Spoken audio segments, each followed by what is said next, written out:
Good evening, everyone. Welcome to the most interesting stream of the year so far. So we're just starting.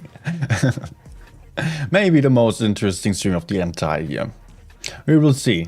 It's definitely going to bring us a lot of new information, a lot of stuff that has been speculated about, it has been talked about a lot already, and that we don't have that much information about yet. So I'm going to be interested to see also, especially your reaction about the concept of the stream. First of all, I do have a lot of information already that you don't have, that I was not allowed to talk about so far. This changes with the stream. We had a lot of information about the upcoming update already. Today there will be a lot more information about that. Wargaming is streaming on the official channel right now. They are also on the intro, on the timer still. We're going to watch the stream together, and as you are here with me, you are actually having the chance to put some questions into the chat, which is going to be very different to the official stream actually. Oh, you might be able to hear the music of the official stream. Oh yeah, there might have been some overlap of the music I did not notice. Oops. Yeah, just to show you here. The official channel, official stream. Yeah, look at the stream chat. There are 3,400 people watching live. You will not have any chance of asking anything, and that's why we are here, where you have direct contact to me, where I'm also able to just explain, elaborate a lot of stuff here that we are going to see on this stream. I will only be able to talk about whatever is coming down. Actually, so far, you know, I've got my NDA, so I was not able to talk about anything, but that changes once the stuff is released, and I can talk about absolutely everything. And that's, I think, the big benefit of this little channel here. For once, being the small one, having the smaller one is the better thing. But yeah, I think that this chat here is abdominal. That's not great at all to participate in. So let me actually just mute the music here and unmute the stream as well, so you can hear that. And for the start, of course, we are not going to... No, is it playing? There's no sound right now. What? For the start, of course, we're mostly going to focus on just what is happening here on the stream, and mostly just spectating a little bit, commenting the stuff already. And afterwards, we're also going to go for some live gameplay on the actual test client, which I already have installed, and I'm going to be able to play together with other super testers and other CCs there. So, it stopped. Oh, it's already starting. Hey, I don't hear it. So first of all, before we're getting to the stream here, welcome everyone. I hope you enjoy your time. Maybe grab yourself some snacks or so, just so you survive the evening. There is a lot of stuff. You won't need your diapers. It's going to be all cool. So just relax and enjoy the show. And feel free to ask your questions. Maybe I should just quickly... Let me just quickly grab the chat to the other side here, so I can see everything properly and reply to all the questions that might pop up. So, 1 second, please. Let's get the chat out, and then we can get started. Nice.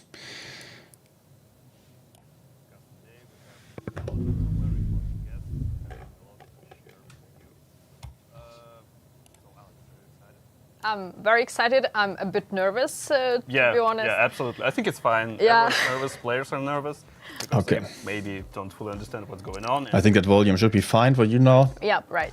So the main goal for us today is to make things clear. So we will explain what's going on Definitely right now, they are nervous. what's going to be on the ultra test, how the things would work, what features will be present. Definitely, I can tell you, they are nervous as well, because they did not we'll expect all the negative feedback everything that they got. You have asked below our trailer on YouTube. So Look quite a lot different on the test. test. So big guest today. Yeah, before we start with the guest, let's maybe just sit on a structure. I mean, the feedback looked different. The testing itself was already the same. It's gonna be long, maybe like a couple hours or something. So we'll start with 3 important guests from our leadership studio, from guys that make decisions, who can like tell you more about the bigger vision of like what we are doing and what we want to achieve. And then after we talk to them and they answer some of the questions, me and Alex, we're going to spend the rest of the time with you, just showing all the features, all the systems, explaining the reasoning behind, telling you more, helping you dive into context. So when the ultra test kicks off on January 24th, you're like more aware of like what's going on and how to provide proper feedback, which we are very much looking forward to. And now, let's do it. Yeah. So hi again to everyone who is joining our live stream. Hi chat. I will be. By the way, guys, have you actually signed up for Super Test or the Ultra Test? And let's welcome Tain, the general manager of our studio, on our stream. Hi Tain. Hey guys, good to see you. Glad to see you. Sorry that we're in Cyprus rather than up there with you guys, but we had some other stuff scheduled and we were spending some time talking to Victor. So. And this, by the way, is the boss of I think it's fine. Blitz. We can hear you well. We can see you well. So it's enough. Of the Blitz studio. So, okay. And Victor, you just reference to him. That was the boss and owner of Wargaming. Why are we doing it? What are we doing? And what are... Yep. Oh, yeah, go ahead. Mic is yours. Yep. Thank you. So look, I think before we get too into the, what are we doing and how's all this work and all that, I want to talk about how we actually went about the announcement and where I think we went wrong. Because to be clear, we didn't do this the right way. We didn't handle this as well as we should have, and I think we're all well aware of that. The comments from everybody, whether it's on the YouTube stream originally or whether it's on Reddit or a bunch of other places. Look, we've all been reading these things, and we've been reading them. All of our devs are reading them. Everybody's been reading this stuff. I've been reading all this stuff. And, it's very clear, right? There's a bunch of people who are really, really upset and really bothered about a bunch of things. And I think, when you look at it, we've been working on something for a long time, all these changes with Unreal and all that. And, we kept really quiet for a really long time. And then we came out with a kind of a teaser style video to announce a test. Actually, the first in a series of tests, and I think we sent the wrong message. I think we gave the wrong impression about where we are. Sorry about this. About where we are in the process and about what it is that we see. And frankly, even a video that doesn't necessarily represent. And you can see they were reading stuff and they were not happy about it. Consistent with what you'd see in the actual build. Right. Again, all this is super obvious in retrospect. Did not expect it at all. To say this afterwards, but in retrospect, having a couple of very bright, super colorful kind of commanders sitting on top of the tanks like it's some kind of a Mario Kart exercise, probably not the best way to introduce that. So we'll talk about a bunch of the key things that we've seen and some of the critical feedback that we've gotten and what we're thinking about that. But I think, before I get to that, I think I want to talk about what's the right way to do this versus what we did. The work we've been doing on Unreal, why did we start making these big changes? Because a bunch of people have been asking that, right? Why are we doing why are you changing crew? Why are you doing all this stuff? We didn't ask for this. And from the player standpoint, the update with the Unreal Engine and all that is an update. From a development standpoint, it's a completely new development, right? We have to build this from scratch using a new engine. And so since we're doing all that work anyway, we looked at this and we said, if we're going to rebuild this stuff, let's take a bunch of the stuff that we've seen and felt like have been issues, things that we don't feel good about for a really long time, and instead of rebuilding them as they are in Unreal and then turning around and making changes over time, let's make the changes, right? Let's not build it and then turn around and immediately start rebuilding it, which is a perfectly fine thing in theory. Where we went wrong is we didn't bring the community along for the ride. I was just reading comments there, trying not to show opinions blind looks. Of course, they're nervous about the reactions, but you've also got to understand the guys there, they know about this. We've talked about everything like it is already, and they are super well aware of what went wrong there. And I really like the modesty here on the performance on his speech. Basically, he's honestly talking about how they messed up and how it could have been better now. We didn't tell everybody. We didn't tell people what we were thinking, right? What we were, why we wanted to make these changes. We didn't. That was a huge difference when they talked to us testers. They actually explained everything, and then we got to see it. So no one was really in a negative mood. Everyone was like, okay, there is going to be an interesting change, and we will see what is actually happening. For everyone of you who just saw the teaser, then it was like, okay, man, we've got this, as he put it, Mario Kart guys on top of the tanks there, or Fortnite characters. That's just not fitting into the game. But that was just kind of a wrong impression, actually. Give people an insight into our thought processes about what's working, what's not working, where do we want to go, where do we want to change. And look, from a player perspective, we've been super, super concerned from the very beginning. From the first time we started talking about this, we knew that the core gameplay was sacred, right? We don't want to do anything that's going to screw up that moment-to-moment battle experience, because it's the thing that people love the most about the game.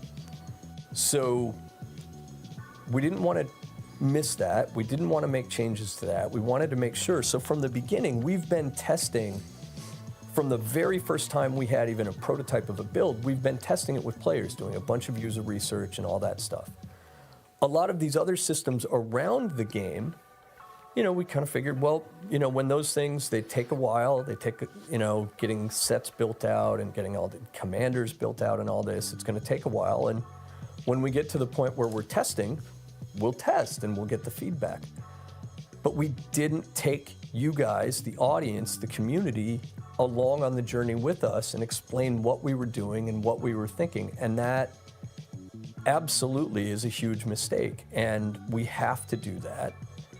And I can tell you now, again, before we get into more of the specifics, that's what we're going to do from now on, right? This is a change. We realize that we have to change that. We have to be much more transparent and make it a dialogue with you guys, or else we're going to keep walking into this situation over and over again, and none of us want to do that. So you could hear some people talking about damage control, and you can see if the boss of Blitz is talking like that, then really something went wrong. They are concerned about it. That's the first thing, right? Broadly, before we get into any of the specifics. To start to dig in a little bit more to some of the issues, I think, without getting into all of them, clearly the biggest one that we've heard, I think by far, right, the biggest negative comment was around the commanders.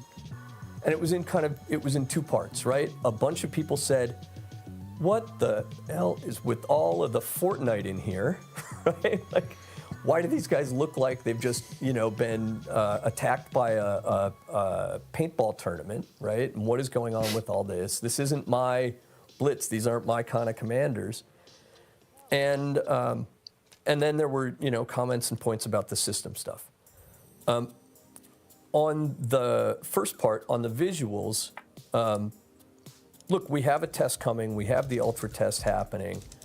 We want to get feedback from everybody on a bunch of things. But to be clear, without waiting for the ultra test feedback, we hear you and we understand and we agree. We went too far with it.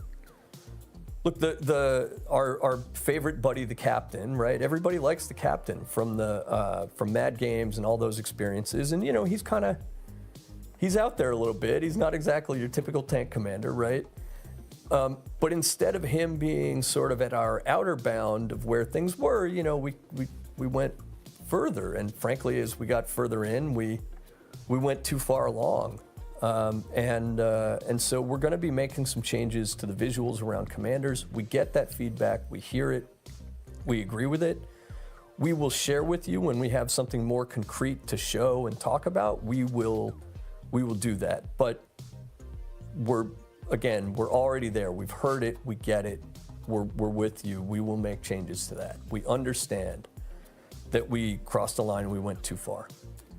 On the system side, I think it's a longer discussion. I think we need to do a better job of explaining to you guys what it is that we felt like was wrong with the crew system as it existed to begin with, what it is that we think we need to do in order to fix kind of the some of the core issues that exist on the crew side, and then talk about the specifics of how it is that we plan on making those changes, which currently is in the commanders.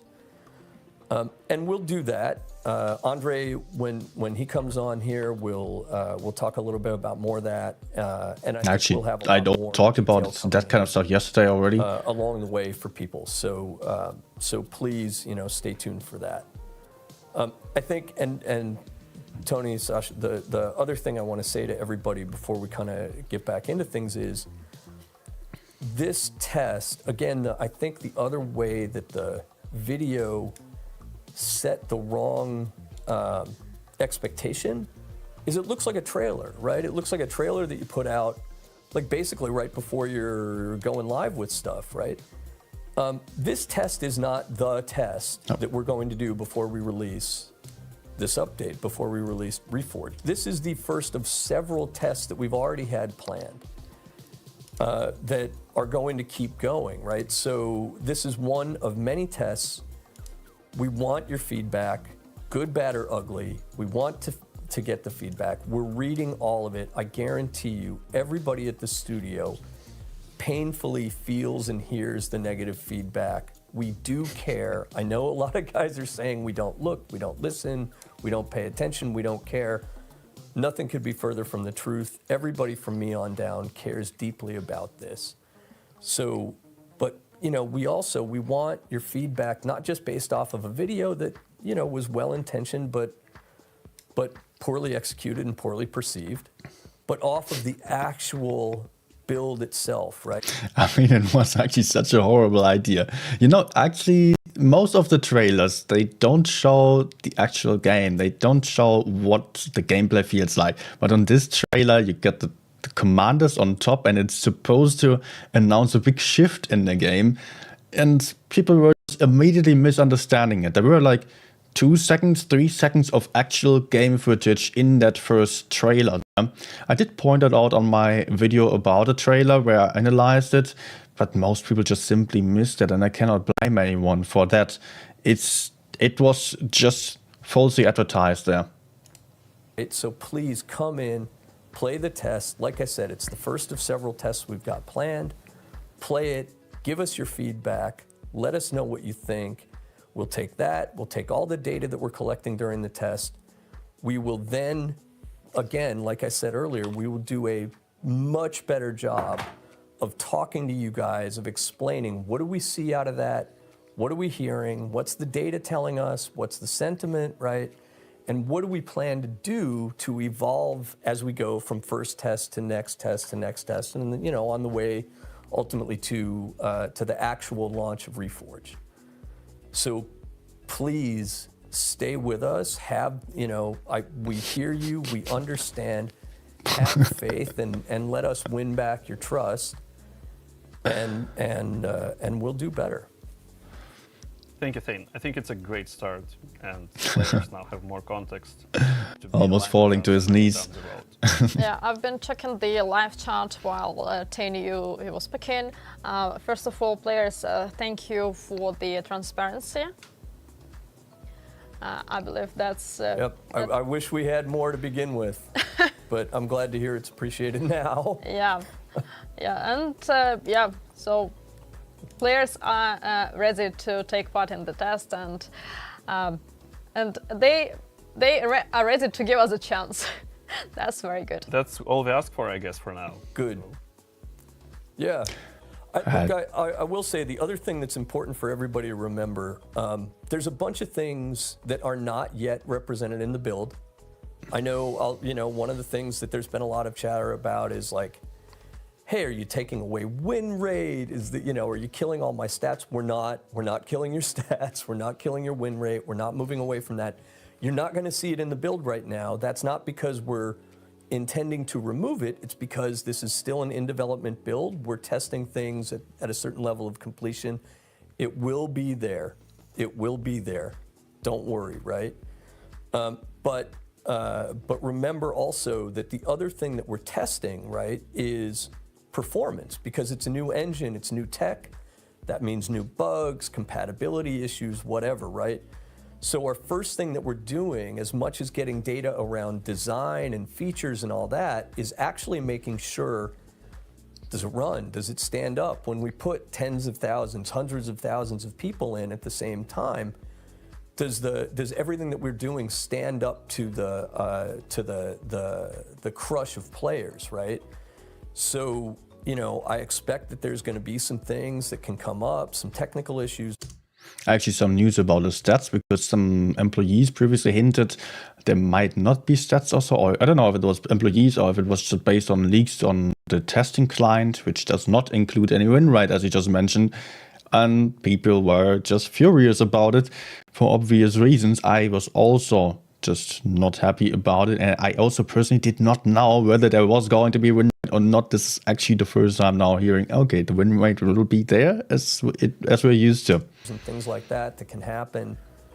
But and we've got Pavel, I know will come on and talk more tech a little bit later in the stream as well, about where we are and plans and things like that. But remember, this first test, it's about technical performance and about your feedback and about your fears and your thoughts and your hopes and what you like and what you hate and everything else in between.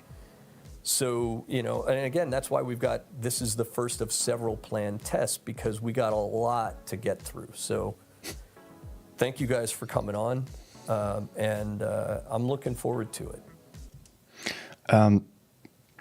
Just Spanish are asking right now, will there be there in 4 months? I can tell you there won't be any fixed timeline on this stream. And the Wargaming doesn't even have a fixed timeline. They said it will be 3 or more months on Discord already, but they don't even from that they wrote back. They don't want to give any timeline at all, because there might be stuff happening. There might be feedback that is so grave that they need to make big changes. In that sense, it would be bad to have a fixed timeline and then put out some incomplete game. That would make people unhappy, and therefore it's better for them to keep it a bit open. Maybe they have an internal timeline, of course. They also said they are going to test multiple times, not only once, which is also hinting at the fact that there will be multiple months at least. Yep, sounds good. Thank you. So maybe we can consider a couple more general questions regarding like the big vision, the big picture, the reasoning behind. So one of the questions I think players would like to know answer for is like, why do we believe that Reforged update is a good thing for current Blitz in general and in this specific moment in particular? Sure. So I think, there's a few things. The first thing, why did we move to Unreal, right? The engine that we're based on, right, which was our own native hand-rolled thing, right? Man, I remember when I first started playing Blitz, right? I came into the company after Blitz had started, and I was amazed at that point, 10 years ago, it was the first time I was playing a game on mobile that felt like a game. Like, it's not an alarm clock simulator, right? You don't press a button so you can come back 5 minutes later and press another button and come back a half hour, harvest some stuff, press another button, and oh crap, I'm out of energy and I can't do anything, right? It was a real game, a competitive game, and I loved it. It was awesome. And it was super performant on this huge range of devices, right? It's one of the downsides to it is that, especially from a team standpoint, it's very like developer intensive and engineer heavy.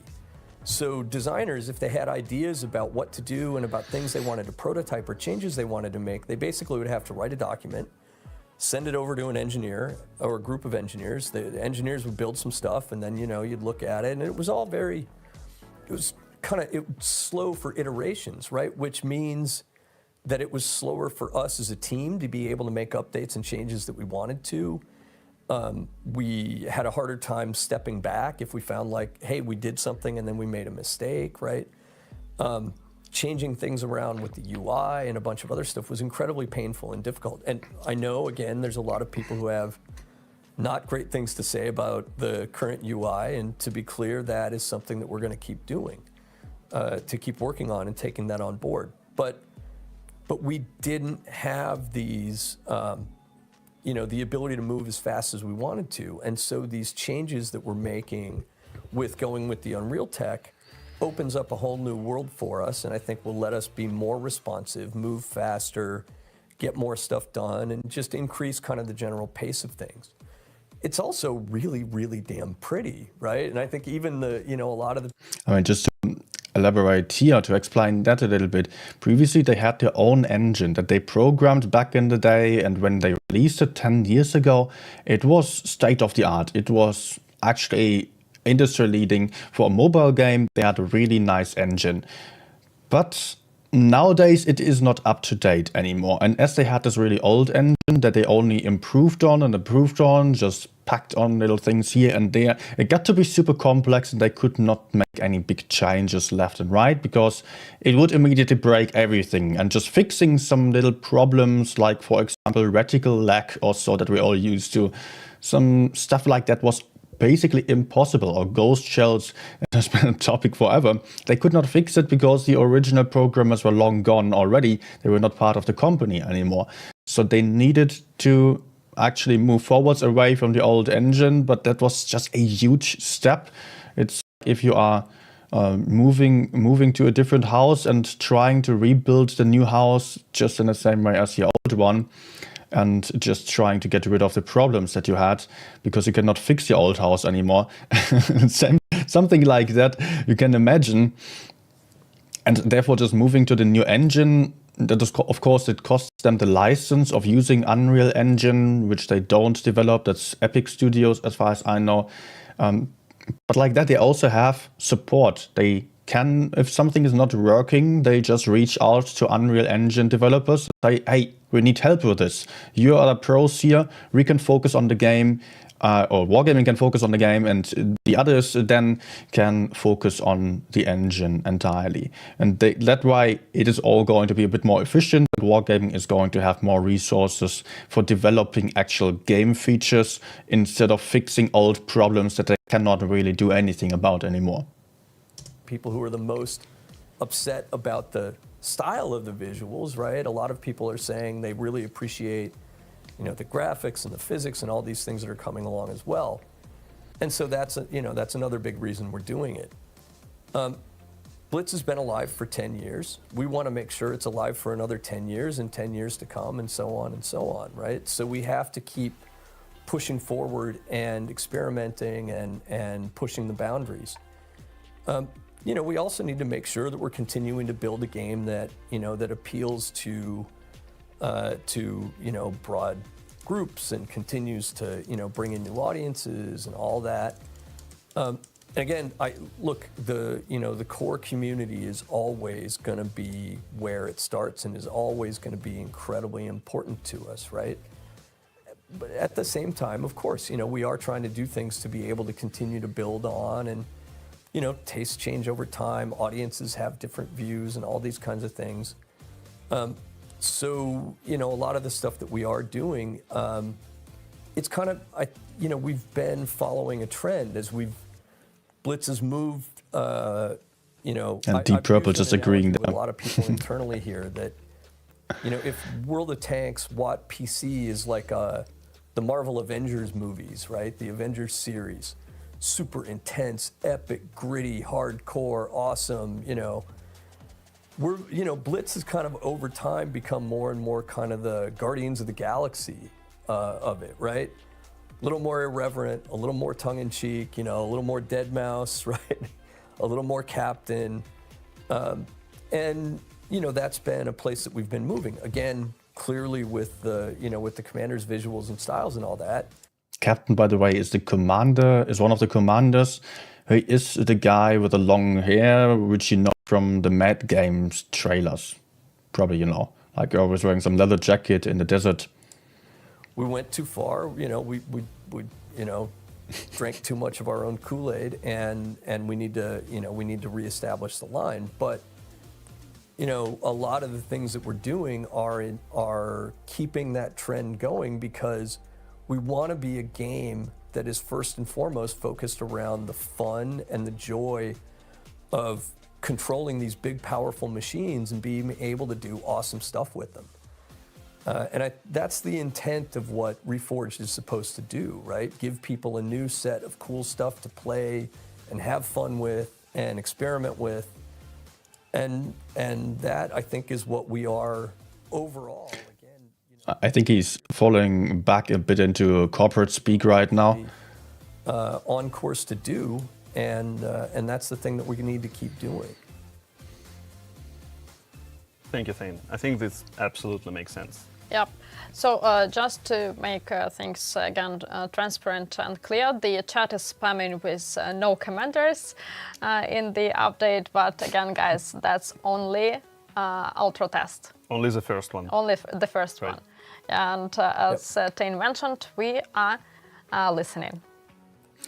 Steve saying, off the play, dragging on long enough. Guys, be aware, this is right now just going to be taking a bit to talk about all the stuff that's actually going to come there. This will pick up a bit now that we had the interview here. We're going to get to the actual features. After that, I'm going for some live gameplay. So in case you just want to skip some parts, maybe join it later again. But so far I could not really explain much because I just wanted to let him speak and let him do his apology there, basically. I said, Go ahead. sorry, we want your feedback, not just off of a video. We want it off of the game, right? So, and listen, if your feedback is awful coming off of the game, great, tell us, right? We need to hear that. We need to get that feedback. But, stay with us through this, play, comment, give us everything, right? Both barrels, and we'll take it on. And like I said, we'll make sure that unlike what we were doing before, we're gonna be a lot more transparent about what we do with it going forward. What we hear, what we think, what we agree with, what we don't agree with. If we don't agree, where do we go? How do we do, right? We will do that. Yeah, we're absolutely open for the feedback, and Please keep it civil in the chat here. No need to insult any of them. I mean, if you want to criticize and put out your opinions about the game, I will be very happy to hear that. But just some BS insult to the employees, guys. These are like actual humans who are trying to do their best. Thank you very much doing for this joining. job. I think you managed to relieve most of the general concerns, and hopefully players are now ready for the dialogue, for the communication, for testing, for leaving feedback and discussing it back and forth. So thank you very much, and let's see what happens next. Yep. Thank you so much. Thanks, guys. Thank you guys, and thank everybody watching. Okay, that was pretty impressive. I feel my Palms are sweating? Yeah, palms are sweating because I'm reading the chat. It's just running, and people are really spamming with no commanders. I think we'll get there. We'll get there. We'll have the discussion. We'll have Let me just take a quick Absolutely look. understandable. with players, gee, with product wow. owners, with game designers, with everyone. Starting with players, of course. Yeah. Luckily, So I don't have to yeah, take care of game- this chat. gave us a great idea that we're fully open for communication. The only thing we're asking so far is that you join the ultra test, stress test it, let me put it frankly, test the shit out of it, and give us your feedback, no matter if it's positive or negative. But as soon as it's constructive, we'll take it. Absolutely. Hi once again to everyone who is watching our live stream and the chat. Actually, hi to speed the this up a players, little the bit. moderators, to the our community contributors and bloggers. Welcome to the chat. I hope that this stream will be helpful, useful, and will answer most of your questions. So again, for us, the goal for today's stream is to discuss, describe, and explain how the update is going to be on the Ultra test. So yeah, let's just stress this point one more time, that things that we're going to show and discuss today is something that goes to the first Ultra test, one of several, and nowhere near close to full release. Absolutely. So it's all subject to discussion, change, updates, tuning, fine-tuning, you name it. So, are we ready to proceed with the next guest? we are ready to proceed with the next guest, of course. So let's welcome to our studio the product director of World of Tanks Blitz, Mr. Andrei. Join us. Hello. Hello. Hello. Hello, guys. Hey, how are you doing? Pretty nervous, actually. You know, as Thane said, we've read all the comments. We actually reading the comments of this stream. They're all nervous as hell. I'm excited. So fair enough. So Andrei, Already talked to all of them in person or in voice chat, and they're usually a lot more relaxed, a lot more cool about stuff. But yeah, they're really under pressure now. we have already discussed commanders because that's a pretty hot topic. That is the main point of discussion on all our socials, not only on YouTube, but on Discord, on Instagram, and TikTok. But commanders is not the only one feature that we are releasing on our Reforged update on the Ultra test. So the guys who were attentively watching the trailer on our YouTube, they have noticed the gameplay changes, the features like sets. So could you give us the general overview of the studio approach to this update? Yeah, sure. So the Reforged update actually brings a lot of changes. Some of them you guys already seen in the video, but again, there will be many more that are not currently talked about. One of the things I want to say, we're going to be releasing additional content about all the features or systems that we are touching to explain how they're going to work, what would be the change of the new system, what's the difference from the old one. But we have been working on World of Tanks Blitz metagame for a while now. And there are some things that we did already, I don't know. Just real quick to Sarah there, do you think people would quit over an update? I feel like they wouldn't care after a week. That's usually what happens, especially on an update like this. In the past, we've had big updates where there were really big changes, where it really felt bad, like skill-based matchmaking, Sheridan missile. A lot of people were complaining, and people were actually quitting because of that, because they were actually impacted in their gameplay. But as long as the gameplay seems almost the same, if it is feeling like the same game, and if the graphics are just better, and if it's only about some visuals in the garage, then I don't think anyone's going to care. I will show you the test client in a bit, or they will also show it here first, and then you will see that it's actually not a big deal about it. Move the repair cost. Why did we do that? Because that wasn't a part of the gameplay. We have been paying a lot of attention to economy, because previously in the higher tiers you would get negative economy, you would go down in your credits. So we've been changing that, and many other changes that we were doing to fix stuff that we think is broken. However, with these incremental updates, we could not change the most critical parts that we thought about. Again, we'll talk about the crew system. We'll explain why we changed it. But the main idea, the veteran players who has everything capped out, they would get 20 to 40% more performance in comparison to the newbies. So we had to do something with it. That state actually led to other problems, such as turbo battles, unfair matchmaker, or at least the matchmaker was fair, but it was perceived as unfair. So we addressed that. With sets, again, we'll talk about the sets in the upcoming materials, but think about it. We have around 600 tanks in the game now. Every tank collects experience. So it's 600 different experiences in the game. And it leads to having things like free experience and a very complicated mechanism of how you progress in the game. For me, for our team, for old players, this mechanic is known. Like, we all got used to it. For new players, they clearly don't understand it. So, free experience and experience generally that will be reworked so that it is all going to be a lot simpler to understand for new players. And of course, they're trying to just have everything compensated in a way that the veterans, us, don't lose anything by that. But for everyone new to the game, it will be easier. Same as with the crew skills, not crew skills, but the crew that was previously that needed to be grinded from 50% to 100%, that also got removed in the past already because the difference between the beginners and the pros was just simply too big. So a beginner would play worse and have a much worse tank, and therefore they could only be disappointed with the game. And it needed a lot of suffering for them to get to a level where they actually understood the game, at least somewhat, because it's so freaking complicated with all the tanks and stuff. And also to have tanks that were kind of capable of countering the enemies even. And that's what Wargaming is trying to work on here. So the concepts that we... By the way, in case you don't realize it, but we are actually seeing the updated game here in the background. Introduced in Reforged, that's not something that we came up this year or last year. These are the concepts that we've been thinking about, and some of them are 5 years old now. And as Thane said, with Unreal, we've been actually rebuilding the game. Our main focus was the battle.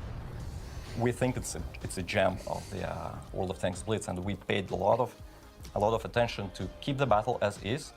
But this update also gave us a chance to rework these systems that we came up with the designs a long time ago. And here it is. On Friday, you guys will have a chance to try it out. Again, we are super nervous, excited, but nervous. 24th. See the feedback, we see the comments. Some of them, I would say most of them, are not really positive right now. We acknowledge that.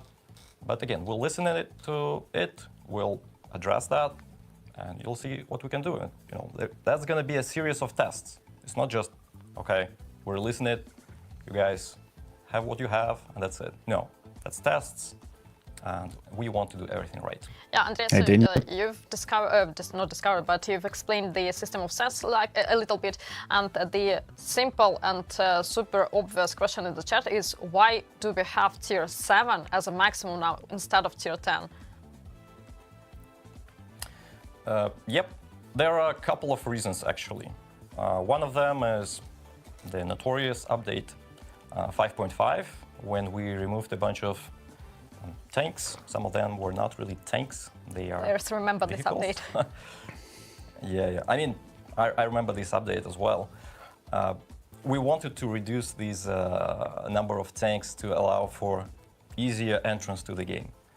As a result, we have seen that if we give people experience of the tier 4 from the beginning of the game, they actually like it more because they drive the tank, not MS1, but yeah, I can only agree with that. The tanks of tier 1 to 3, they don't feel like proper tanks. They have pew-pew guns and no armor at all. And only starting on from tier 4, you get different kinds of tanks then. And actually, to me, even tier 6 still feels like every tank is the same over there. All tanks have the same alpha, roughly 160 or so, have minimal armor, and otherwise they don't really stand out much. So that's what Wargaming is also trying to work on here, to just skip a few tiers, which no experienced player plays anyways, and that will allow the beginners to feel more of what the actual game is about quite early. T3. About growth of Wargaming player base, Blitz player base, honestly, I cannot tell you about it. I don't know any statistics about it, and Wargaming isn't releasing any statistics because it's a private company that's not owned by public shareholders, so they don't have to release any information concerning players or the economy of it. And just judging based on the feeling of which, that doesn't make sense, honestly. There's no point in just saying, it feels like it was dying or it feels like it was growing. I don't think we are in position to judge. 34 or Tiger. So one thing I might say there is that over time, the special game modes turn out to be a lot more frequent. And therefore, that is a bit of a hint that actually the player base is growing because it needs more people in the queue to make it work. Otherwise, you wouldn't be able to have multiple game modes, multiple queues separately from each other. Also, we've got skill-based matchmaking, not skill-based matchmaking, the newbie matchmaking up to 5k. We've got the standard matchmaking, and we've got an extra queue for the incapable players, the players who are just not doing much at all. And therefore we have 3 queues plus special game mode and a rating queue. I think that was impossible a couple of years ago, and that's why they are only releasing it at this point, because it needs activity in the game, or you have really long queue times. So based on that, I would say Blitz is actually doing good. we wanted new players to start with a tier 1 tank and progress further. So we kind of shifted the whole tier system 3 tiers below. However, we don't remove these tiers 1 to 3. We are shifting them to the new vintage tier, which will allow us, again, to help newbies and make a sound system when they start from tier 1 and progress further. And at the same time, we are going to get our tanks that were removed in 5.5 and put them into vintage set. So that allowed us to be free in the balancing. We really want to have these low tier tanks, have this fun element to them, because they have these weird guns, they have this weird kind of geometry. We want to have that in the game, but in the current setup, it was really, really hard to do that. So in case you did not realize or did not hear yet what is going to happen to the lower tiers, tier 1 to 3 will be separate in a vintage tier. And there they are going to be in a different queue as well. They're not going to be mixed up with tier 4 to 10, so the future tier 1 to 7 anymore. 99% of the vehicles that we have currently in the game. So if we have tier 7 as a maximum, doesn't mean that the first third tiers will be totally removed. Everything will be present in the game, no worries. Yeah. All tanks that you have, they are not going anywhere. They will stay there. You'll be able to play them. So no cuts there. Absolutely. So I know that on our Discord there was some leaks about the battle itself. Right now our guys can see that the physics is better, the maps are looking differently in better sense, of course, but there was some discussion about the ranked battles. Yep, true. So right now in current Blitz, your main game mode is random, so where our matchmaker gathers the battle based on what type of tanks is being played. Part. And it tries to kind of balance the battle by that primarily, and of course the tiers of the tanks. Also, we have the ranked battles in current Blitz, which are not that popular. For like what the hell? Based on this game footage, which just looks miles better than what we currently have, you say it looks goofy and cheap, but it just simply looks better than current PPR maps, and it's otherwise exactly the same. We could just see some gameplay. I don't understand. But yeah, back to ratings. Stop on that. So what we're doing in Reforged is, I think it's quite simple. You're still going to be able to play in random. This is going to be your primary mode up until player level 30. I believe it's 30. And then only then the ranked battle would get unlocked. But the ranked battle themselves, how you progress there will change. So it's not going to be just your one number and leagues. It's going to be leagues. Inside the leagues, there would be divisions.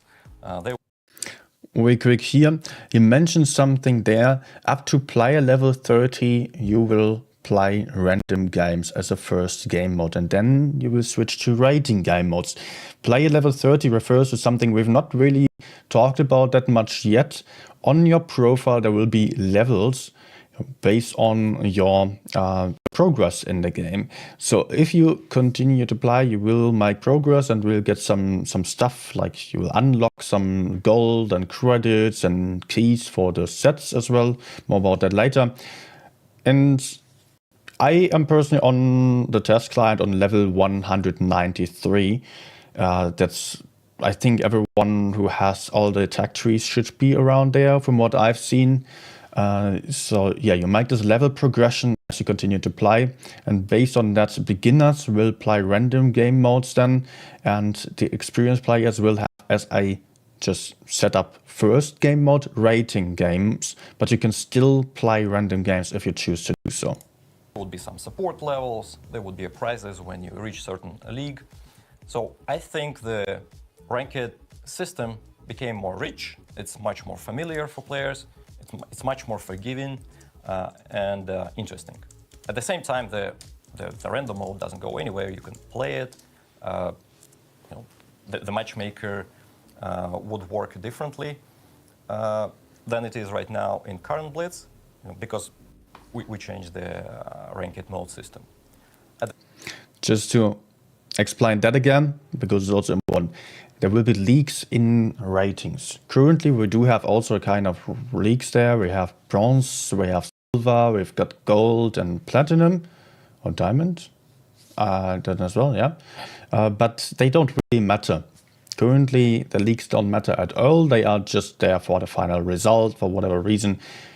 It's just about gathering points. But the rating game mode is going to be reworked, or got reworked in a way that we are having actual leagues. So you only play among the league you're in and maybe +1, -1. So you're not ever meeting anyone who is significantly below or above you. At the same time, one of the things that we did not talk about a lot is, but that's actually going to influence Matchmaker a lot, is that the fact that we're merging all our regions into one. So they will no longer be Europe, NA, and Asia. That's all going to be one big realm. And this will help Matchmaker a lot. As I said, it will have a couple of new variables that it will take into consideration. And now you can play, say, geographically anywhere, regardless of where you are. So And yes, league rating games will also have stats. But how stats are actually going to look like, I cannot tell you yet. I don't know. They will be different to the random game stats, I hope. I mean, currently we're also having rating game stats, but there will be something like, you can imagine, top rating on a certain tank or so. Wargaming is still working on that, trying to give tank-specific stats for ratings as well. Ultra test, you can play in, say, in Brazil, if you want. And now look at the graphics here. This is Castilla. I don't even know if it's maximum graphics settings, because there isn't that much grass here. You will still see that when I play the game later on PC. It just simply, everything looks better, and there is no debate about that, honestly. Even if you're not totally happy with what is happening in the garage with the little commander next to the tank. Things clear here as well. You've mentioned that we are merging the realms. That means that there will be one battle arena for all players. For example, if my account is on Europe, but Tony's account is on Asia, can we play one battle together? Sure, definitely. Okay. You can be in one clan, you can be in one platoon, sure. If I have two accounts, one on Europe and another is on North American region, will this account be merged into one?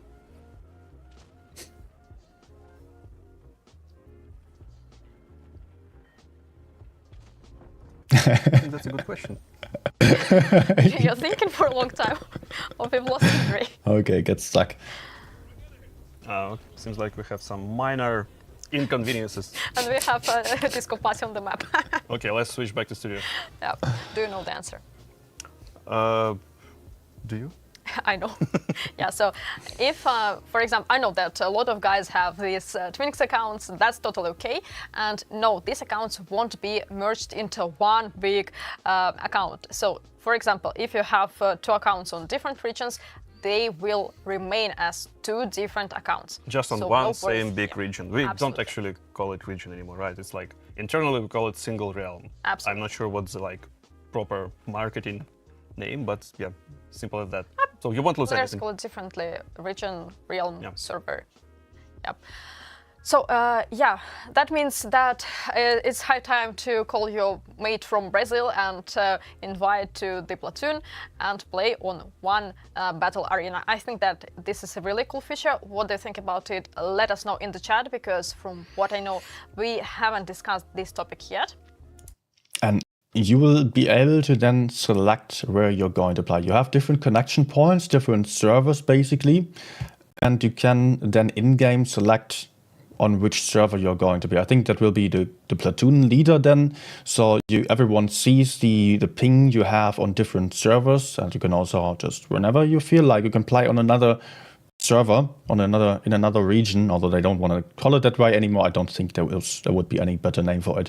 But yeah, you can just play basically if you're in the US, you can play on the West Coast, on the East Coast, or you can play on Europe or in Asia or so.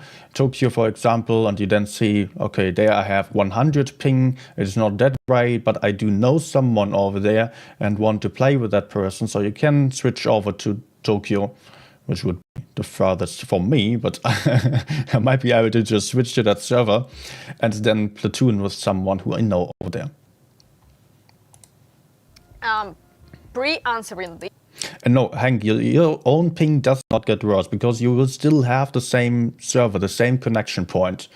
Just that you don't have to connect to that one. You can also connect to the others. That's the only difference. Otherwise, it remains the same. Your ping is going to not increase nor decrease at all, actually. possible questions about this feature. For example, if my nickname is also used on a different realm, will it be two Alexandra's Blitz then? There can only be one Alexandra, right? Yeah, so it's quite possible situation, but I believe that maybe a small addition of numbers will be added to the names with the possibility to pick a different change it one. later, yeah, Yeah, still again. absolutely. But the feature... I'm having my gosh, I'm having an account on every server. Oh, good. Okay, let's see what's happening with that. KJ was still saying something about the rating matchmaking there. Sound like SPMM? No. There is a misconception there. The SPMM, there was a big criticism about skill-based matchmaking, that it was not based on leagues. If you were a better player, you would not get a better team. You would only get better opponents. That's how it worked. Because the calculation behind it was that the average win rate and the average battles per team were having to be the same. So if I, on 150k games and 70% win rate, was playing in a game, then I might have a couple of people of 50% or even beneath, versus another team that has only players between 55 and 65% win rate. And then one 70% player would be leveled up, would be tied up with 3-4 players of over average statistics, while I have a completely bad team. And although the average win rate then would be the same per team, it just wouldn't make sense, because my team was really horrible, the enemy team was, the majority of players on the enemy team was really good. One good player cannot carry a bad team. And therefore, with the leagues, something like that, we do have a system then where, first of all, it doesn't depend on your overall statistics, and also you can just you can just play with better players in a team, and both teams are going to be only of players of the same level. That's the point behind it. Itself sounds like a big step for... Ratings as they are right now, by the way, they are also very much like skill-based matchmaking, where it's about the team average of points. Us, and it will definitely help us with the queues, especially on the low tiers. Yeah, So, that's gonna be already working with the start of Ultra Test this Friday. So there might be some minor, probably not very minor, but some sort of bugs with this system or something else. But we're doing this test specifically to stress test the system, to stress test all the features and balancing. So jump in and give it a try. absolutely. Basefisher saying you're good. To be honest, actually, it's not that bad because I own the other accounts, the NA account, the APAC account with my same name. Therefore, it's all right. Others might suffer more because they are just having different people with the same name that they don't even know. And then you cannot select which account you're going for, which has the first name or which is your own name. You cannot choose that anymore. Suddenly you have a number in the back that is not going to be nice. I see the questions about the chat, the battle one. So as for now, we don't have the certain decision on this feature yet, but stay tuned. We will keep you posted as soon as we get any specific information about this topic, because I know that this one is kind of It's a hot topic. as well. But I think simple answer here is that for the Ultra Test 1 that starts this Friday, we won't have chats. But it's like, for now, it seems like a temporal thingy, right? Absolutely. So also the chat is worried a lot about the optimization.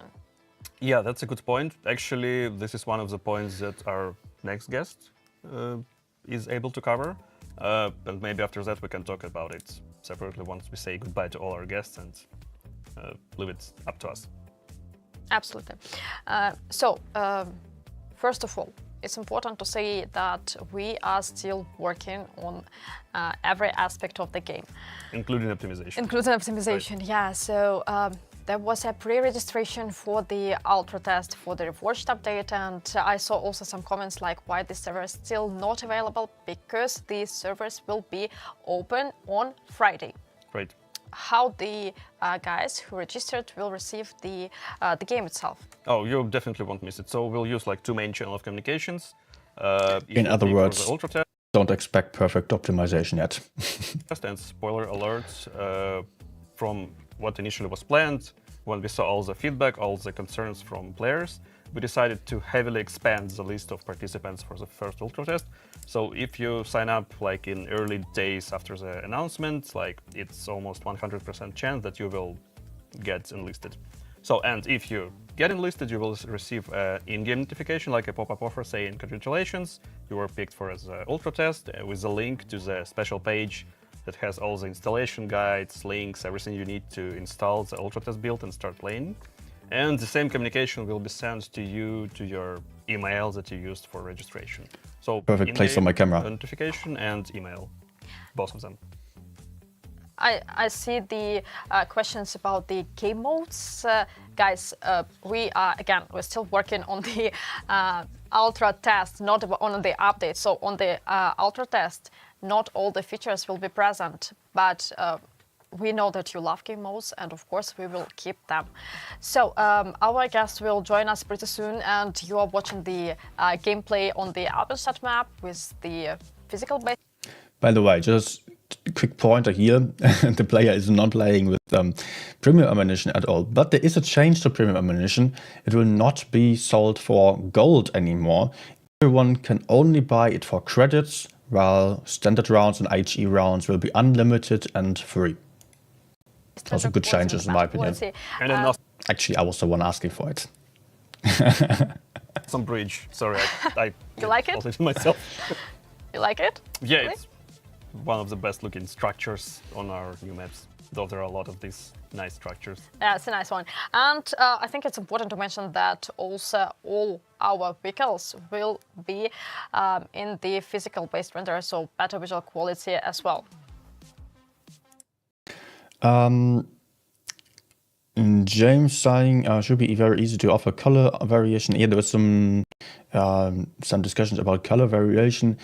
As I've read, it is meant to make a difference, especially on AMOLED displays, because there they are supposed to shine a lot more than on standard displays. Also, you have to keep in mind that YouTube is compressing the footage a lot, the video, the colors, all compressed here. It all looks a lot better when I stream it and also when you see it, because now I'm recording the video of them that's streamed over there and then streaming it again. It's not the original stuff that you will end up seeing. There's always compression when stuff is being, or data is being sent over the internet. So, as we have already mentioned, the Reforged update test will And colorblind options are going to be there as well. start pretty soon on Friday. So make sure that you check your email, just in case, check the spam folder, in case the email from us will drop here, and take part in the alpha test. We need your feedback. And you can see half of That's Pavel. a magic that didn't happen. Half of Pavel with us today. Hey. Hey guys. Nice to have you here. Hi, nice to meet you. Nice to meet you as well. Nice to meet you here, not in the Yeah, we know story. Pasha, we've met before a couple times maybe. Yeah. So you're a technical director. I am. I'm What does not it exactly. I'm a technical lead Technical of, lead. of our game. Yeah. Is it better than director or? No, it's not that fancy as director, but still a lot of responsibilities, a lot of headache, and a lot of decisions to make. So before we proceed with the details, like Unreal stuff, like what's your area of responsibility so that players have like better context of like what you're responsible for? Soon. My responsibility is very simple. I basically am responsible for the overall technical state of the game. So if you players experience some crashes, pings, high pings, I don't know, lags, you can blame me. It's my responsibility. And that's something like I wear on my shoulders. Heavy responsibility. Okay, so maybe let's talk about the biggest thing, one of the biggest things of the Ultra Test of the Reforged update. So Unreal Engine 5, right? Yeah. This one. Why move to it? Why exactly Unreal Engine, not some other engine, for example? What it gives to us, what it gives to players? Sure. And I think I'll give some context, some historical context to answer that. It will probably be a little bit long story, but bear with me. When we started to develop the game 13 years ago, our choice was very obvious. We chose our own engine because at those time, Unity, Unreal, any other third-party engines, as we call them, just had no proof record of high-fidelity games. I mean, mobile games, of course. So we chose our own engine, and then happened the mobile gaming boom, and engine developers were forced to optimize their engines. I mean, Unity and Unreal, of course, for mobile platform. So at some point, we found ourselves in a position when we had a pretty small team developing our own engine, and we needed to compete with huge teams behind those, Unreal, Unity, and stuff. And we were doing pretty well with some areas. For example, with optimization, we were pretty strong. But there was one specific area where we lagged behind, I would say, significantly, and it was tools. So tools is not something players face in the game, but tools is something that allows to build cool content, and that makes game fun. It's like backstage as players never see them, but still it has huge impact on what players see eventually. Exactly, yeah. So these engines, like especially Unreal, had much better tools. And at some point, I think it was around 2019, when I was serving product owner role for tools team. So I was focusing on that. I found myself and the team frequently looking into other engines like Unreal and Unity, just to copy some functionality to get what they already built.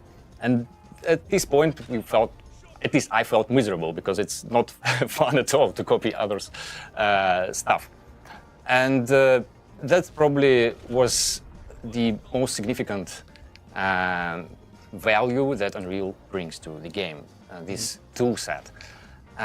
So when we decided to, it was 2022 when we were discussing moving to Unreal, and this idea of moving to other engine brought into my mind, because I'm responsible for the tech of the game, brought into my mind all these concerns about device compatibility and poor performance and bugs and crashes and ANRs on Android and everything.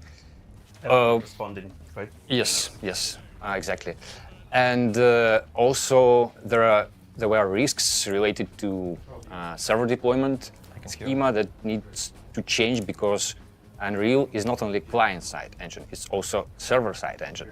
So it's both parts of the game. And like we had on one side of the scales, we had all this huge pile of risks and concerns. So basically what he just said is that they couldn't keep up with the development of Unreal Engine anymore. While they had an advantage earlier, they were just slowing down compared to Unreal, and at some point they got overtaken, and when they felt like they were just copying stuff, they thought it would be a better idea to simply buy whatever the others were doing. Or at least get a license to use it. While on the other we had much better tooling. Like Unreal is known in the industry as the best engine in terms of tooling. And it seems that we decided that it is worth to take all these risks to end up with the engine that will give the game this new fresh ground and provide our team the tool set to deliver content which looks much better than before for years and years and years, because Unreal keeps improving and you just, with a small team, you just can't keep up with that pace of improving your engine. And now you have all the required tools at your disposal to actually keep providing content, new systems, new features, new cool things, right? True, and that's what we already see in the Reforged update, but what is most important is that it's not ending here. It's not like we release the Reforged update and we see only a start, right? everything that Unreal brings. No, as I said, this content like we bring in Reforged update will come with every update probably, and for years, and that's very important. And so to put it like in a simple words, Unreal Engine allows for adding more content more easily than compared to more, but this content just looks much better. So better quality, better visuals. For VFX, tools for example, blueprint system that allows game designers to change gameplay without coding, and a lot of other stuff like tools for animation, tools for camera transitions. They have a lot of stuff. Probably a simple example is like game modes. Unreal allows to create game modes more easy than like in-house engine that is like not very fit to it. For sure. And also, I think this Forge experience that we have in our Reforged update, it's like the initial part of experience for newcomers, first user experience. It demonstrates the power of Unreal tools a lot. Like all these cinematic camera transitions, post effects, like bloom when you see those shiny parts of metal. It's all engine rendered, right? It's not a... For sure, yes. It's engine rendered, and also character animations. You will see that there are a lot more lighting effects. Like if you're shooting a wall, for example, you will see the lighting, and you will see shadows of your own tank. You will see the shadows of different objects around there, and also the light will have it will shine onto the wall, and the shadow will shift drastically depending on where you shoot. It's really a big improvement in that regard. And of course, also the destructible elements, everything that you drive over, that is also changing a lot, but mostly just special effects, explosions, fires, lights, water as well. That is just so much better with Unreal Engine then. We don't have all of that in our current engine, so that's what Unreal brings. That all sounds very interesting, very complicated, and the players have one question. Elephant in the room? What are the technical requirements? Optimization, yeah. Yeah, and that's for sure is a negative side of what Unreal brings to the game. And one of the most significant things is that UE5 does not support 32-bit architecture. And some Android devices, even recent, but very low budget devices, still come with 32-bit OS. Even though they have 64-bit CPUs inside, vendors just install 32-bit OS for, I would say, for optimization reasons. And In simple words, what does it mean for a I think player? Pasha is getting there. Pasha's getting there. yeah, it does mean that some old and some very cheap recent devices will not be able to run our updated game. So maybe we can provide some couple. We know that, like, especially for Android devices, variety of devices is like crazy big. Sure. But maybe we can provide some like reference points. Like for iOS, I think it's like iPhone 7. If you have iPhone 7, you'll be able to launch Ultra Test and later the release itself without any problems. Not on the high-end graphic, obviously, but I don't know, are there it's like 10-year-old. any of you who play on really low-end devices at the moment? Like something like 100 euro, 150 euro smartphone or really old smartphone? It's a very fragmented platform. It's not easy to provide this simple line where you can like check if your device fits or not. But you can easily check your device on this particular aspect if it's 32 or 64-bit using any benchmark application like Atutu or any other. The player has a user. trash aim. Install it, and in the details you can find what if your device is 32 or 64-bit device. For on the GPU side, we're trying to support, I would say, very low budget GPU, mobile GPUs, like PowerVR 8320 is the lowest end, I would say. We still struggle with optimization for this particular GPU, but like, we put a lot of effort and we'll try to make it playable on So this. quick question here. So the optimization and performance we will see like starting Friday. Probably it's not like final one, right? We'll still do some Yes. polishing closer to release. Yeah, for sure. That's one of the main goals of the Ultra Test to identify these performance problems. And we built the analytics framework that every battle you play, we collect the data about your frame rate and send it to analytics, to our servers. Then we have a dashboard where we look and find the problematic devices. And also we'll look at your feedback, and based on both sources, we'll prioritize issues and fix as much as we can. I can't promise we'll fix everything because Android devices are sometimes really problematic, but we'll do our best. And Epic Games is on our side supporting us, and I believe we'll do a lot of optimizations until release, and in general, game will be playable on very low-end devices. So yeah, long story short, use whatever devices you have, right? So the more players we have, the more variety of devices we have, the more data we receive. But just Googled real quick. First, you put in like Samsung Galaxy S5. That's already 64-bit, no problem at all. And unless that's really sounded like really old stuff, like an iPhone 7. That's been a while ago. I don't know what kind of Android device nowadays still run 32 FPS, 32 bits. For PCs, that's already been long ago. So I would really not be too worried about your device dropping out there at all. Those devices, the batteries for like final release performance of the game wise, for sure. Right? One more requirement for Autotest specifically, we recommend to use Android devices with not less than 4 GB of RAM.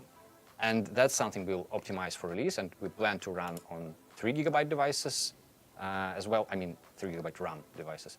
But for Autotest, you can expect crashes if your device has less than 4 GB RAM. I think 4 GB is like not very harsh requirement considering Yeah. like 2025. So For sure. But for release, it will be like even better. Yeah. Okay. Anything you want to say to our players before we say thank you? Come and play Autotest, participate, see what's improved in the game. I'm pretty sure you'll be amazed by the graphics if you have decent device. If you play on PC, it looks so much better than current Blitz. You'll be amazed for sure. Yeah, see you in battles. Yeah. Thank you, Pasha. Thank you, What's guys. your in-game name? How we Nickname? can find you in the battle? Yeah, it's Think 4. twice before sharing. Yeah, I'm ready to share it. 4-4-PO. It's Yeah. Simple one. You know, Very simple. find Pasha if you have any bugs. Yeah. Okay. So thank you so much, Pasha. you. And if you have any technical questions about the optimization, feel free to ask them. Maybe in the chat, maybe after the stream in the comments, maybe on Discord, and we will find Pasha to answer these questions, right? Yeah, for sure. We will Absolutely. find Pasha. That's So thank you so much, Pavel. Thank you, guys. Oh, okay. So Andrei hasn't finished his speech yet. So let's. He has something to, Yeah, to it's not add. finished. Right. So while Andrei is joining us, I want to answer the We have some specific question. Yeah. Question that is kind of spammed in the chat is the question about the vehicles restoration. We understand your pain. We see the amount of comments on this topic. That's well heard and well taken. We will keep you posted about this feature and our further progress with it, and further actions. So please don't worry. The point is absolutely well taken. So Andrei is ready. Andrei is ready. Okay, let's do this. Calling Cyprus. Hello. Hi, Andrei. Yeah. Oh, we hear you. Hello. Oh, nice. I can hear you too, guys. So what was that? Seems like you weren't too eager to answer the question. Just kidding. No. We were discussing how you can play from Brazil and how terrible the ping would be for you. So apparently I tried to log in there and crashed from my stream. Makes sense. So you better play from Brazil on Brazil server. Yep. So actually, I was reading the comments while Pasha was talking about the performance. Again, I think the most heated question that appears there all the time is about commanders. So again, Thane talked about the rationale and how we perceive the feedback about commanders. I wanted to talk a little bit why we are changing them. Maybe what some we changes that are we surprising us. expect from them. Just So- one confirmation. some announcements. Why we are changing the crew system into commanders, or why we are changing commanders? Yeah, the crew system, the whatever we have in current Blitz to commanders, right? So in retrospect, the current system, the current crew system, appeared in the game like long time ago, and currently it's 20 skills that players need to upgrade, and actually it takes years to fully cap your crew in the current Blitz, and that's. Man, I'm just reading on the chat, Nokia 3310, and then I googled it, and it's this. And I was looking for the bit rate. Yeah, okay. Sort of Maybe game not. design leads to the fact that veteran players are getting an advantage over the new players, which can be, depending on the tank and depending on your play style, our measurements are around 20, maybe to 30%. So if you're a new player and you get into the battle with a veteran, you're doomed. Like you have no chance because of the crew system. On top of that, usually veteran players will have a fully capped tank with all the modules, all the equipment, the best consumables, plus the knowledge of the map, plus the pure skill. And I already talked about it is a lot yesterday. What do you think if I'm just going to go to the live client right now? I think the actual stream is also over. And I will have the chance to also get to play with some others live. So let me do that right now. I think the interest in that kind of technical stuff isn't there anymore among the viewers here. So let's open that. Oh, updating Steam. I just installed it today. Okay. But yeah, I've talked about the stuff about why it was being done yesterday already a lot. And I don't think there is going to be much coming then anymore. So got the Get the Steam opened. Let me get the game over. Okay. Okay, here we are. Now opening in World of Tanks Blitz Reforged. And this is what the garage is going to look like. Let's put my camera to the side so you don't see it. So much about the commander, which is enraging everyone. This little figure there. This little person next to the tank. Or that one. And that's what all the rage is about. That is all the rage there. This one person you don't even see. If you are just looking around. Maybe we can really still end up having it switched off or so, with an option for that. That's also what I recommended, to just get rid of all the negative feedback. Just some option on the settings to turn on national crew voice and also turn off commanders. But if that's going to happen, we are yet to see. So first impression, actually this looks almost exactly like the game that we are having. Tanks a lot bigger next to commanders. So yes, because the tanks are actually really big in real life. Although Duncan is really large as well. But if we go for here, that's Olivia, I think she's called. Yeah, Olivia. With the crew, what was it? Hit points increased by...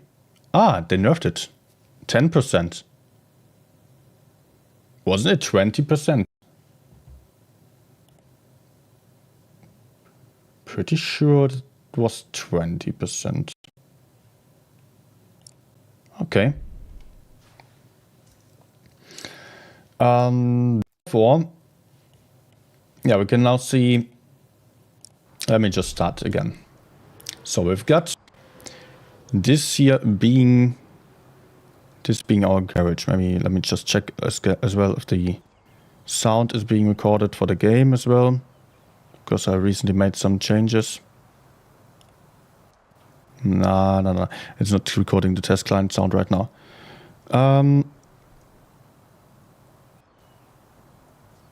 One second. Blitz. Yes. Now you do have sound as well. Good.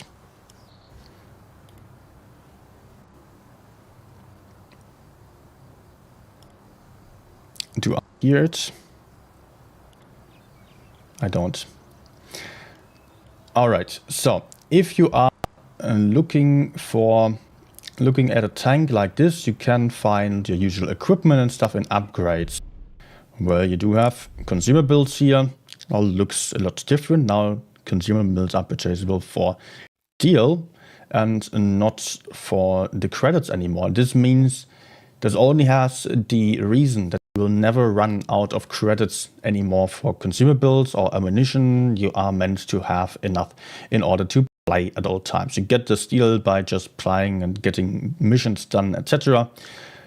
Yeah, like this, you really don't end up in a situation where you don't have the option of playing a tank anymore. Also, premium ammunition now for credits and also pretty low price, 450 only. Equipment also looks a bit different, and also there were some changes. You can see stabilizer is actually on the old statistics again versus precision rifling. Okay, that was called different. Refined gun, it was. Maybe the name is not final yet. Also, provisions don't exist anymore. So, and there is something here that is additional protective kit versus 3% crew. You can now choose between those. Whereas you are the ones who have the same thing over here.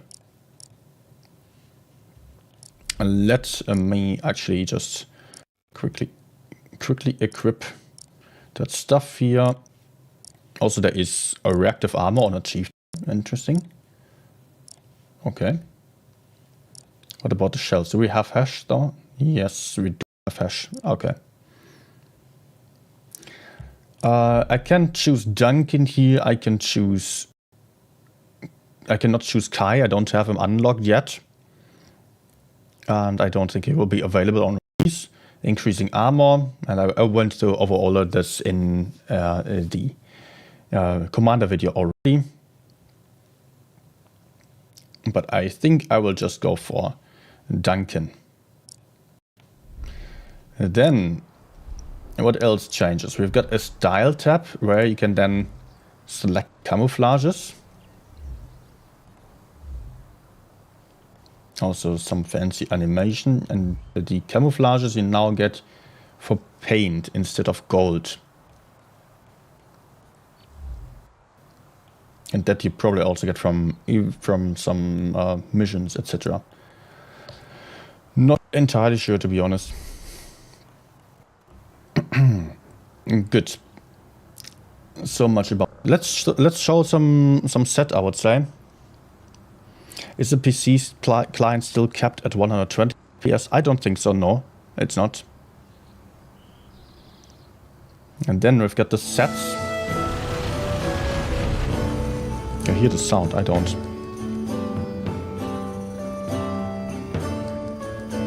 No? Hey, I want the sound as well.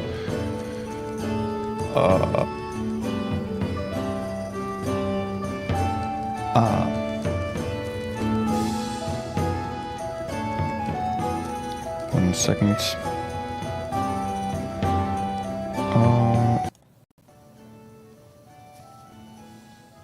Now I do hear it.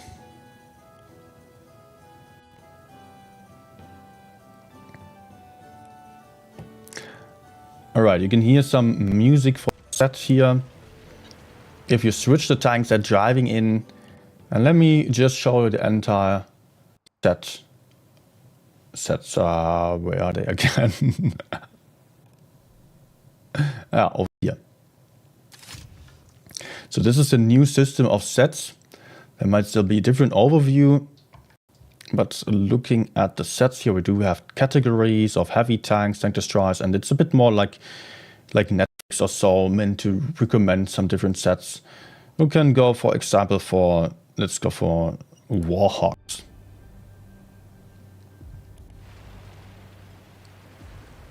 And then there are different kinds of tanks that are all meant to be kind of similar.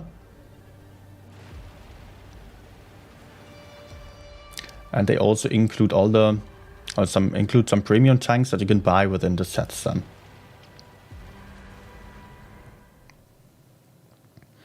If I go for the mouse set, also quite nice here. Not sure how well you can hear that. Every set has its own music.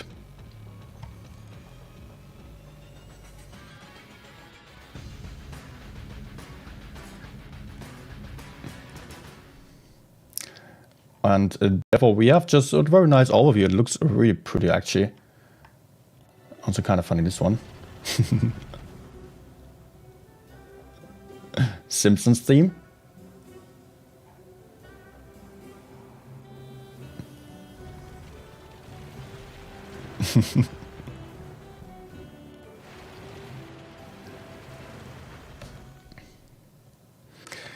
Let's go for something else here, just to show you a couple of those.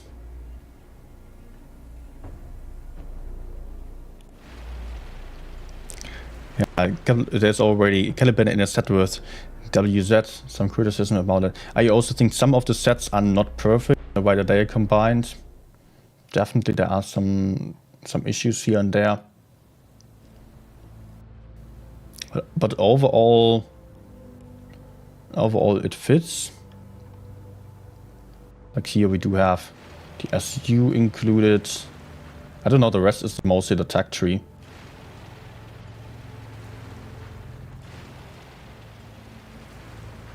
Also the prices are not necessarily final yet here.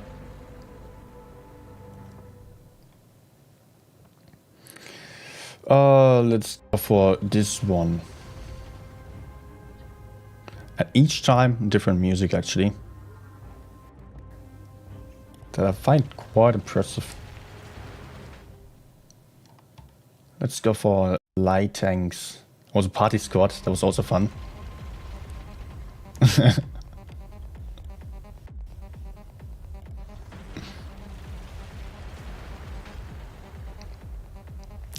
Spotify page, please.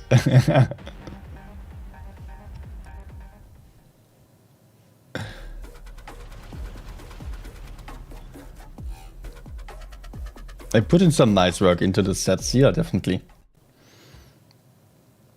And look at 183 line. Okay, let's go. Literators.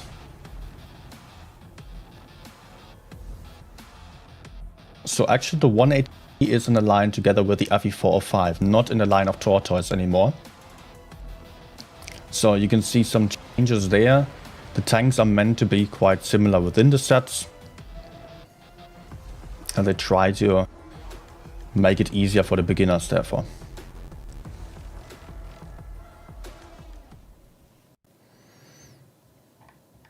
Okay, these are all the TD sets here.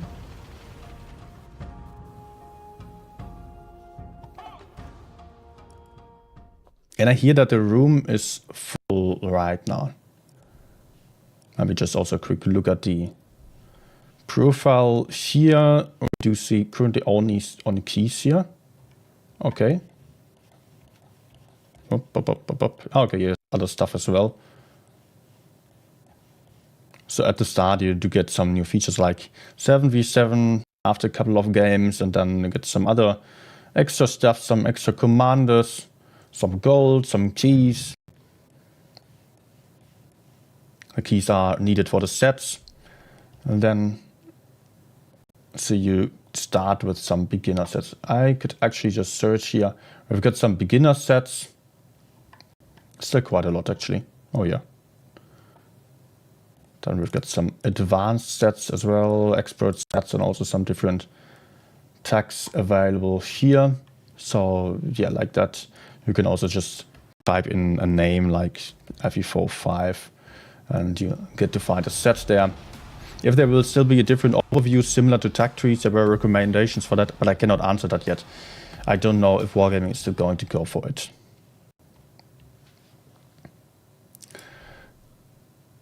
And like this, it all looks a bit different. In my opinion, it does just simply look better. Here you have the commanders then, where you can then level them up, that I already showed. I leveled them already. They're capped at that level here for the maximum bonus. Okay, let me go for Chieftain and into training room.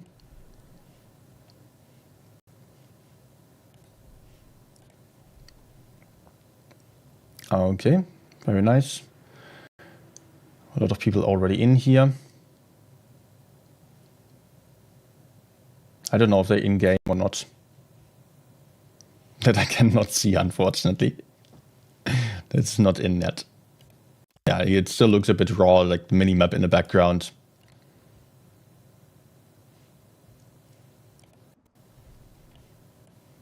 Okay, your reactions now.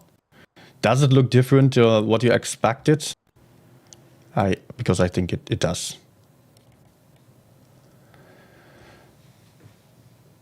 Premium for gold in a shop there again. It's interesting.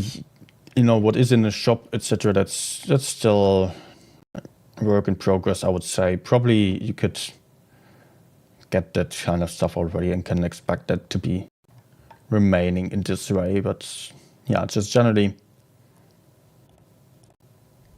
everything still work in progress.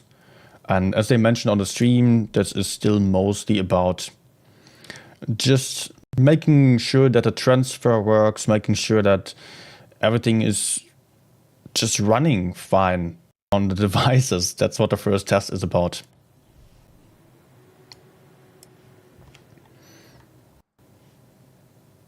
Squid Game? Where did I see Squid Game? Or did you see it? Was it on the shop or so? No.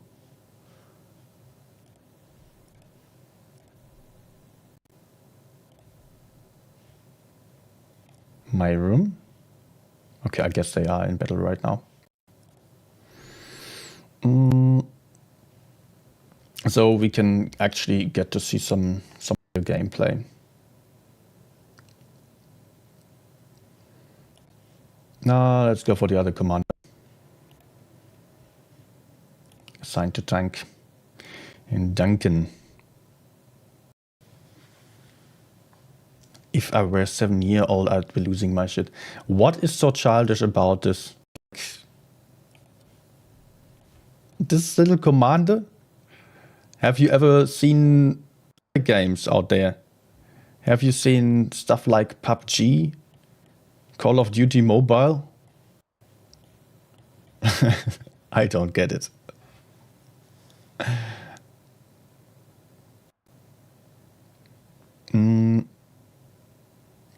Where win rate? Well, win rate is currently not available yet here. Profile. We do have the Bronze League. Oh my gosh, I'm Bronze only. We do have stats shown here as well, but that's still rather incomplete here. Individual tank stats. Yeah, there were a lot of issues last time. I've seen that, like average damage not working out or so. That was not fitting.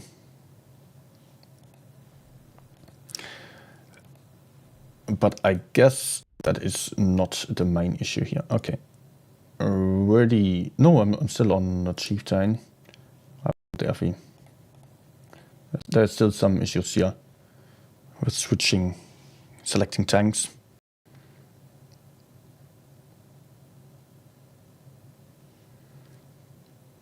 Netflix star set screen is a little odd looking visually, but I think the set system is actually better than Tech Tree for new players. Yeah, especially for new players, for finding new sets and new tech trees, then the sets are much better.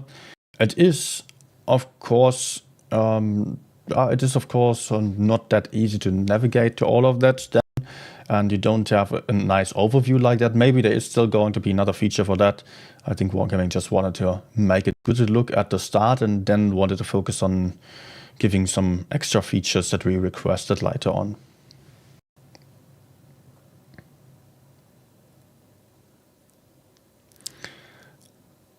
Instead of cartoon characters, I just put military commanders. We have a fair point. If you feel like that would be important to you, I could see that maybe they went too far with a stylistic choices here of the commanders. I personally really don't care about that. We have so much unrealistic stuff in the game already. Be it map games, be it some for the maps actually not so much, but also like maps are not really realistic.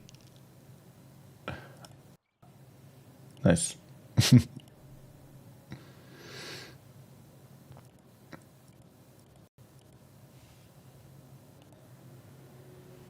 Error.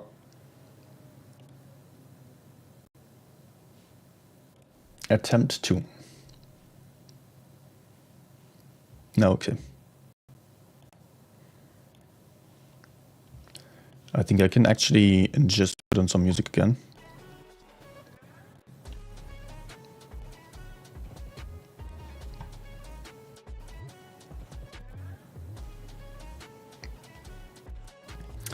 Ready.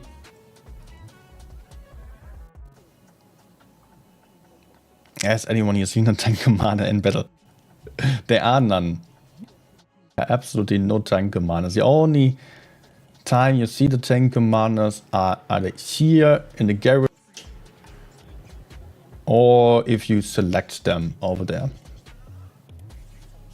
Then you can see the commanders. There's a military commander. To be fair, it's the only one. No, actually, I mean, Olivia also wears some kind of military clothing. And this guy as well. Her as well, so 3 out of... And then we've got 4 without military clothing, okay. And he is also too woke, as I've seen on the comments.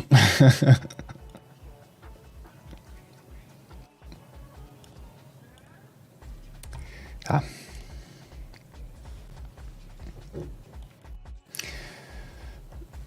Train. People are in. Good. What else is there? Actually, that's it, pretty much.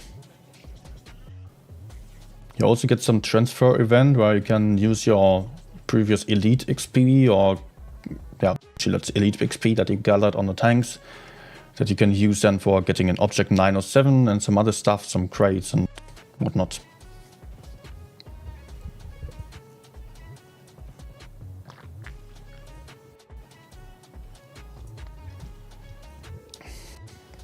You're a good friend for pay to play, but what makes you think it would be more pay to play than before?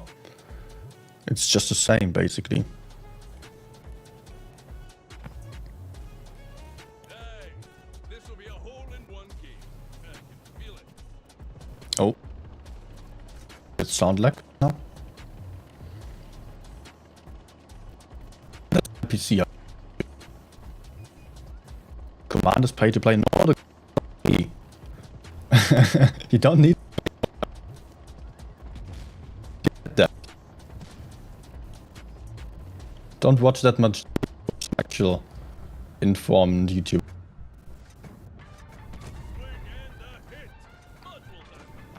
To be honest, the lava up there looks a bit weird, but otherwise, just looks good.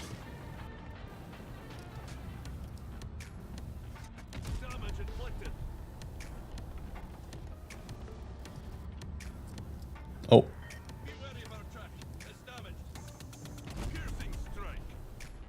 Okay, you could see 517 damage on that one. Mic is lagging. I'm having some sound issues right now, I know. I have to fix that after this game. It's all over the place.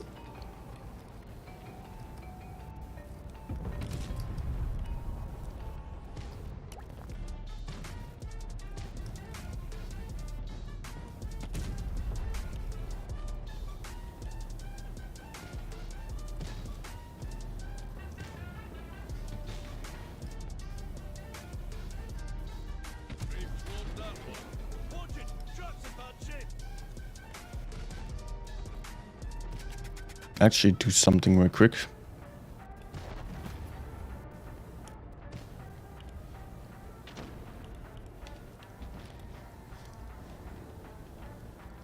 Maybe this already helps.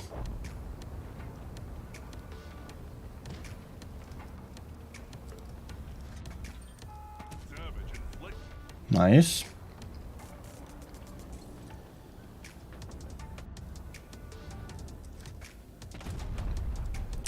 Not quite. I think I want to help in my rear.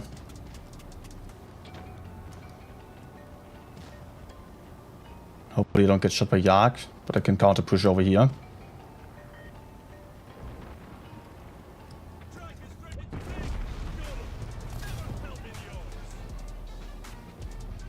Let's take out another one. Nice. And you can actually hear some different music upon killing someone.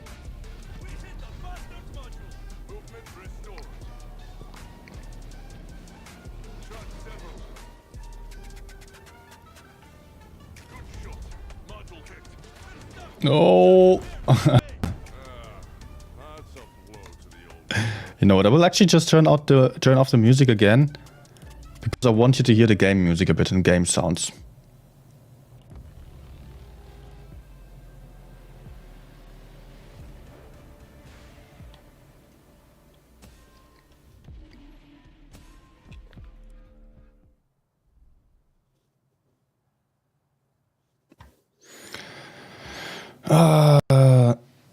One second.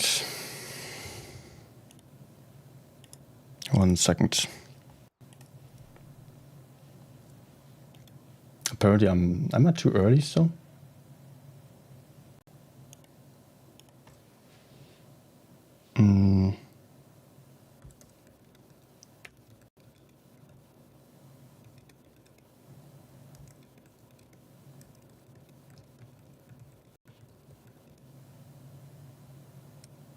1 second, please.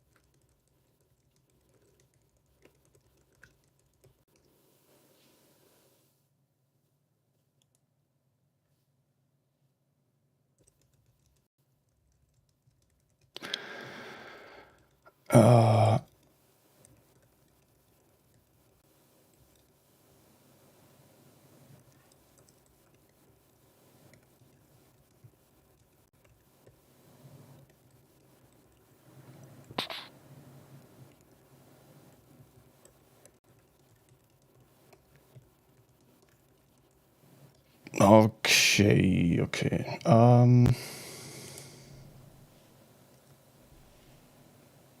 I was just contacted that I'm too early still for putting out my content for the game.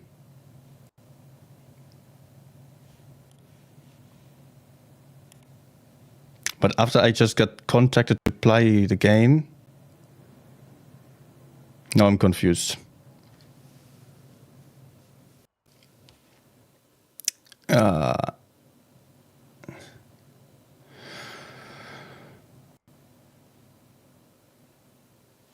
Now I am confused, as I just got told that the stream was over, basically. And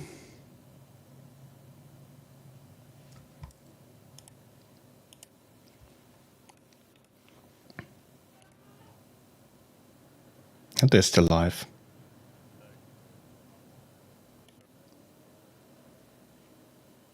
They are actually still live.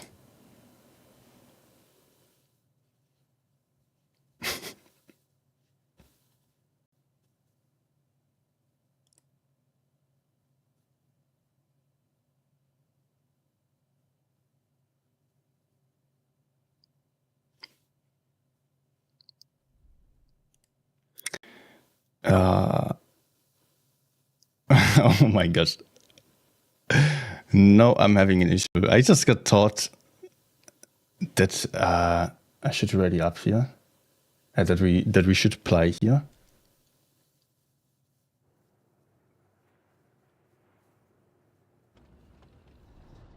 I thought we were playing for the stream as well.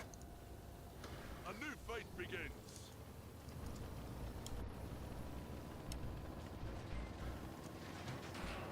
I am confused right now. I need confirmation.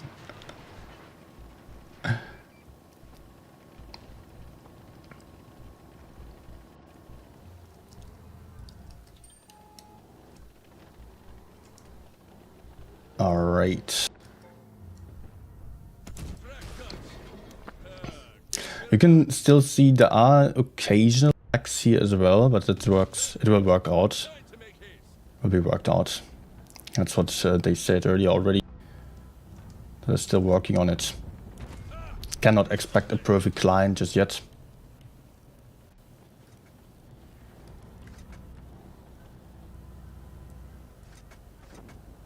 No. The greed. The greed. Oh my gosh. Bloody good strike on their module.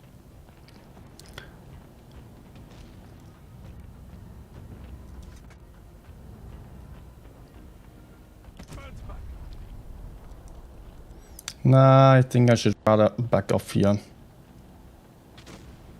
There's too much ahead. Nah. No, actually playing against other CCs here.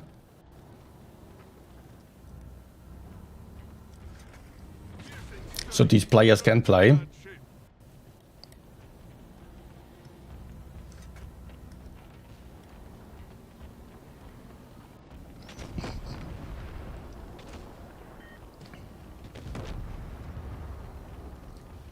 Oh, this doesn't look good.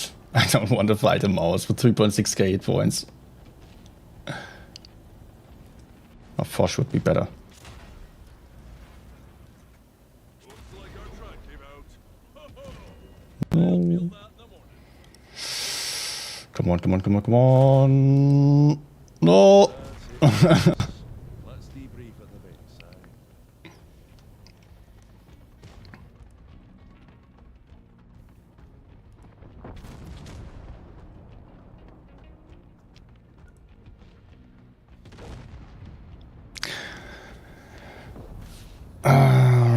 Right. And just checking back there with some information. Yeah, indeed, the description of the commanders did get changed already. The effect of them did not get changed yet. So actually, the commanders did get nerfed since the video that I put out, or some changes were made. I don't know. I could see some changes to the maximum amount of hit points to the mouse, and I could also see some. What else did I see? Actually, that's been what I've seen so far. But apparently, they are already actively rebalancing there.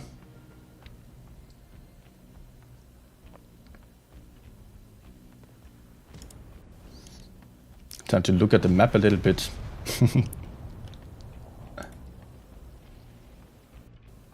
And yeah, we've not seen any tanks flying around and tumbling over, jumping, stuff like that. Nothing like that at all.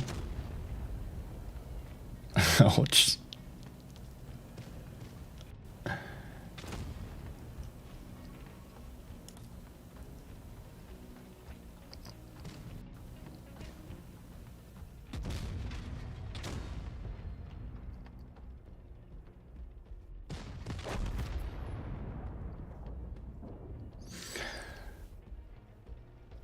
And now Sheridan missile, scanner slow. I guess one or the other might know him as well here.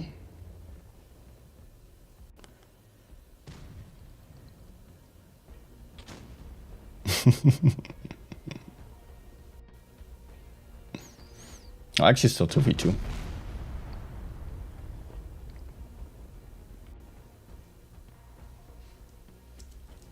I wish I had a free cam to just fly around a little bit.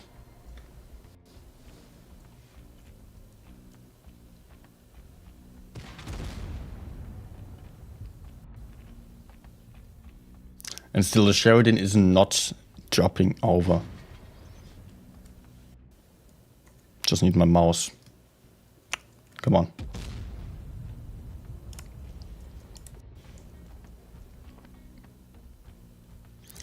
Crew National Voice, or National Crew Voice is so much better.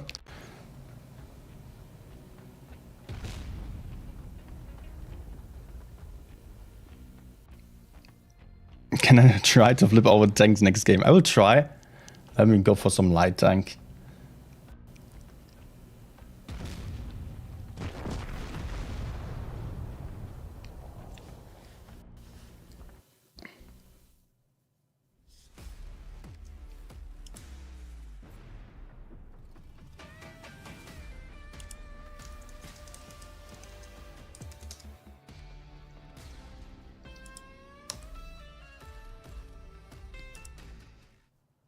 Also, it will be interesting to see how some faster tank with the other commanders is going to perform then. So let's go for the different selection here. And do we have... No. It's still a little bit confusing right now. Why do I not see my... okay. There's my T100. Good. On T100, I might go for Ducky, which gets you unspotted, or where you do see the light bulb after only 1 second, and also you do get some increase of movement speed and firing rate by 5% for 15 seconds upon using consumables. Okay, I don't feel like I will take that one. I will just take Duncan here as well. Although, you know what, I will just go for it. Just because I can then show you something else. Let me unready real quick. I need to select the tank over here. I forgot. Not in the garage.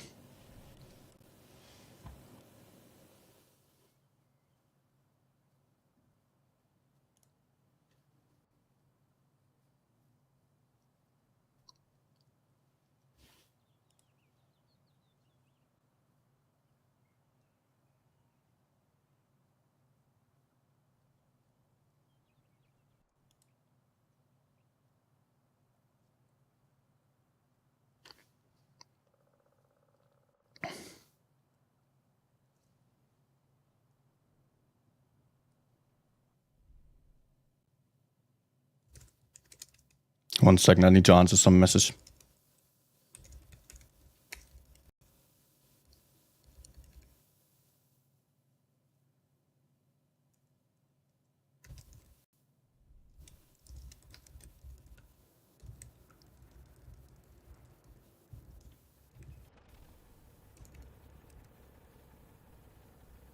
All right, crew. Let's give the viewers what they want. Destruction! Distraction.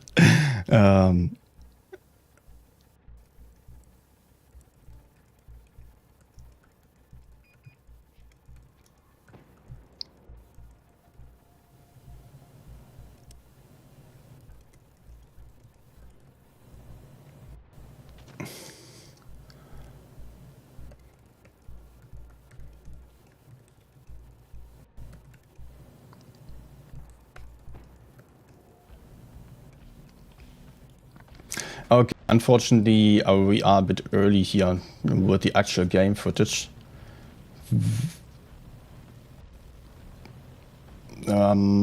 Because the official stream is not over yet.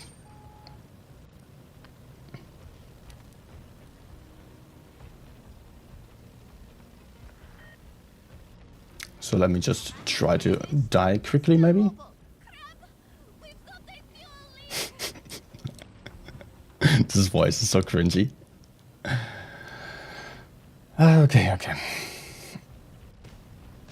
Let me see if I can flip over. Nope, nothing happening. All as we're used to. Oh my gosh. Oh!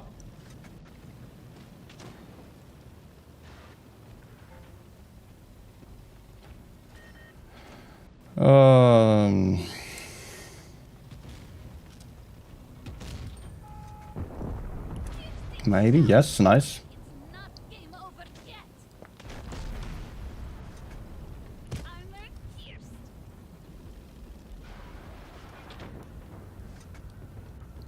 Piercing shot. Good.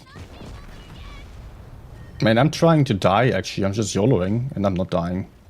Module damaged. Nice. Oppa, let's not do this. Let's try to push in over here. Lol, nice bounce. Stop him, module. Damage to the track. Not good. Gently holding on. Oh my gosh, I bounced him again. Tank is leaking. Fuel tank is leaking. Module ripped. Supposedly the commanders have 300 voice lines. 300 different voice lines. Each of them. Your doom has been met. Cha-ching. Armor pierced.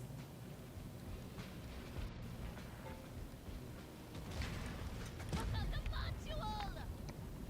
module. Nope. I think that did not go in. And last one. All right. No.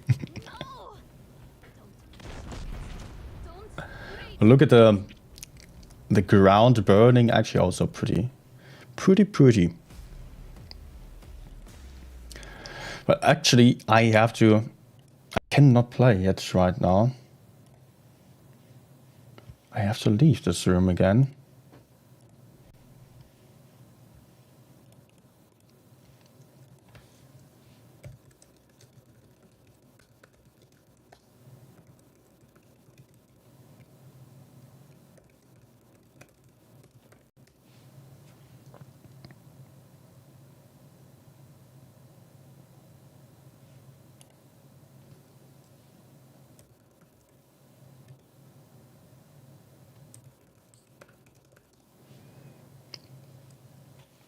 Okay. Okay. I'm sorry for the confusion going on there.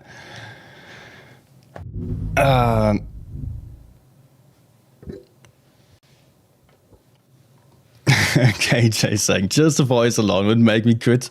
I get it with the voice of Ducky. That's.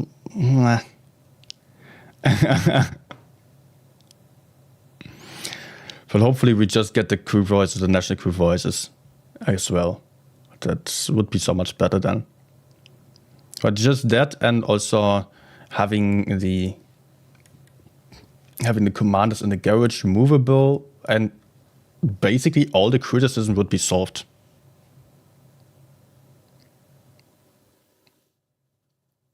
Everything that people don't like about this. Okay, they're still the commanders, yeah. Maybe Wargaming can reskin the commanders also. Of course, that would be another option. To just give them some military clothing. Or at least not as groovy as they are there.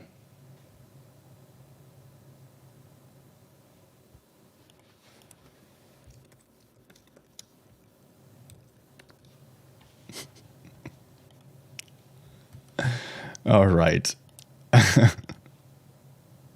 Man, I told them to just actually I asked the testers if I could play with them after the stream, and they told me to just join in here. So I thought the stream was actually over already. Apparently not yet, because I was so far behind.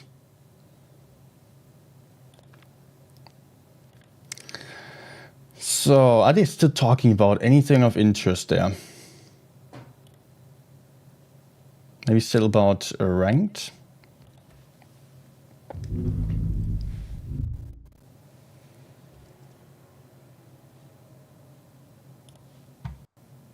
Wait, let me just see. Yeah, they are still talking. God damn it, I messed up badly. So, any other questions that you're still having there about what is actually happening?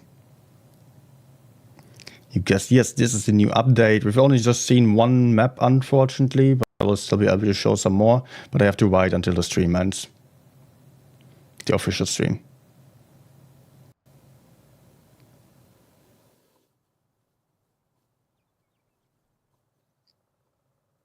Okay. So we get a couple more minutes of looking at the official stream. Maybe there is still some interesting stuff here. Yeah, transfer.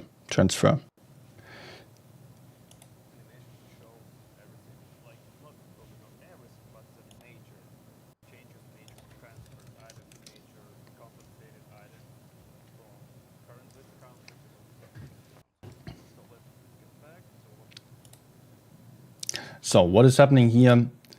Everything that you have currently will get transferred to the new client. The free XP that gets to be data cards. So some slight change there that won't really matter that much actually.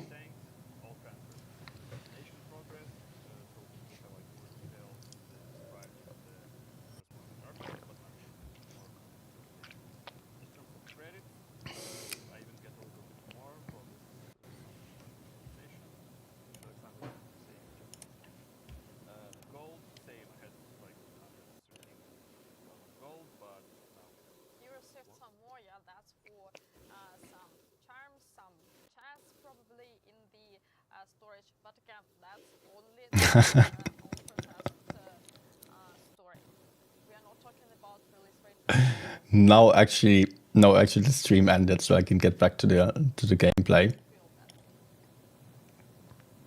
Man, of course. And that was a little bit. It was not that great. I was not supposed to stream the game already, and just got told basically it was over. Okay. But was there still anything of importance to you here concerning transfer or so? I think I've covered everything already on the last videos. Anything else that they were showing here? Some other maps. Commanders, yeah, we've gone over all that already. Yep, okay. So let's get back to the game. And I can enter the training room again. Attempt number 3. There we go.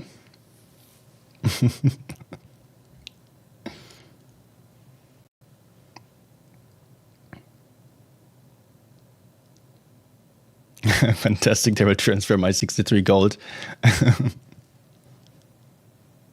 Yep, you're going to be rich. Now make a video about what we've missed. Yeah, you did not really miss anything there in the last part of the stream. Transfer only, maybe. But I actually covered that already. Transfer hub. This part, although this might not be final yet, because the commanders will be, they will be supplied with the necessary stuff anyways, like commander books are there for basically leveling the commanders in game. That's the old elite XP and also the XP you spend on leveling crew skills, and for that you get commander XP then.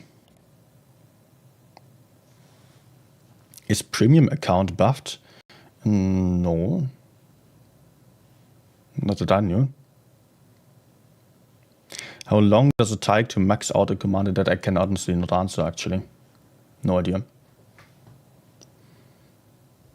But yeah, you can use your, you can actually level that up as well with some credits, daily missions. You get some boosters there. Oh, I need to ready up. You can use yeah, well, you can play, and you can also just level them up by using gold, which was between 15 to 25k gold per commander. If you don't want to grind at all, but everyone will get at least 3. If you have the crew skills maxed out, you will get at least 3, if not 4, fully leveled commanders.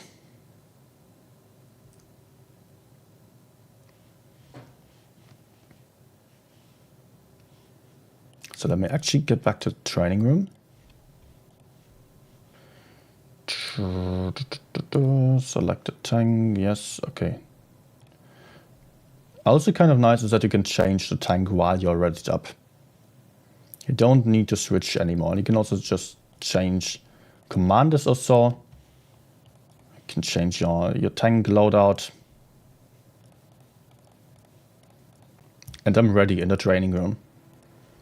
So I don't need to worry about missing, like if it was a tournament, it would not be any issue. Nah. Equip. Good. Got it.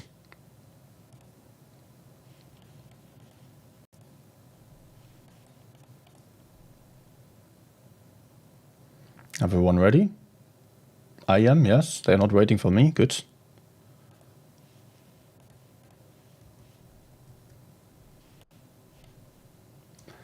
Let's go. Ghost Factory.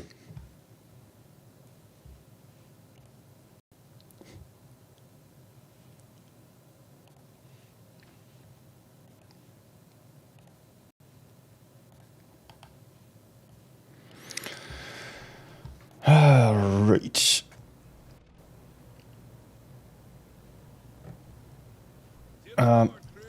Also, boosters look different, although I cannot really say much about them. You changing tank while being in training room is probably a bug. No, that's not a bug. That's a feature.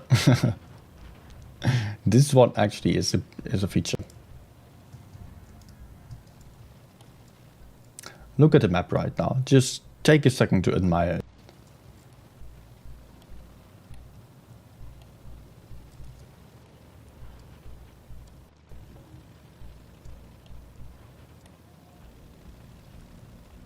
I'm about to get wrecked. No.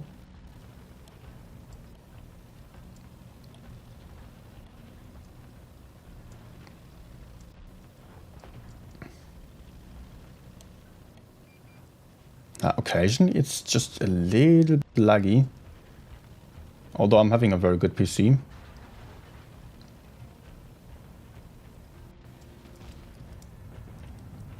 Oh my gosh. Failure. Swing and a hit. Module damaged. Track issues. Module hit. Okay, ricochet and penetration. Module hit. Oh no, not a TP. Hope you like your thing. Well done. Enemy module damaged. I think I should run away here. That's not good with a TP. Let me move out of this. I just killed Joe. Would be Joe.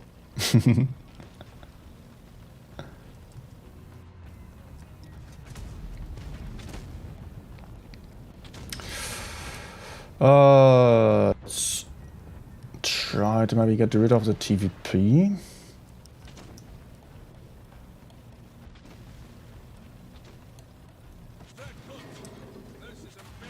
Ay, ay, ay, ay, ay, ay, ay, ay, ay.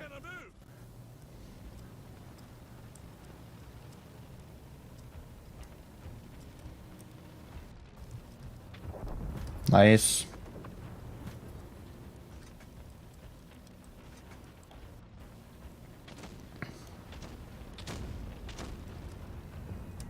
Piercing strike. Piercing strike. We hit the bastard's module. Re-hit the bastards module. Come on. Alright.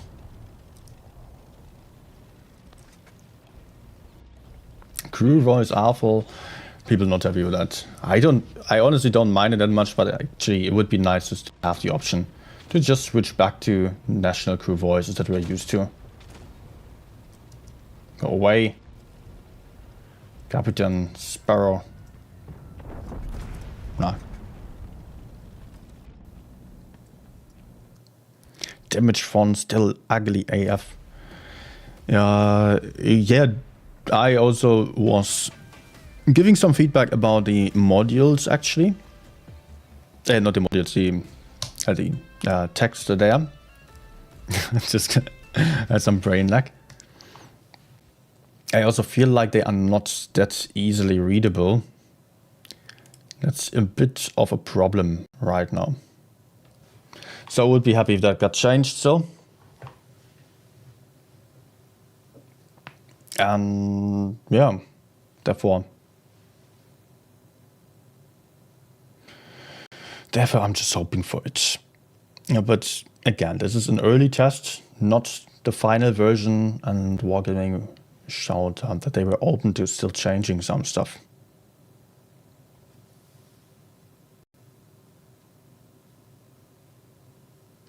Looks too off from the realism feeling of a tank battle. That the colors are different.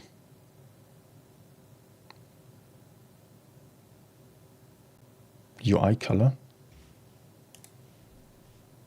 Okay.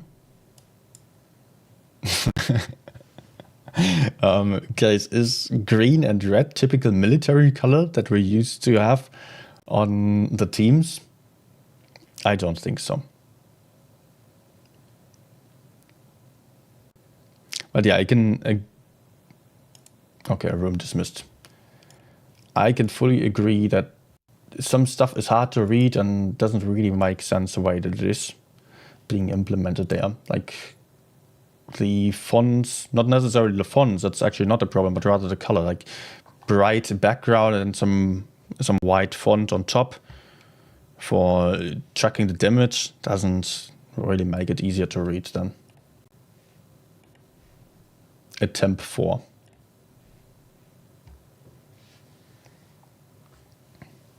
Green and red Christmas. Yeah, previous game actually is Christmas themed.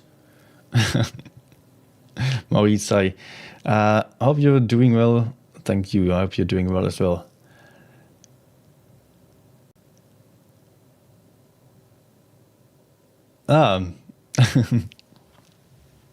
Good to hear that you actually like to hear that. Of course, there are a lot of people who are thinking differently. And mostly the criticism is louder, the negativity is louder than the positivity and on the internet or in general. So thank you for saying this. Green, red are universal. Good, bad, go, stop. Yeah, okay. But I don't really see any huge difference to turquoise or blue and the light blue and red in that.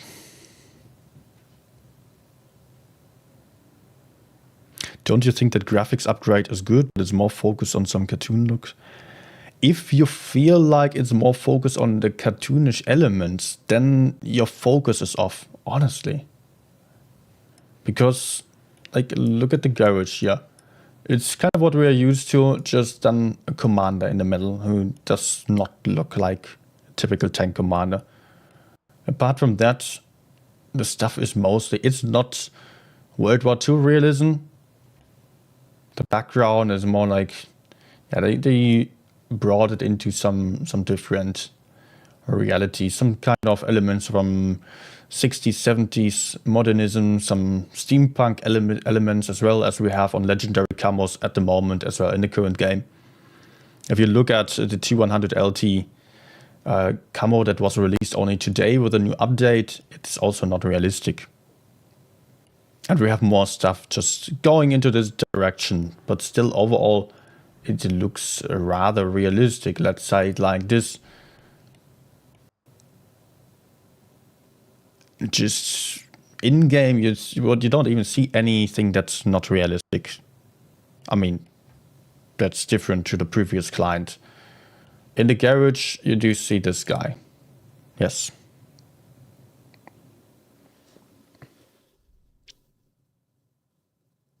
Did you realize terrain is more basic? For example, Heavy Hill on Dead Rail is perfectly rounded, doesn't look bumpy as before. I was not really finding that to be the case so far, but of course there are some changes to the maps as well.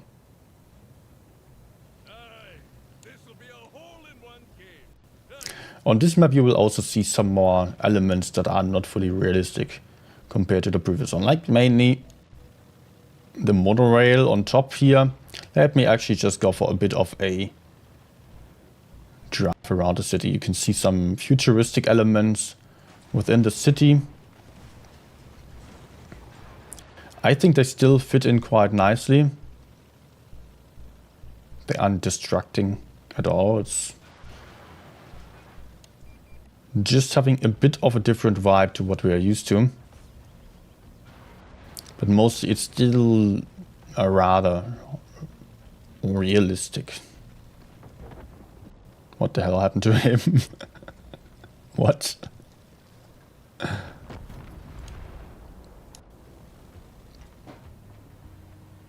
Good example for the 60s modernism. Or was that later? 70s? I think that fits. He's running into some bug there.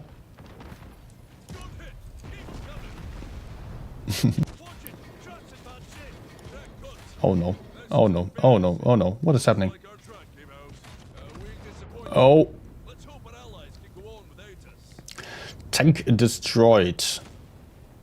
Now you do see in this this title up here, which is also different. I think that was mentioned earlier by someone already. That's not the defeat screen, but rather a new screen there. Also, some music is played in whenever you are destroying someone, when you're getting destroyed.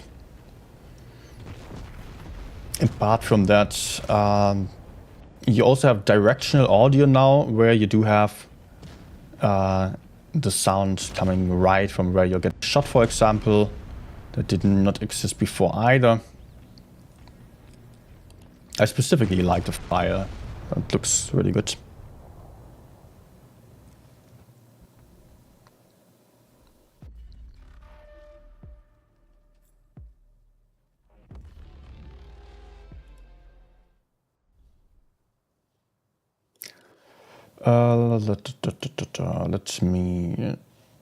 Let me also play something else maybe.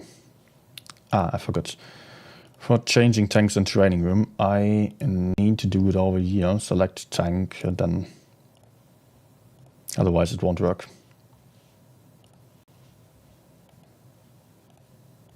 I guess that's still going to get changed, hopefully.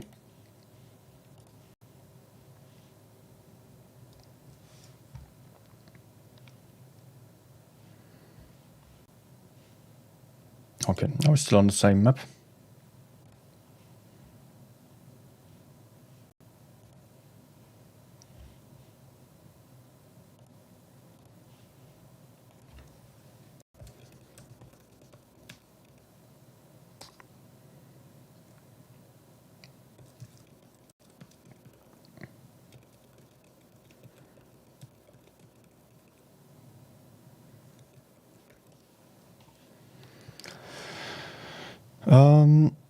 Also, I just get some update here about the command changes.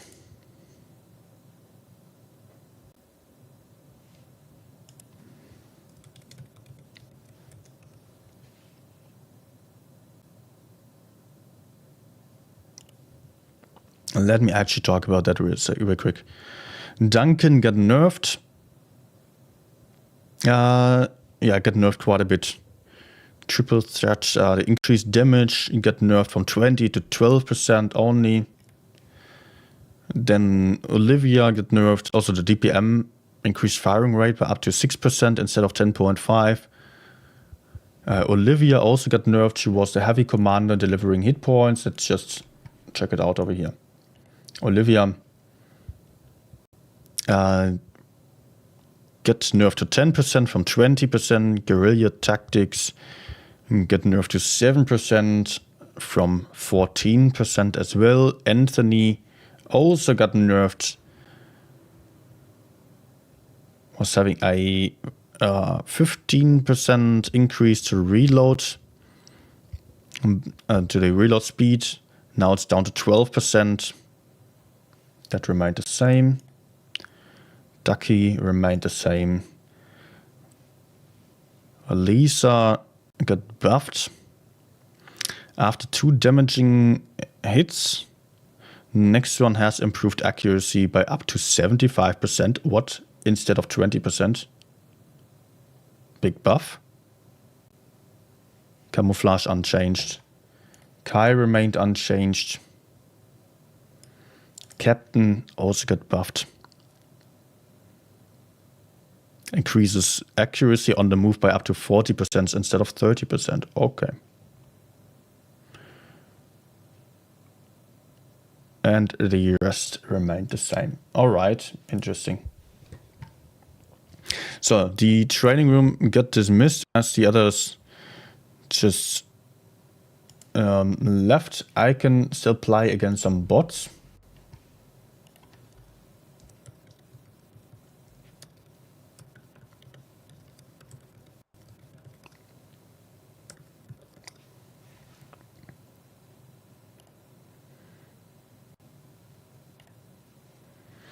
But actually, the changes to the commanders sounded pretty good there.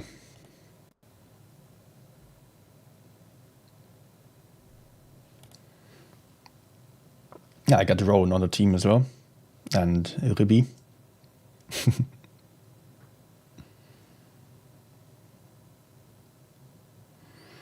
Otherwise, all bots here. Oh, Vexen is also there.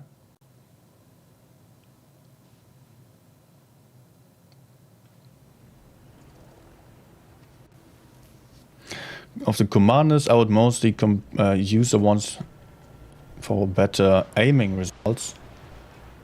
Actually, interesting that you say that we can already see some difference there. I personally would go for DPM, but that's a nice thing. There are lots of different options.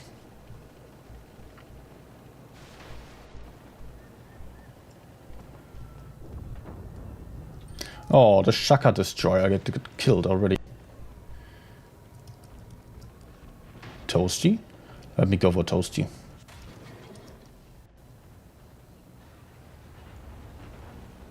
Should be a bot as well.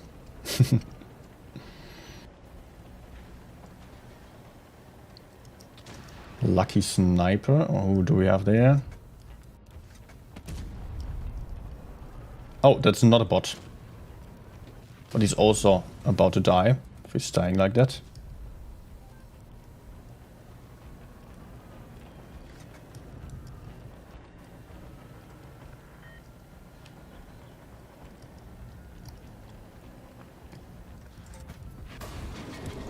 Gotcha. Now comes the bot to save him. Nah. I'm not having any commander right now, actually. No commander voice. Yeah, that one was broken. Hoppa.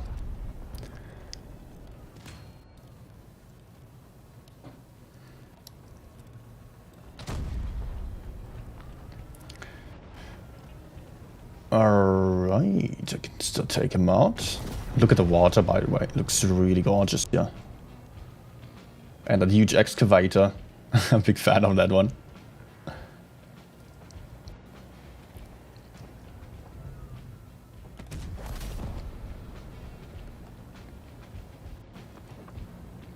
Next, please.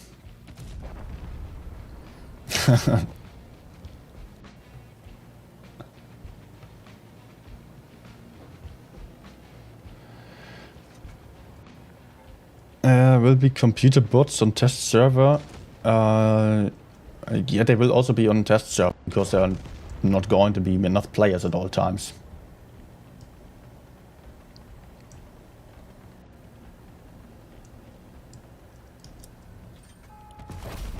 Nice. When will the game actually turn into this? I sense some some criticism in that. Actually, we don't have any final date yet, but it's going to be at least 3 months of reworking, adjusting. Wargaming still will go for multiple tests. At the moment, it's mostly about performance, and they're still making some balance changes and all that stuff. So let me. I'm on Lisa right now. Let me just go for Duncan here. Although I'm playing a TD, and on TDs I think I will go for Lisa all the time because of. Wait, I did not switch the commanders. Assign to tank. Ah, yeah.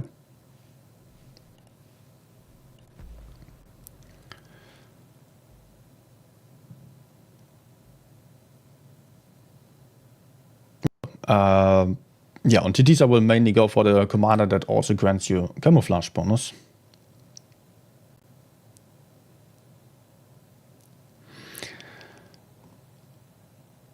Only Ghost Factory is washed out. All other maps are good so far. There are some different lighting issues, I feel like, as well, or not necessarily issues. They are looking different to what we're used to. That can be expected. They don't have to go for the exact same thing. Some of it might still require some slight improvement. I also texted that to Wargaming as well.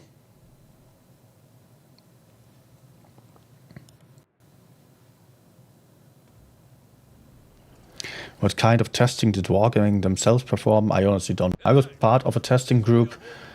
There were other tests with other players supposedly as well. I don't know how much they actually tested so far, but usually they are always testing internally with some.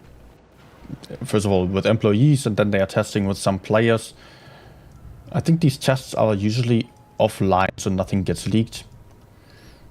And then the testing groups become bigger and bigger. Often they are also testing with some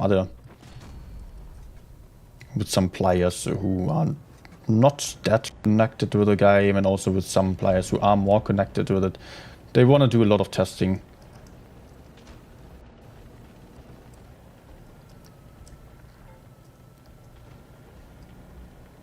Am I going to fight Takao again?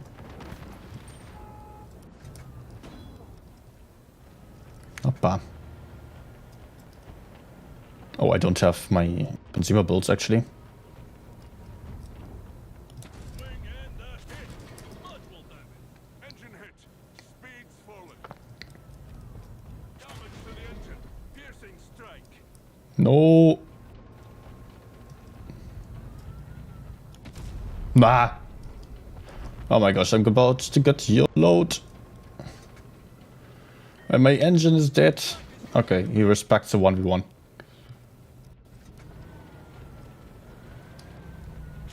module damaged.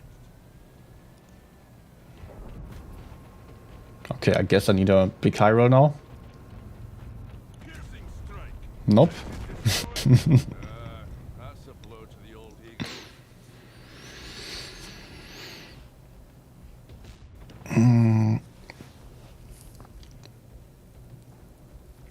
Can't wait for event where the new commanders will be introduced looking like streamers. I'll take Fatness Commander, the Bobby skill. Yeah, that is of course also an option. Like at this point we only have basic characters in the game. They're already quite refined, but of course there might be skins to the characters and all that kind of stuff. As we know from PUBG or so, there are many different opportunities for customization than on the commanders, which don't really grant you any benefit in the game as well. So I think that's a good thing coming to the commanders, that it's not only about just giving us that's making every player better and better and better, because then we would really have pay to win. I could hear some opinions saying by KJ as well, they're just saying we need crew skills and commanders on top, but I honestly think that's just making stuff too complicated, and then we have too much of a difference between the newbies and the pros. Like this, we only have the commanders, and all the commanders are supposed to be balanced. So we are free to select whatever we feel like suits our playstyle best.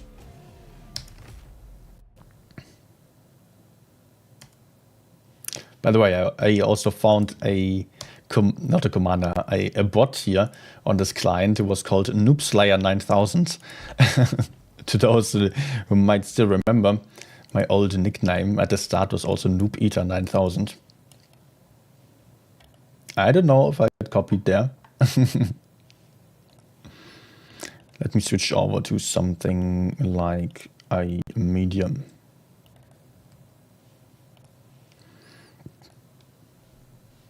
Am I set up properly? No. Of course not. Consumer builds. Let's go for equipping this quick. Switch slots. And okay, let's forget about reactive armor.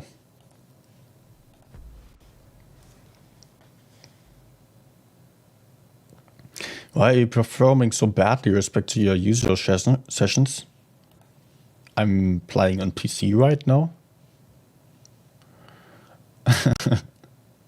Also, I'm pretty tired, but mostly because I'm just playing on PC.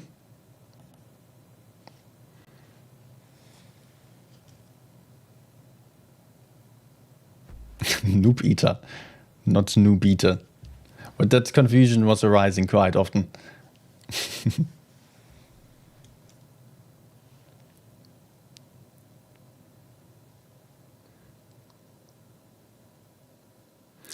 Would be nice to have an option for graphics, example, standard, realistic, colorful, etc. Other games have that. But you cannot just turn off the colors. I mean, that would be an option, but you cannot change the entire map design. This'll be a hole-in-one game. Of course, you might go for different looks of it. Right now we also have Invader 3000.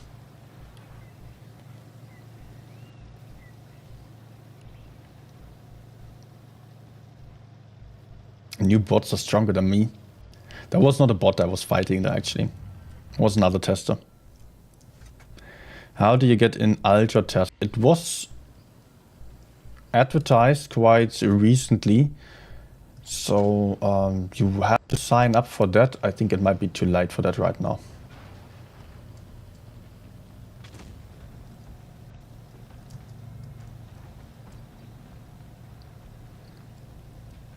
You can definitely see then the graphics here, the water, especially the lighting effects look a lot better there.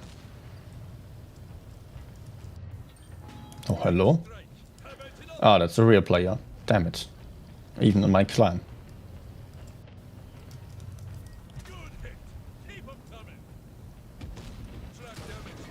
No, I knew it. Got 'em! Never tell me the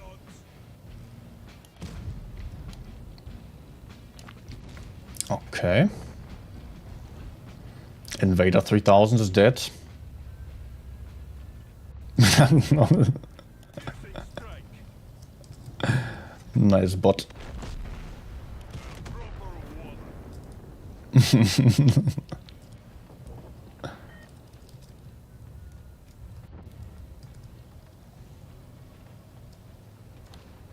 But it's actually not looking good to us. We're also losing the other side.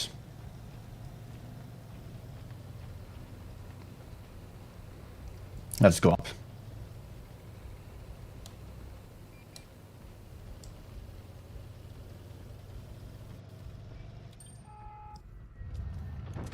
No, such an important shot. Needed to get him down to one shot.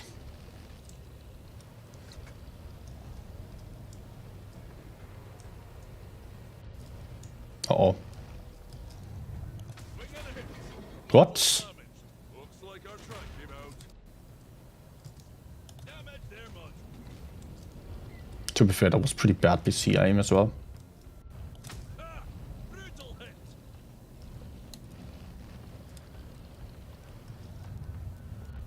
Take that, you tossers.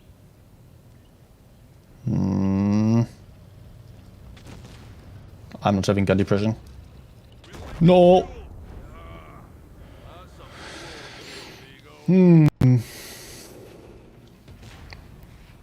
Clans have 7 characters now.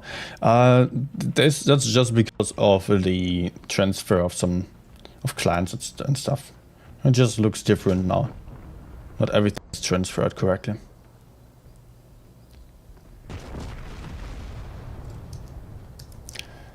Honestly, blue or green on the team color doesn't make a big difference to me. I prefer the blue actually. The damage markers in game are a bit of an issue indeed, where you can simply not see that quite well. You cannot really see that too good.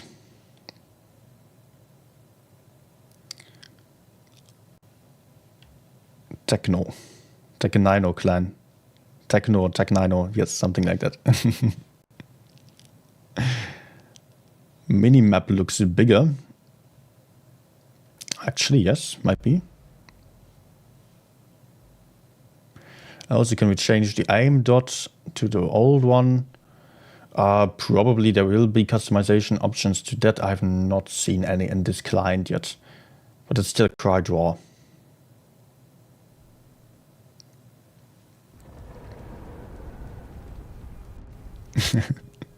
Falcon already afraid of bots. Aye, this'll be a hole-in-one game. I can feel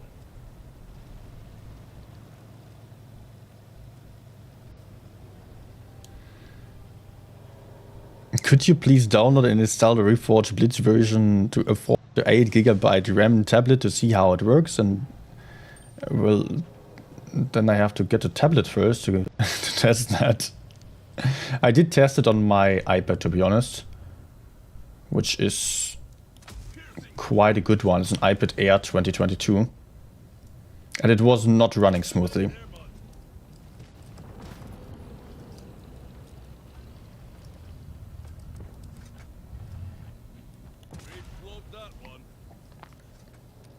Was heating up quite a lot. But yeah, it's not to be expected that there is going to be great performance at this stage. That's still changing a lot then. Take that, you tossers! Great strike. How about another? I think the one to win the front is a real player. Gorilla is not.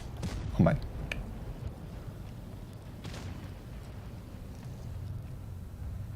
Proper wallet.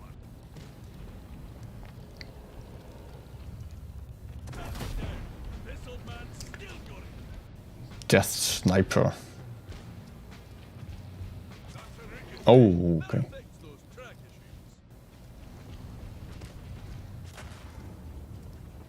Ho ho! They'll feel that in the morning.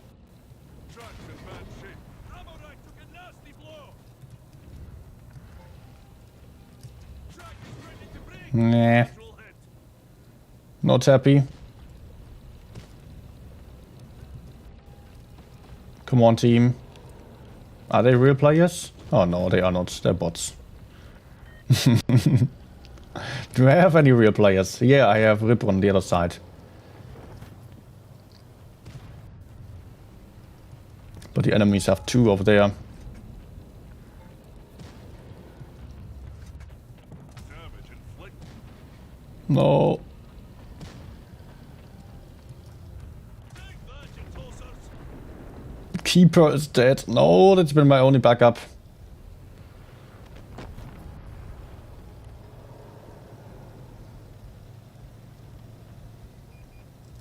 No. Ah, failed the track shot as well. He's going to hash me. No. Blow to the old ego. He got his revenge after I killed him earlier. Well, on the second game he killed me actually.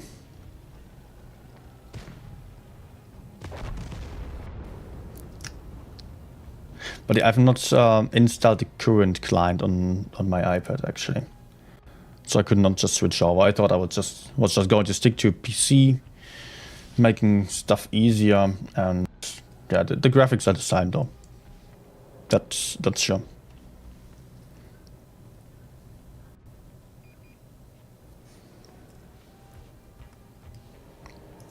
Where's my mod, Daniel? Good that you asked for it so kindly, I completely forgot. Put user in timeout. That's what you wanted, right?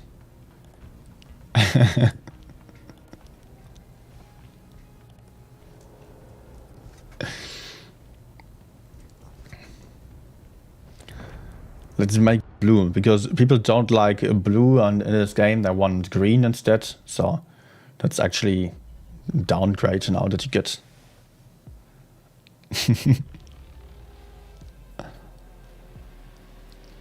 Please want to see the profile. Yeah, let's go for the profile then. But there is not much to see about the profile yet, because that's still work in progress. You can already see it with the achievements and the tank stats, individual tank stats as well, but they are often incorrect, and yeah, there's still a lot of stuff lacking here.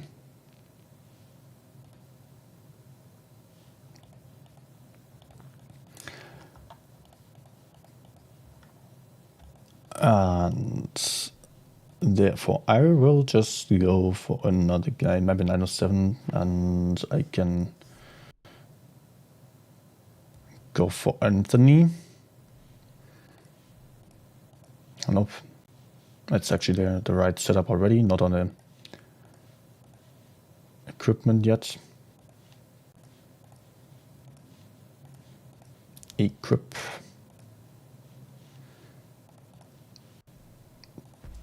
Battle.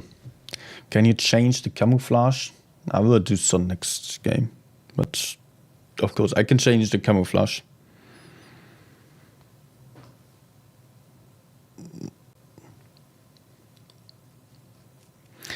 Where can I download test server for PC? You probably got an email concerning tests. I don't know. Probably I took too long, as I was in the garage. The others just all got into a game already.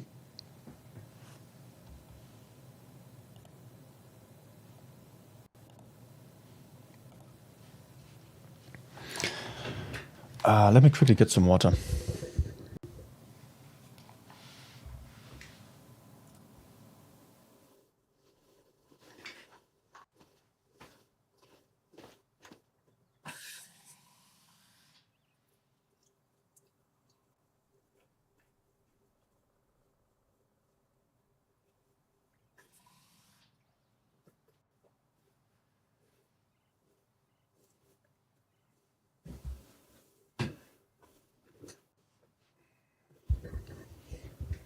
Yeah, I think we are running into the problem of others having found the game. Thing is, at the moment that you need at least 2 players in the queue, otherwise you won't find the game. after 5 minutes and you get matched with the bots only.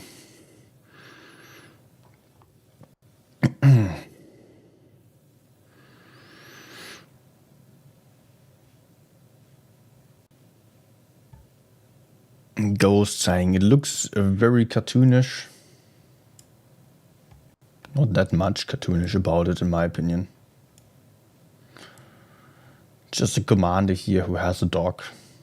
And I like the dog.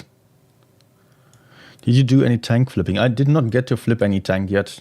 Not since we are testing today. He licked his face.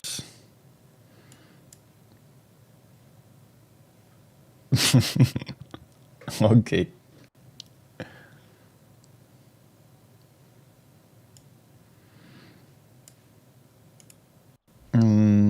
I wanted to change camos. So we do have other camos over here as well. Authentic camo, for example. You want historical camos. There you go. And you do have multiple slots as well, also attachments. You can actually see different profile backgrounds depending on the tank. You can set that up as well. You can select an avatar just for one tank. Be unique. Bound by ice. Weren't there multiple different camos within one set? Yes. Okay. That also works here. Cartoonish and Clan War.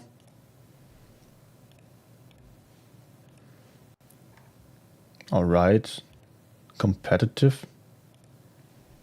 What is that? But you see the camouflages are all now in these sets here. Similar to the tanks. All have their theme. And you buy them for this. You buy them for paint.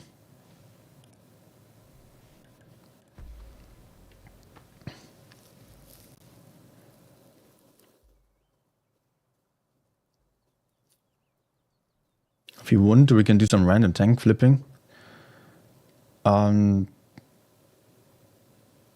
if you want to join in, but actually I want to show a bit of gameplay still. I think trading room is not that interesting. Now we've got 2 players in the queue, so I will find some game again. Hi Cora as well. How many Scooby snacks is dog eating? He's having a lot of snacks, I think.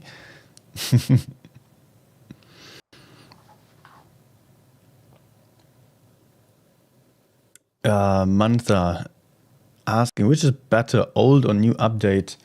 I'm looking forward to the changes. Mostly graphics update to all the maps. To us experienced players, most of the changes won't matter. Most of it is just making stuff easier for beginners. For us experienced players, we don't really care about the tech tree appearance. If it's sets or tech trees, doesn't matter. Apart from that, what else is there on the changes, on the graphics? Yeah, a couple of commanders and stuff. On the graphics side, I don't care about the changes in the UI also. That I can say like this. I only think that in-game it got better. It all got prettier. And apart from that, there will also be the commanders then, which are interesting in the skills if they are balanced, which I hope they are going to be. I think they are going to be, as Wargaming is already making changes to the commanders or just announced changes already. They are also going to add something nice to the game, in my opinion. And as that, yeah, the biggest discussion you find online is about the appearance of the commanders. And that is really none of my concerns. I'm only concerned about whether the tank balance is going to be right in the end. And usually Wargaming found a way to make it work and collect enough data And yeah, this is just one of many tests. Go for a repeat strike. So definitely they still have time to come up with a good balance as well. In regards to map design, of course, you could also criticize that a little bit, because it also is not just as realistic anymore Penetration affirmative. in on some places, but mostly it is. But the plan there is that... Oh my gosh, I'm driving against a damn wall. Stop it. Track hit. Reversals limited. Plan there is to have some kind of narrative, so to speak. You have some maps and commanders that do fit into some kind of storyline, into some world. Armor piercing. That's what the changes are about there.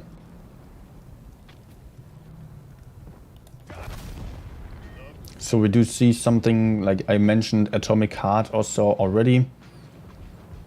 So we can see some 60s, 70s modernist style building, some cyberpunk elements, steampunk elements. Retrofuturism. Oh crap. I'm not good with aiming on PC, honestly.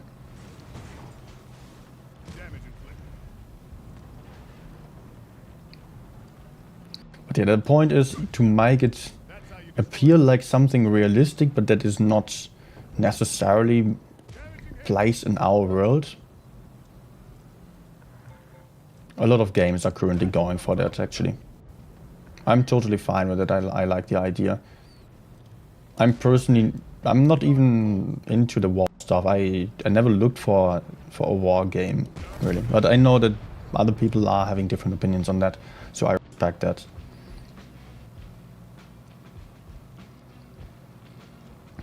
To be honest, at some point I was looking for games that are not war related, and it's almost impossible. Tactical action games that are not about fighting or not about war itself. shell ricochet. Oh my. No. Rip. Damaging hit. Don't let up. And VZ missed as well. Almost hit.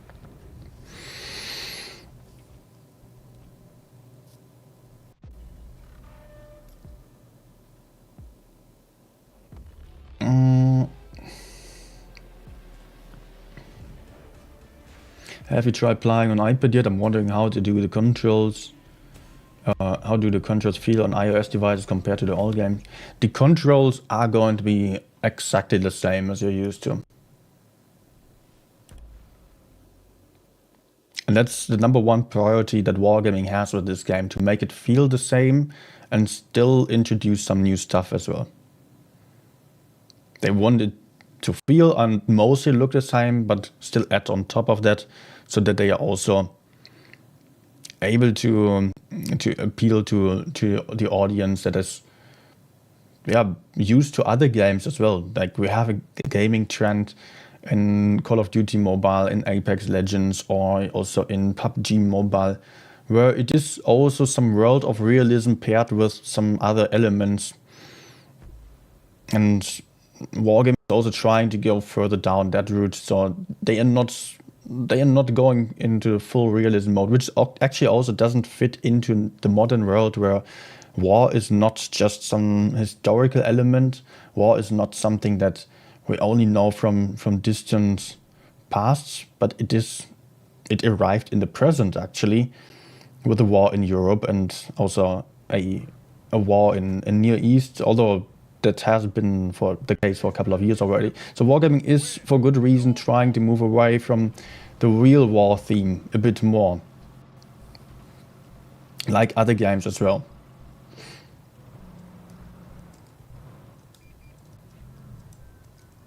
Good shot. That's how you destroy it. I hope you can understand that with that background as well. Okay, Damage inflicted. let's keep fighting him. see bot. Red Wolf, yes.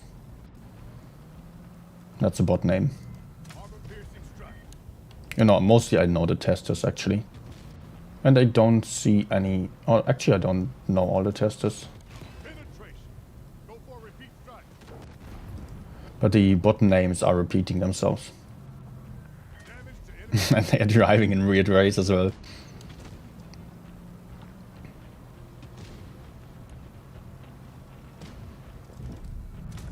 No!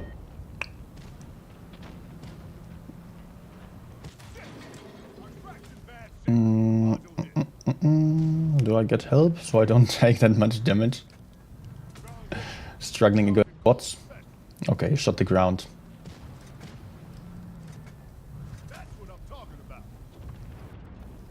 They are of course very bad, but they are not absolutely horrible. I feel like the old bots of the tutorial played worse.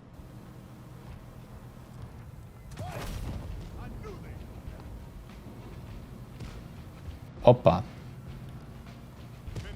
By the way, some change that you might not have noticed yet, and I did not tell about it yet. If you are looking at the screen on top of the numbers, you do actually see that instead of the kills being counted, the numbers now do show the amount of tanks alive. So just a slight change, but I feel like that's a good one as well. Especially in tournament streams, I often struggled with that. Because you don't necessarily call out the tanks killed, but want to see who is at the advantage in regards to tanks alive.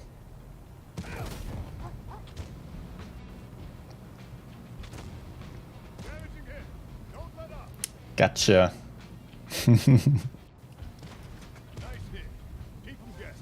Try harding against bots. Oh, there's more.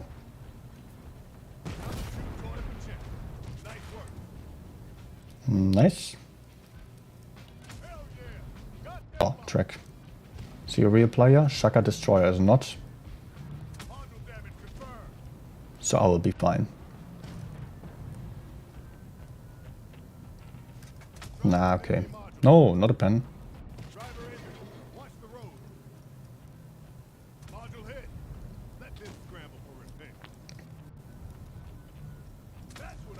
But the damage counter is really unnecessarily hard to see.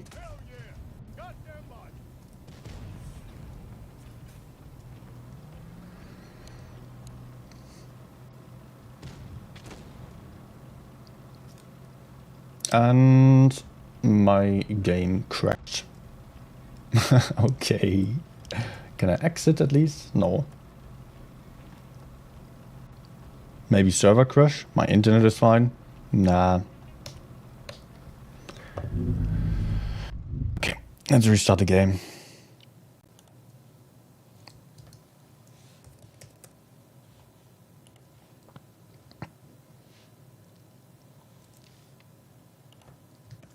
Hopefully that works. 9k, yes. Very easy to farm against these bots. Sometimes I had 10k damage on above that as well. It's weird we can count to 7. Actually, yes, we can count to 7, but still most people don't bother to.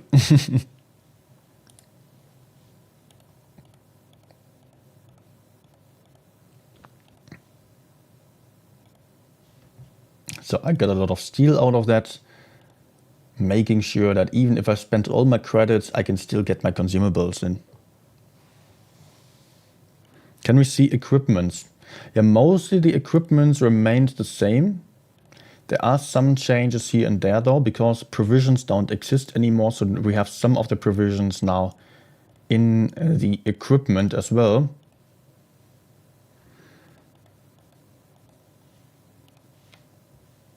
And also some of the special provisions that we've had previously, they are also in the equipments. Let's go for 60 TP, for example. A European, and there it is. No. What did I just do? Ah, this button shows a set. Okay. So here on 60 TP, no, we don't have it. Was it changed again? I thought it had some special provisions here. So no special provisions anymore then? But I've seen some special equipment as well. To be honest, I wouldn't be mad about it because special provisions are kind of unnecessary actually. Oh, you don't see the game. Oops, sorry.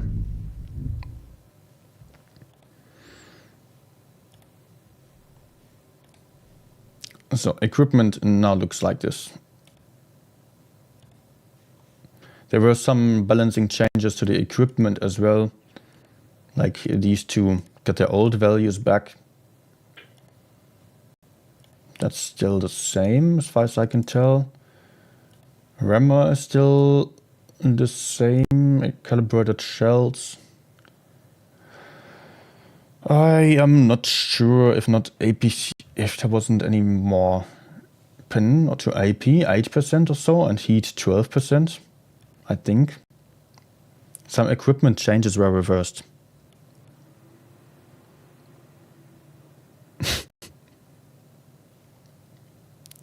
Timai is saying I look like Ben Shapiro. I don't know if you've been there the last time. Someone said that already. I would rather not hear that. I don't want to be compared to some religious fanatic. But yeah. The toasters here as well. Good evening. Steel, what about premium account days we have? That also gets transferred. That is absolutely what we're used to. I will actually play medium again. CS maybe? Let's go for different equipment real quick. Shells are in automatically and I can equip different stuff here. No? Sometimes it messes up a little bit. Again, there's still a testing client, it's not final yet. And I will go for... Well, let's actually go for this one. Some extra mobility.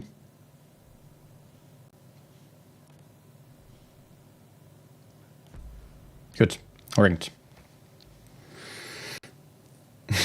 At least you don't look like Musk. Yeah, thankfully not.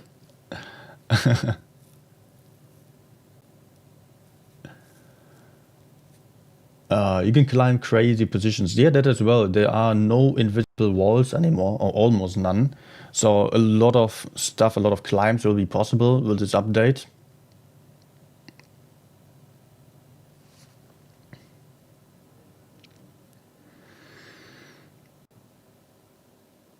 Graphic settings, there isn't much to show. The graphic settings are pretty much the same, and it might also be incomplete about settings.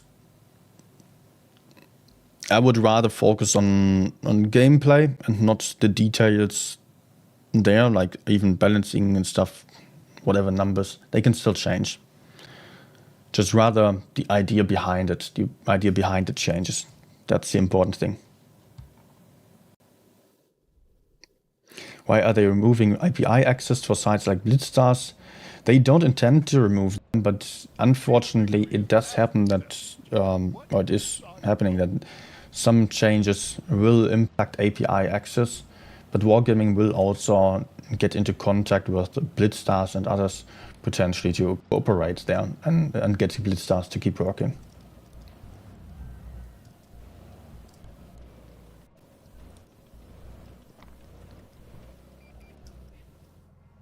Oh. No, what the hell, he's stopping there. Who would have thought? And I'm amazing. Okay. I never see how much damage I actually deal. Always confused about that here. I mean, I need a second look then.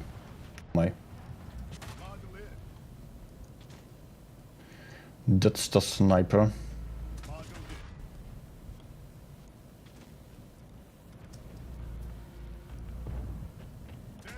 What just happened there?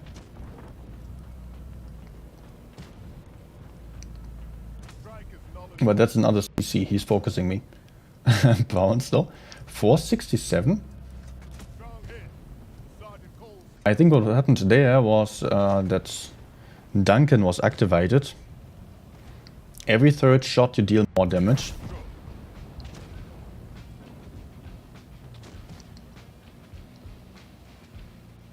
Let's take out the 260.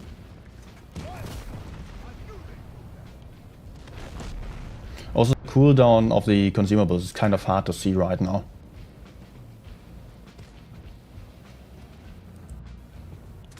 But yeah, all that is still stuff that can and will get adjusted.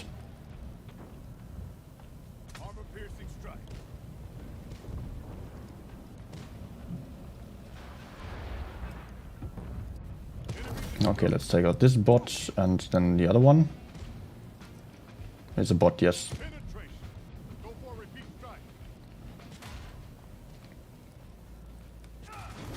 Oh no.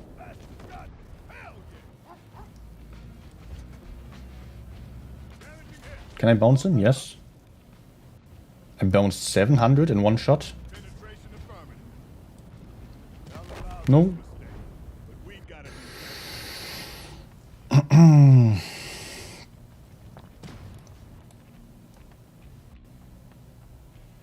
Yeah, I feel like also the lighting here still needs a bit of work. It's all a bit faded. It lacks a bit of contrast in my opinion. Like the shadows could be darker. But that's also going to be an easy fix for wargaming, so. Nice old man.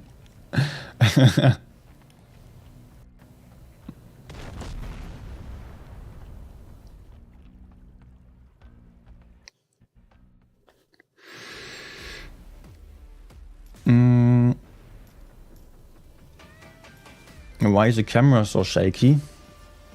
Because I am bad at playing on PC and my sensitivity is actually too high.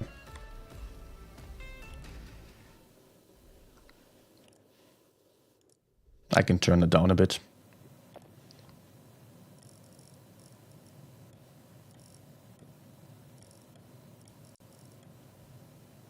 Yeah, you want to see settings, graphic settings. It's the same as we have right now.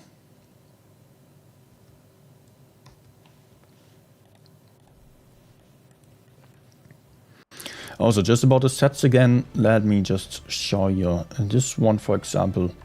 Okay, starting from tier 2. All these tanks are roughly similar ones. Okay, the name is not correct there yet. But they are not having the same nation. For example, 121B is in a set as well.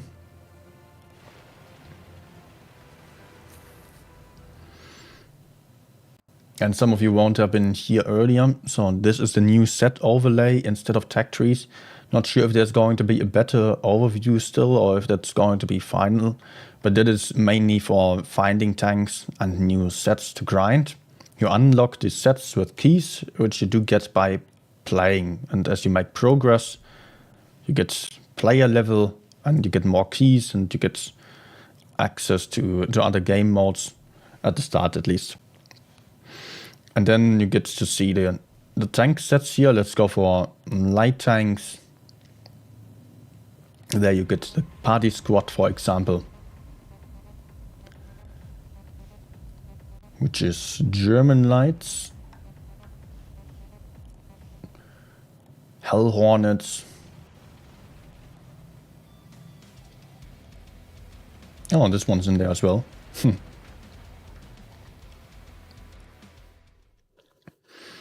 UFOs. That's the T100 line with the 907 in there as well. LT is in there as well.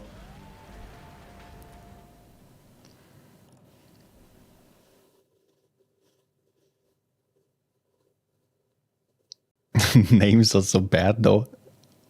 Honestly, I think the names are fine. you could criticize every name you came up with there.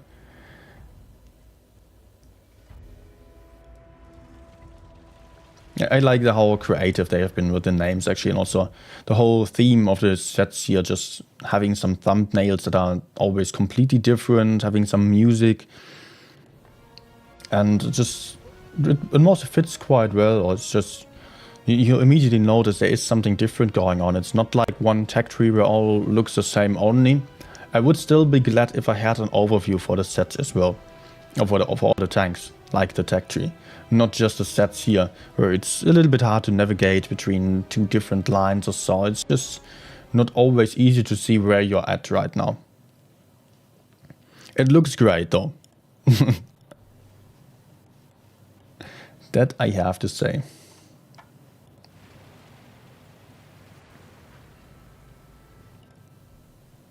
Also, we get this overview here, and the garage then can hide the GUI. General user interface. And I can, well, back to sets. We have the vintage tiers here. Those are the tier 1 to 3 in the current game. They are going to be separate.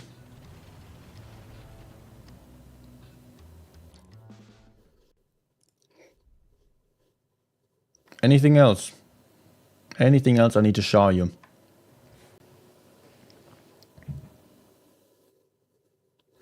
Well, rewatch, no idea what this tech tree is.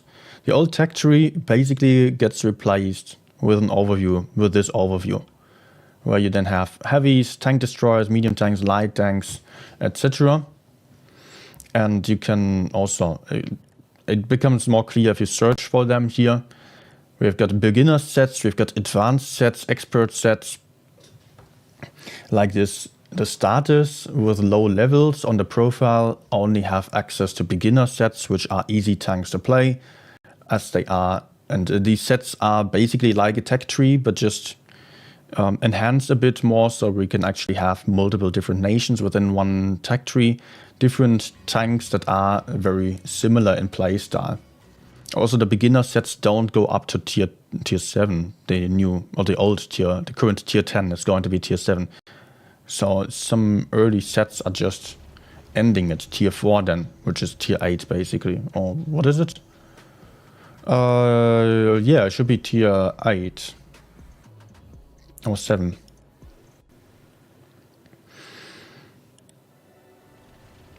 Also like this, you are not that overwhelmed with all the sets available, with all the tech trees available. I often get the question what to grind next. And like this, you can just go for, okay, I'm a beginner and I want something with a strong turret. And you do find some set that is applicable to you, that is going to be good to you. Although I wouldn't necessarily say that an FE215B is a beginner tank. Actually, absolutely not. But okay. It's rather advanced, I would say.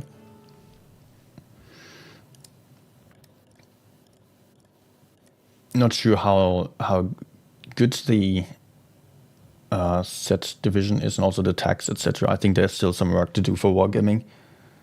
But if we go for expert sets, then we do have some light tanks mostly here, like the batshit line. Also, there's a T-71 in there. Oh, that's not the batshit line. Okay, just some low tiers.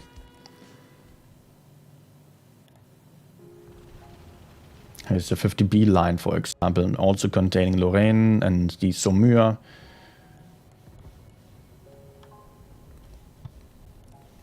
So yeah, you get the point. It's more about discoverability of new lines.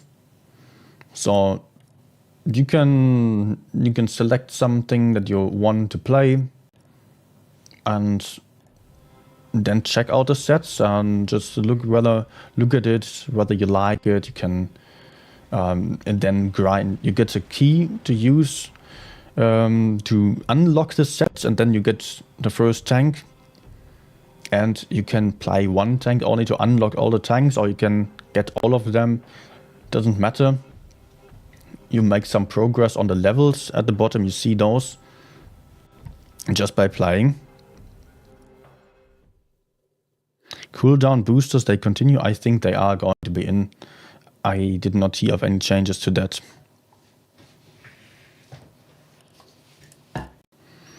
It's only a little bit unfortunate that we don't really have an overview. So, I mean, this is... We don't really see which kind of tanks are in there.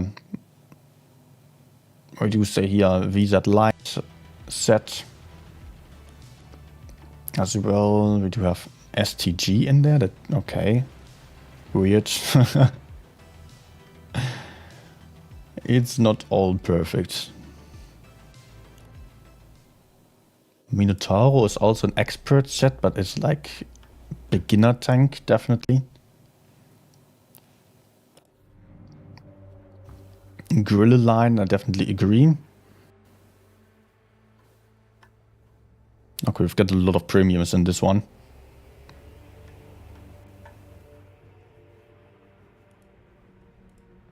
Like this one.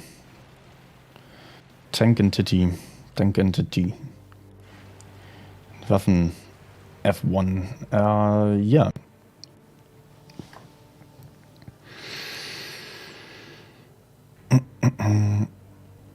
I know people will only play tier 7. Yeah, like people are right now.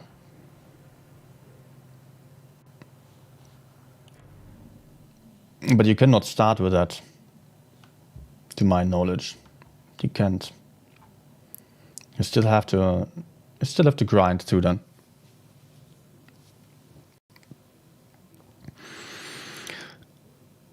Anything you know about tier 8? Well, there is nothing planned for tier 8 so far.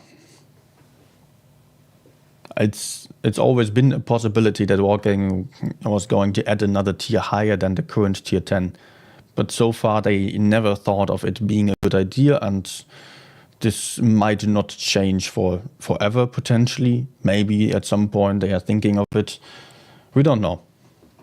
I don't know if Wargaming knows. I don't think so.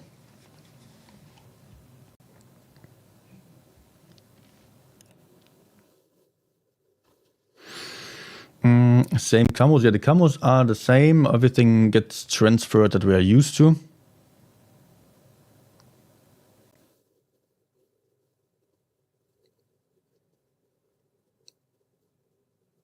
Apart from crew skills.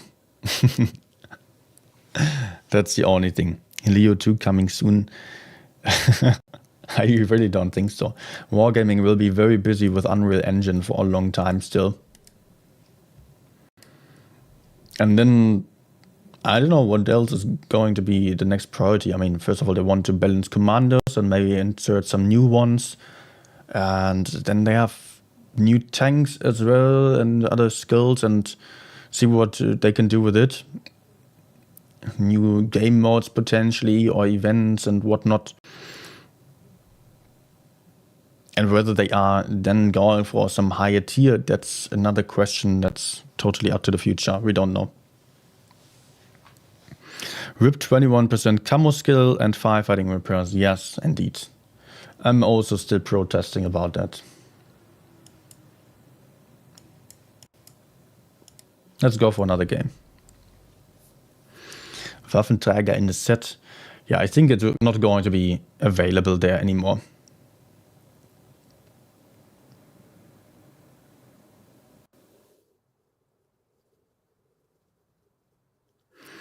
Currently, all the premium and collector tanks are in sets.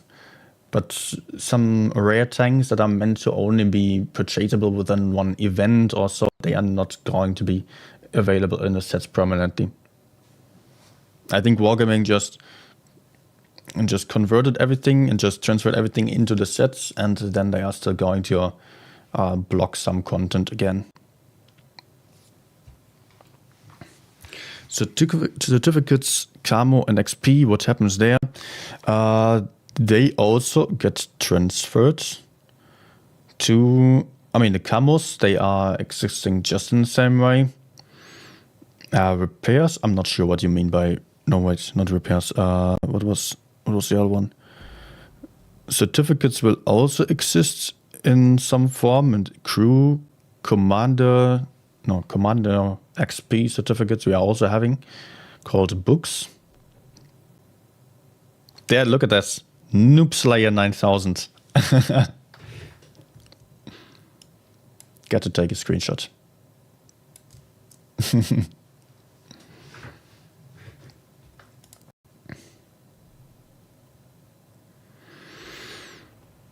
And XP becomes data cards.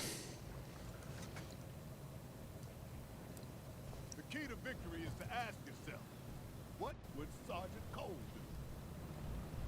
do? Okay, 2 real players on either side.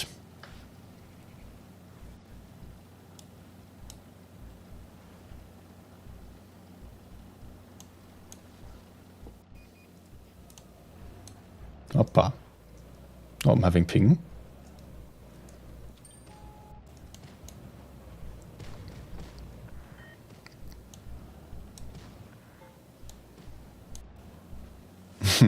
I keep playing with a 3.68 point mouse. Oh my gosh. Stuff is happening. Penetration affirmative. But they are all bots. Maybe I can just push in. I don't think so. Shot deflected. What? Track's looking rough, soldier.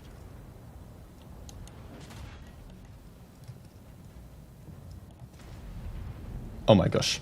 Oh my gosh. I'm struggling with ping right now and my PC skills. Can't deny it. And my RNG as well. Yes, team is coming. Good shot. That's how you destroy a tank. Oh no. Is he going to hit me? Good job, bot. Damage inflicted.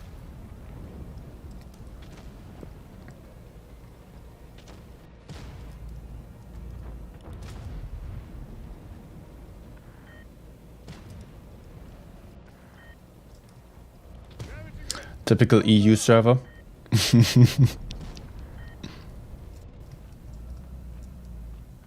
Armor piercing strike. Ah, but the team is dying.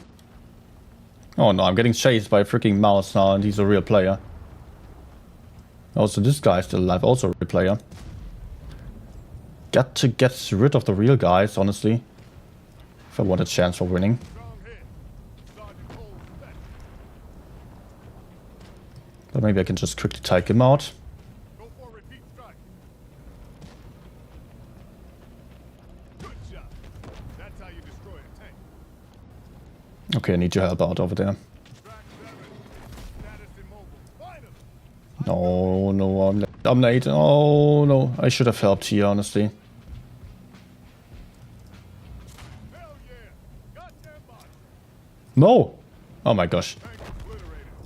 You okay,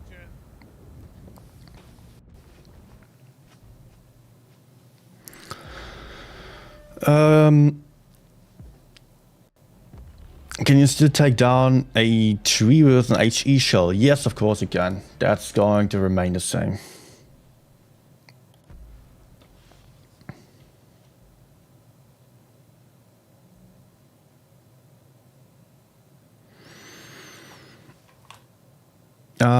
Tests has been announced already. I don't know if you can still apply at this point or if it's too late already.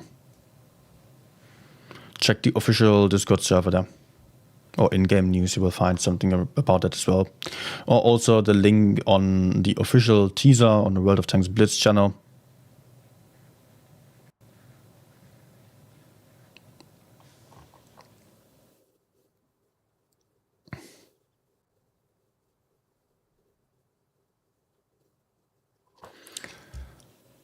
I'm the only one in the queue.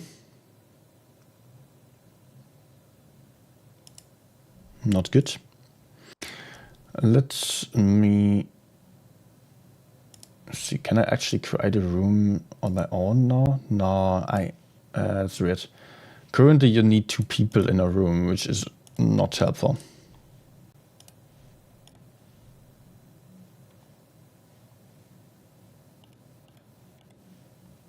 Okay. Ready.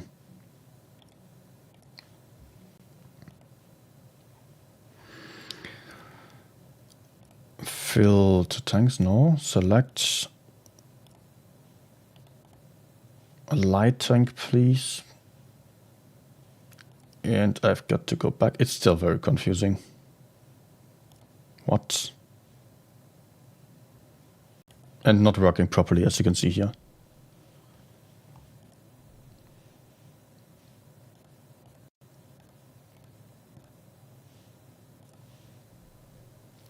Anyways, let's quickly have a look at the chat. Why does the garage look inspired by Fallout? Maybe it is. I don't know. Yeah, Fallout. Yeah, that actually makes sense. Yeah. I was recently watching the TV series. Never played the game though.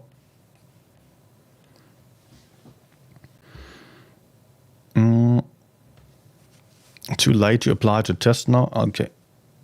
But yeah, there are going to be more tests. This is not the only one that we are to see about this game.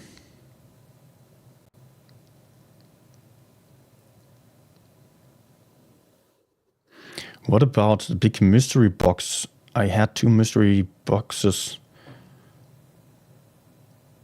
I don't really know what you're referring to.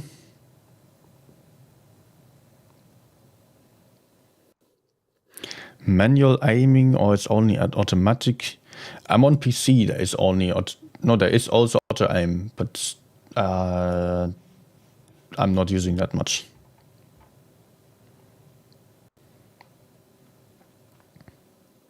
Hi, Dieter. Boosters become energy drinks. Yeah, let me look at that storage actually.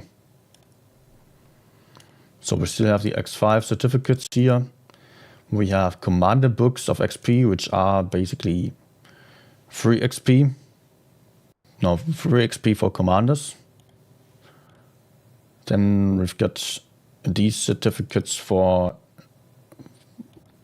tank XP as well.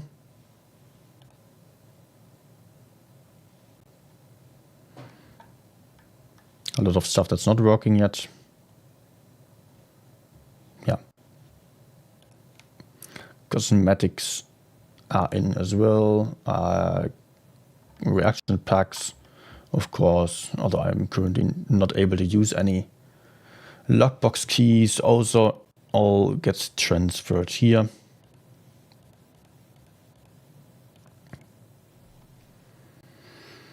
And then what else?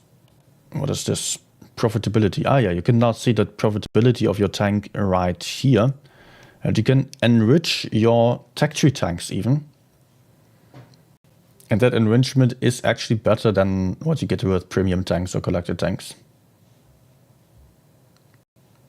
So that's actually also pretty nice. There is a change to the system that it works now with the profitability. You earn silver for the best 3 achievements in battle. If you have a collector or premium tank, it might be the best 5 achievements or the best 7 achievements even. And you still get a bonus to that. So you now do see your profitability to the tanks directly in game.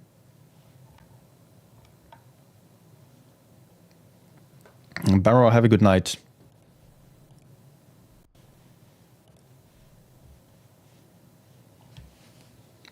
So can I actually get into the room, please?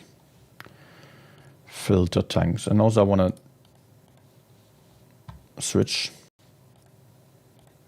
Ah, that's why I didn't see any. Still very confusing.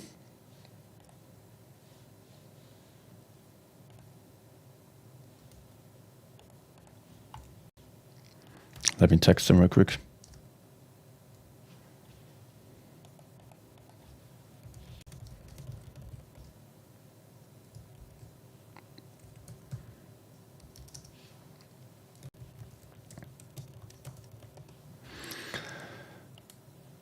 Okay, any other question there? Is tier 7 now the highest tier? Yeah. The new tier system is tier 1 to 7, which equals the current tier 4 to 10. The current tier 1 to 3 will be a vintage tier because no one plays them. And that's why we still get the chance to play these World War I tanks, basically. So expensive to enrich. Yeah, like a premium tank actually. 18k gold, which less than the standard price for premium tanks or collector tanks at tier 10. So that is fine. In the current game, it's actually a lot more expensive.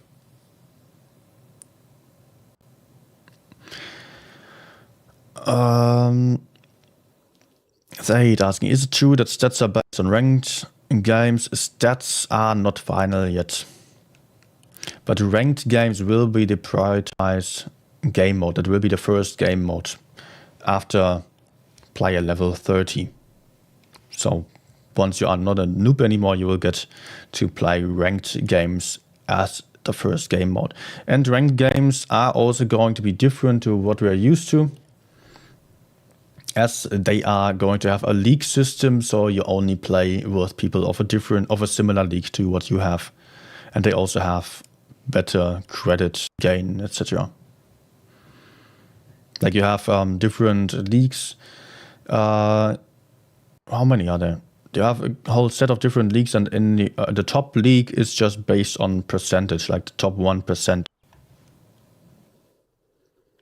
So Wargaming is trying to introduce a fair version of skill-based matchmaking, basically. Although it is not skill-based matchmaking, that you have to be aware of. It's league-based, and then you get to grind up, have more competitive games, less noobs in your games, less pros. If you are not on a high level, you're not going to face me. You're not going to get demolished. Not by anyone who's not on your level, and also you're not going to complain that much about the newbies anymore. That's also a good thing, actually. The question is how pros are going to react to that, if you are going to be happy with ranked games in general. But as I recently played a bit more rating games, I feel like, at least in Platoon, there is something to it. Solo, I did not like it that much. But the new rating system will be different, of course.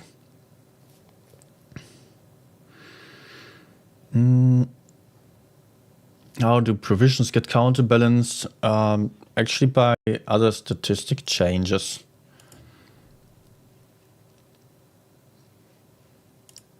But I don't have perfect overview over what is actually balanced in which way.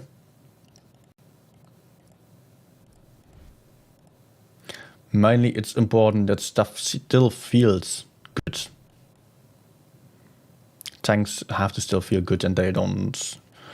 Something I'm really concerned about is the lack of fire extinguisher crew skill and also the repair speed crew skill, because they impact the games a lot. I don't want to be perma-trucked in the open forever. Training rooms should also be available cross-region.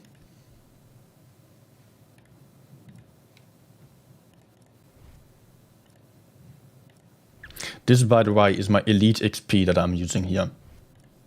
I can get keys to unlock sets, although I have all the sets. I spent 15,000 elite XP on the Object 907. And I could get data cards here, which I can use to progress in sets. So that's basically like free XP. Just that you only use them for sets then. Then there are boosters available over here as well. Steel is the new thing that you only use for consumables, so you never run out of them if you apply and collect your missions. You can also get resource containers here on Camos. Early birds. Yep. I already texted him.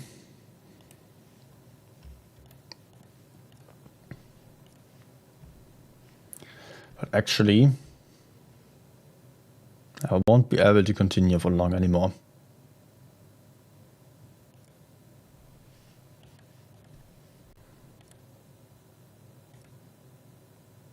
Actually, you can also buy these keys, but you definitely don't have to, because you should be able to get a lot of them just by playing and progressing with your player level. I don't know what is going to happen here. There are so many player levels available. What do I need all these keys for? There are no sets that I could still grind. I have almost all tanks. Just some low tier premiums are missing. And yeah, some sets will be locked still. Some premium sets. But maybe that's also just a placeholder here. If I go to an earlier stage, you can see that it's looking different. Let's go for the start here. Yeah, at the start you get the tutorial of Blitz, then you get some silver, some first missions, first sets, or key sets, set keys. 7v7 mode is activated as it is in the current version as well. Then ranked games gets activated. Special modes become available as well. After that, clans also become available. Okay, they're not available at the start. And some commanders are being unlocked via these levels. Some gold, credits. New sets, new sets, new sets, new sets, new sets.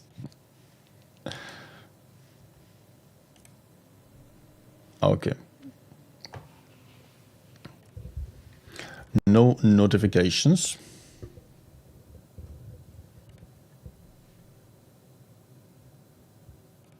Probably not even working. Clans are not working either yet.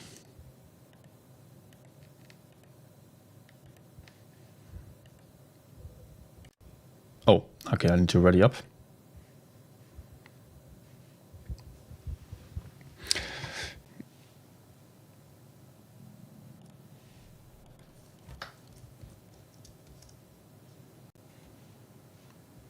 Okay. Daniel is showing some maps to teammates.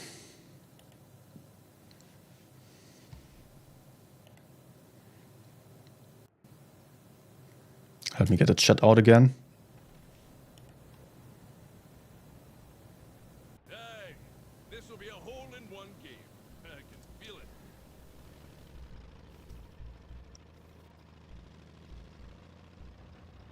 About all the prizes and stuff, they are not going to be final yet.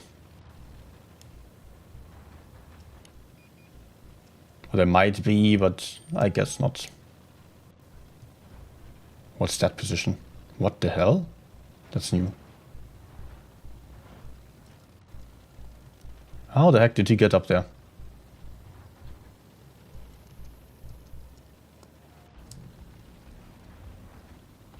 Okay, with some better speed, that works.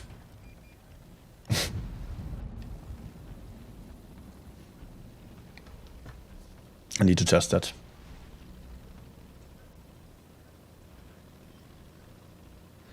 If I have one tank from all sets when update launches, will I have access to all sets? Yeah, exactly.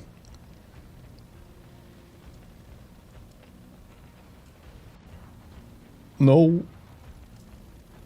Maybe over there. Let's try this one. On which stage of enrichment will be already enriched tanks? Enriched tanks... What? There are different enrichment levels that you can purchase.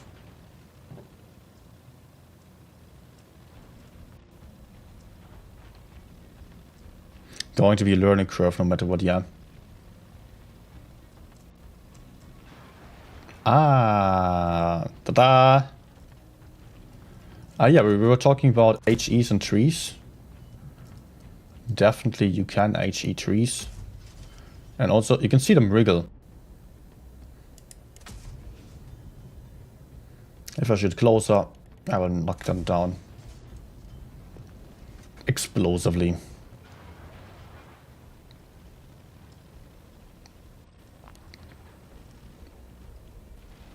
Okay, that also just disappears.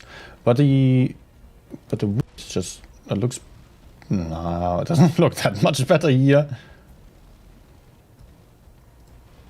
That looks better. But apparently not always you can get to see all the nice destruction physics. That's great though.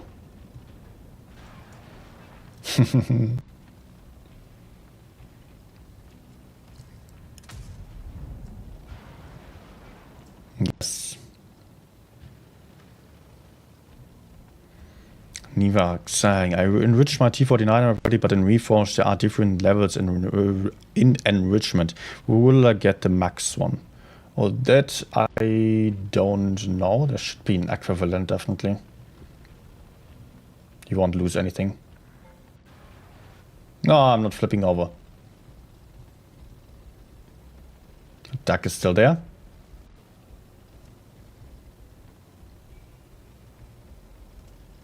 Oh, I like that. On light reflection of the lava.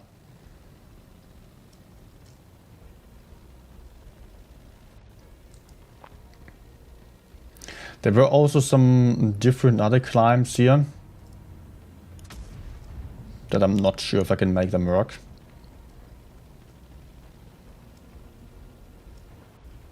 It also looks climbable. But you can actually climb up this thing.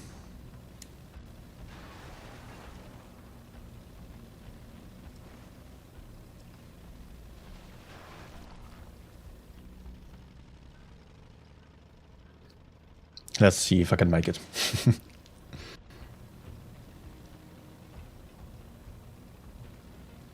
No. No. Nope, nope, nope, nope, nope.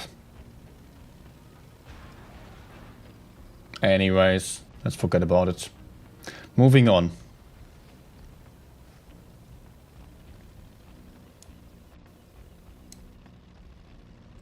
(120 FPS dev option is available. I've seen someone play with 120 FPS already, but that was on PC. Should be there on other devices as well. You just gotta hope that the optimization will be good.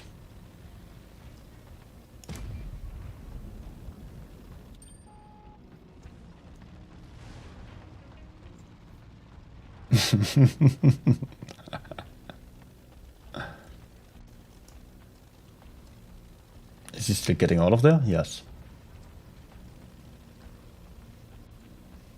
Yeah, generally lots of climbs are now possible.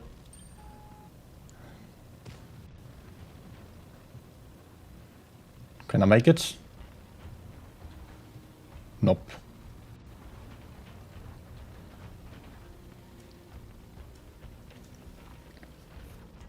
(4.9 seconds to reload, 310 alpha. Yeah, due to the commander.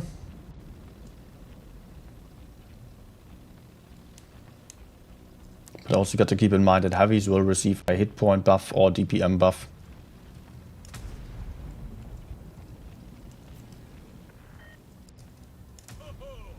They'll feel that in the morning.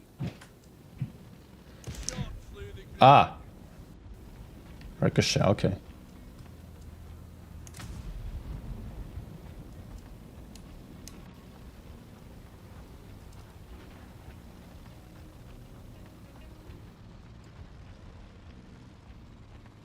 Please push. No. Nah. Sad. I'm sure people will make it work in training rooms with bigger tanks.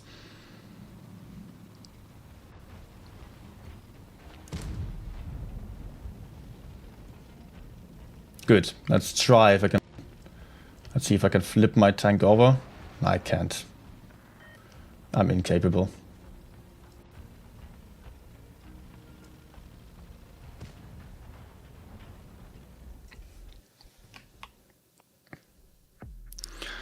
(120 available on PC monitors only?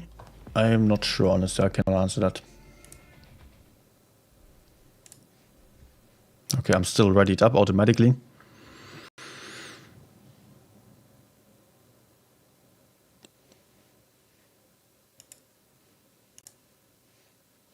Also, for driving around, I might take another commander, then I might just go for Ducky, because Ducky was increasing mobility. No, that was only on mediums, the other commander.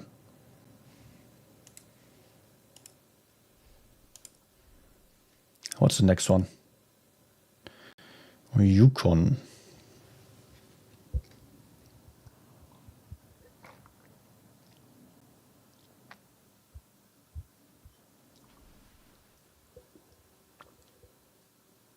Ah, yeah. Only 120 hertz. Monitors can show 120 FPS, of course.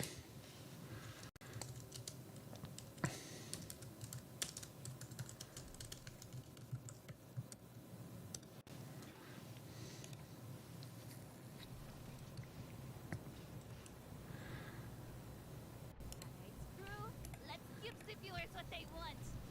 Destruction! Let's give the viewers what they want, yes.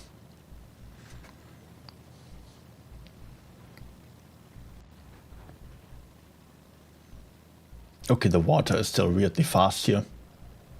Did not get fixed yet.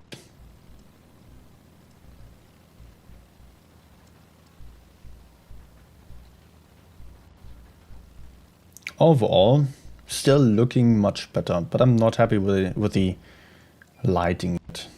I mean, it should be a little bit darker, a bit more contrasty for some winter style map.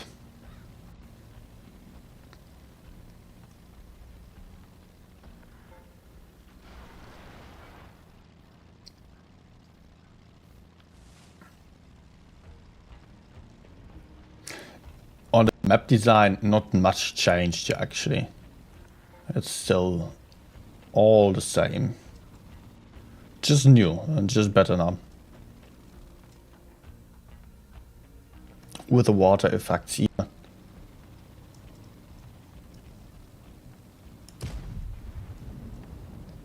Sadly, no other destruction models to the cast there.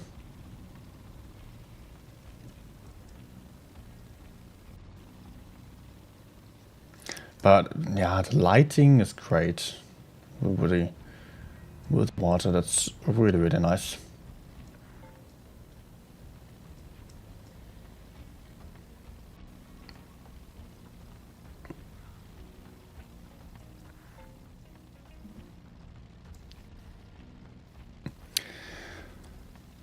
All same except Kennel. No, Kennel is also still the same. There are bigger changes on that rail. I wanted to show that to you actually still.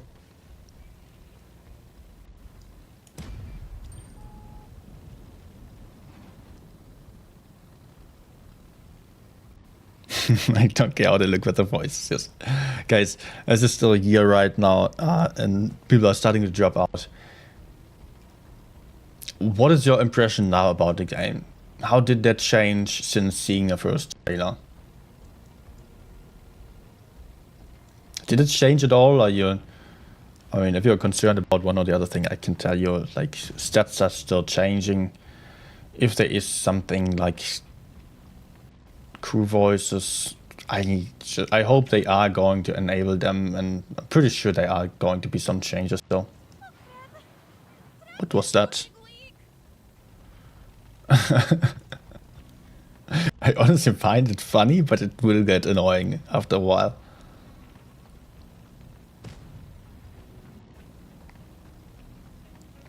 I hope we get historical skins or it gets modded for commanders. Yes, some other stuff for the commanders I can definitely imagine to happen after all this criticism. And you could hear Wargaming earlier. You could hear the boss of Blitz actually being very humbled there by all the feedback.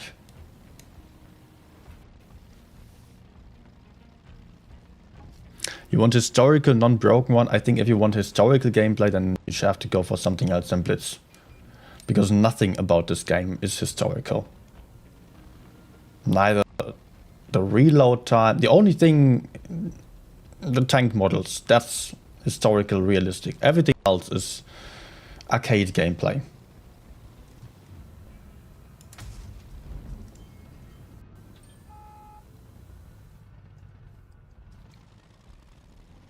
The way the tanks move, the way the tanks fight, the way that you can repair your freaking truck once you get tracked, the way that you are shooting, you use adrenaline, you use or whatever.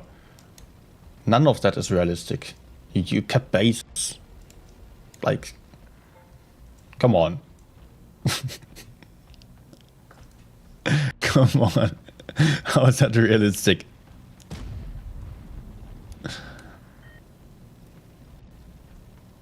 The only realistic players in Blitz are actually those sitting on a hill and camping all game long. Those are playing like realistic tanks. Although, of course, real tanks wouldn't sit on a hill.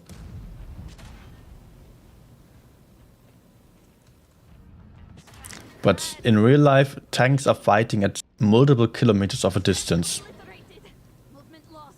Threat fixed. Let's move.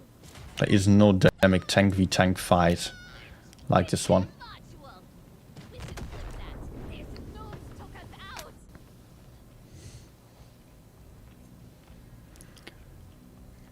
out. Garage and look of and feel are more childish now.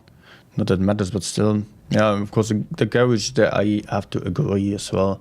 Just a bit more, but I also don't really think of it being childish because most other, or almost all other games are more childish, so to speak, in that direction. A bit more playful. Everything else that's out there, it's... Of course, there are super realistic military games, but they are not for players, people from 12 years on, but rather for adults above 18 years. And Blitz isn't that.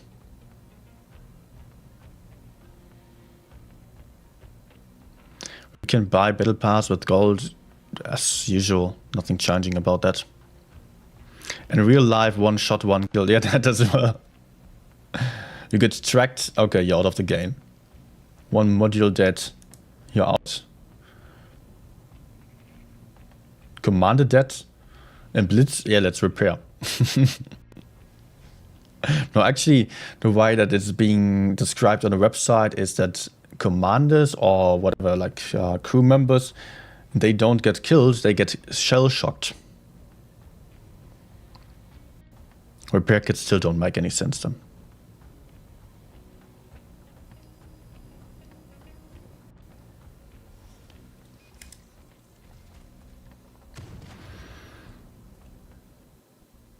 Where we removed the national crew, it made sense at least. They were just so committed with the commanders here and giving them so many voices. You know, they put in a lot of effort into giving them 250 to 300 voice lines each, so that they wanted to show them off, but they did not really get to think of it being such a huge issue yet, because with the tested it hasn't been an issue. I don't think we actually got to use the crew voices too early, only recently.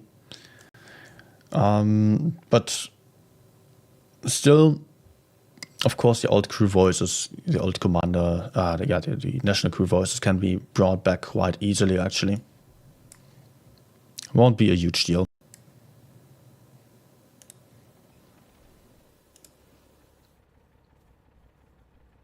All right.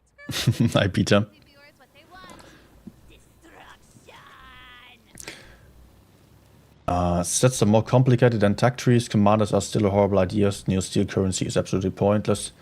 It will make more sense in usage. I mean, for the beginners, it is easier with a set, just a fine set. For getting an overview, if you are an experienced player and you're used to just having an overview over all the tanks that you have, then it is really quite useless to use sets. Even if they look better, they are just making stuff more complicated.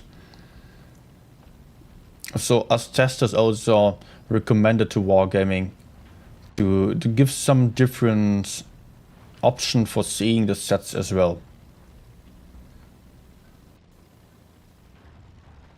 Yes. Okay, I made it solo. Nice.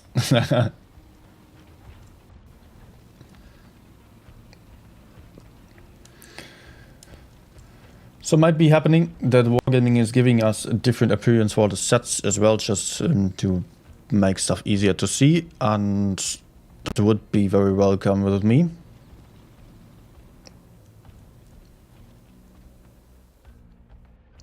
I could not bother less about such unrealistic stuff as this one here. I really like that actually. Looking great in my opinion.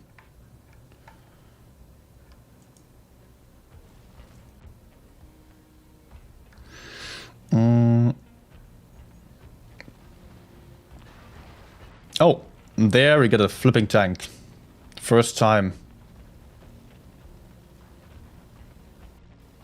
In collisions that might happen a bit more often.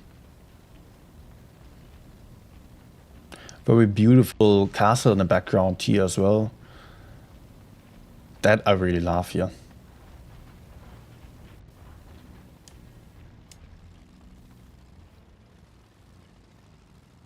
Took some inspiration from Burg Eltz in Germany.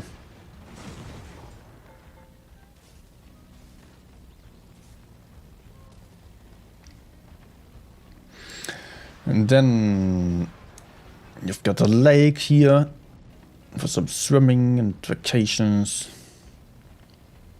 Actually looks like typical German or Austrian vacation destination, or Swiss.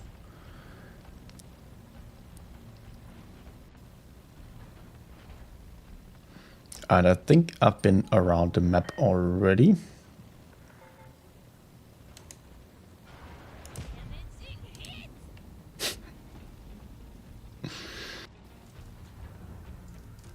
Oh, it's dark.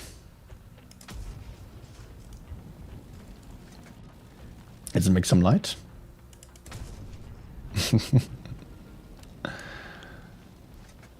That sky railway is totally unnecessary. Of course it is unnecessary. We don't need any of that. We don't need anything good either. It could be some World War II battlefields, but I don't really think we need that either. It's fine to me to not have it that way.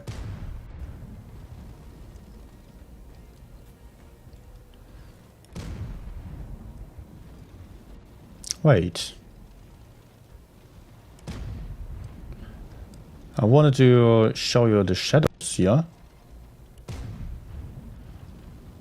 But somehow there was more of a shadow last time I've checked it. Let me shoot over there. Yeah, now you can see it. If you are looking up there and look at the shadows now. The lighting effect there. Also, it changes depending on where I shoot. If I was shooting, I don't know. And now there is no light, no direct light.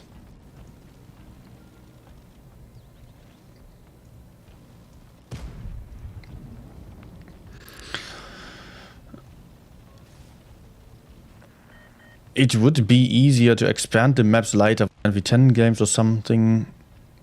There is no point in doing so, in my opinion. Honestly, there isn't. Then you can just play World of Tanks PC. Catching. Oh, I like the funny voice lines here.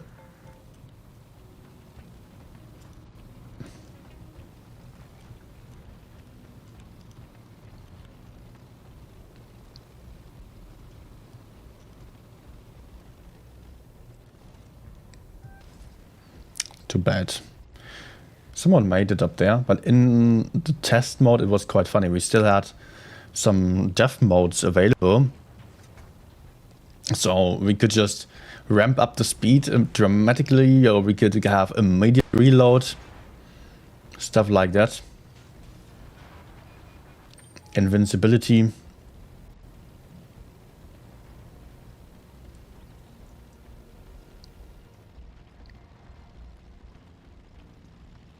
Could not care less about shadows. Yeah, okay, I get that. I honestly also did not start with Blitz just to have some pretty game.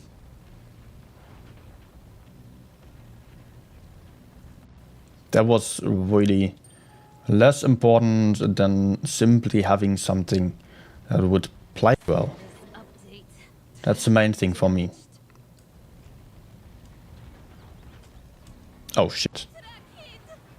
How about we return the favor? So I'm happy about every improvement on the graphics I could get. Back in the day I didn't have any proper PC or so anyways. So it was not working.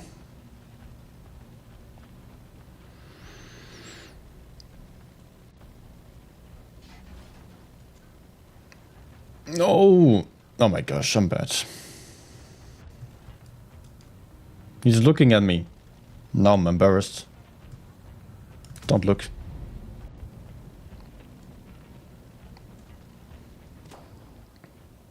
Oh, almost. Ah yeah, smoke being mentioned there. Smoke after shooting, yes. Did they fix ghost shells? Hopefully they did. I mean, it was also part of why they wanted to go for a different engine. Because they wanted to be able to fix some old stuff that was just not working and they couldn't do so anymore.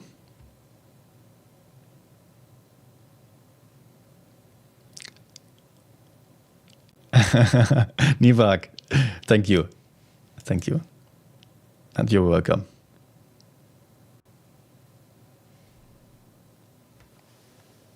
Kalester saying, liking the steel currency, you don't have to sell every provision on my tank one by one to get credits. Yeah, that's the point behind it. With the steel currency, you just get it by doing the missions.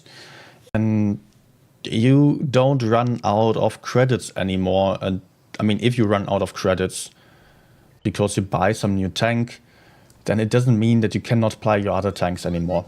Because people would play with incomplete tanks and make their entire team worse because they were out of credits and needed to grind credits again. And that is not ideal.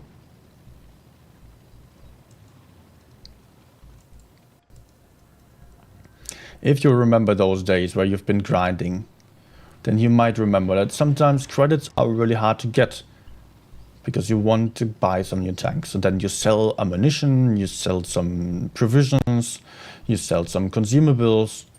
And then the next time you just play the tank, suddenly you don't have any of them in your tank anymore. And you mess up. And that's not really fair for your teammates. Oh yeah, there's a climb over here as well now. If you climb up somewhere like there. Or to the left even.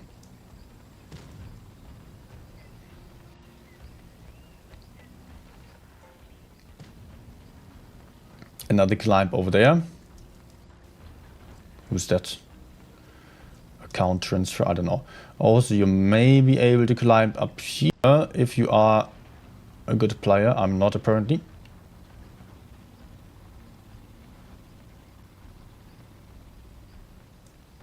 Maybe Daniel is making it work, or is he going for the other climb? Let's go for the other one.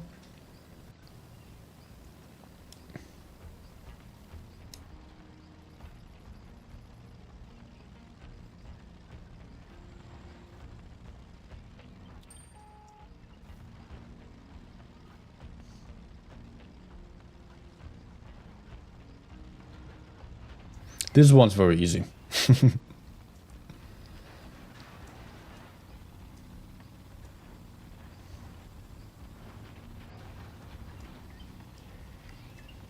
Holy moly! Yes, you can Nivert keep super going. chatted Okay, there's an €2. invisible Sign of wall to my right gratefulness. side. And I failed. Yes. No, I'm not flipping. Okay.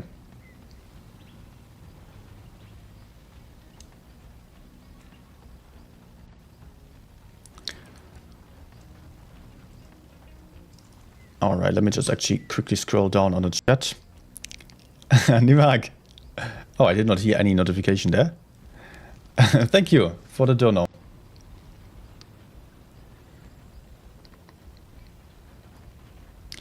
Dead trail? Exclamation mark, question mark. Module heat. Modularly. I would also like to see that rail still.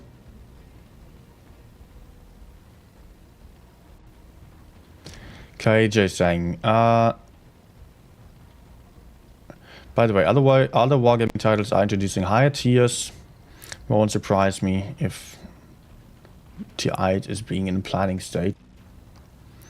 I can tell you that they are not having the resources to plan multiple tanks at once.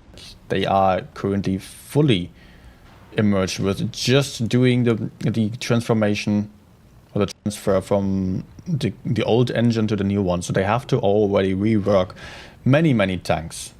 And now that they have free resources again, or if they have free resources again, once they have them, they might be thinking of something else. But if it is going to be tier 8,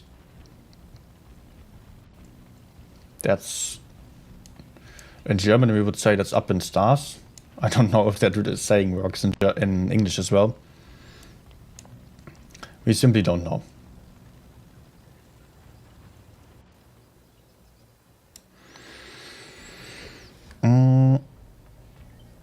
Will you die after some time flipped? Can you try? You're not going to remain flipped. That's impossible. You're always flipping back onto your tracks immediately.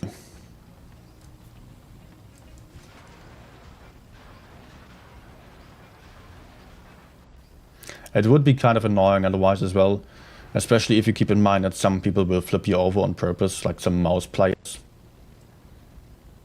And that's, yeah, just imagine. Just imagine. I had such people who were just ramming other teammates all the time.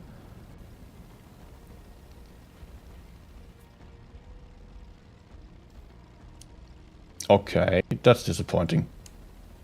Oh my gosh. But the water interaction with the tank is not there anymore. That was actually better in the old engine.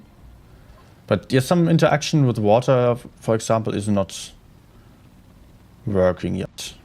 With snow it works. With some other stuff as well.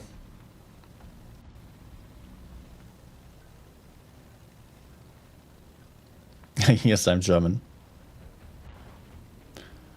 That's up in the air in English, not up in stars. Okay. Thanks.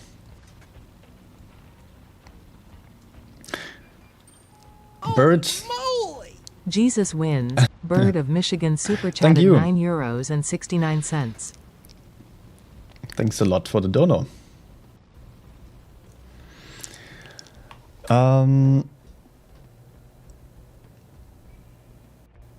Yes, that rail.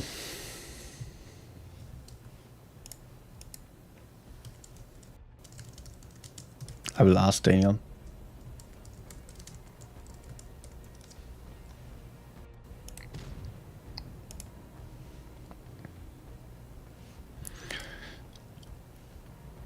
One second, please. Okay.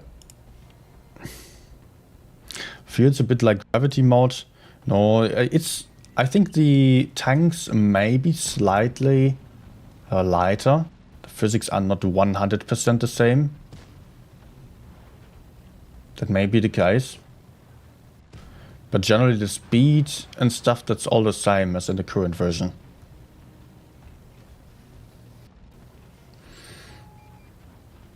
And Jay's asking, if you have already all tanks, does this mean you will get all sets? Yes. Everything will be fully transferred.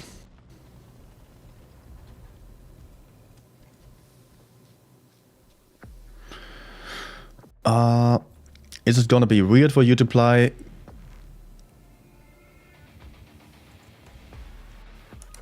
Wait. Is it gonna be weird for you to play the current client after the test client? Not at all. I've already played the test client a lot in the last days and weeks. We've been spending hours upon hours in training rooms and fighting bots, sitting in voice chat all night. And it is really not a big change there. Okay, also I played on PC here, so it's really it's different to the usual games on iPad anyways, but the tank handling, everything that feels almost exactly the same. Okay, we get to see that rail. You can leave the battle in training room. Yes. I feel... Sorry, I'm always getting confused with that name. Because Elfie is much more common than Elfiel. Sorry. Reforged. I don't know what that means. Is there a meaning to that name? Maybe I try the translator bot. Ah, I am a twin. I don't see the language though. Reforged. What language is that? Will replays now allow you to rewind? Currently there are no replays in the test client yet, but you can expect them to come and then they will also be rewindable.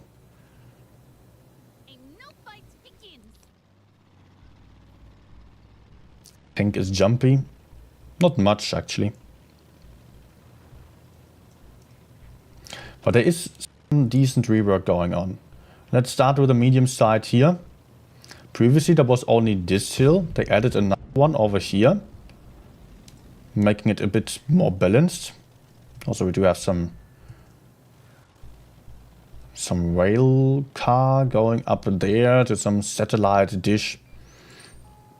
So instead of the Soviet ice base, military base that we've had previously, it was not really military base, right? It was like rocket silo on top or so. Now we've got an Arctic research station, like rather Scandinavian, with the colorful houses here.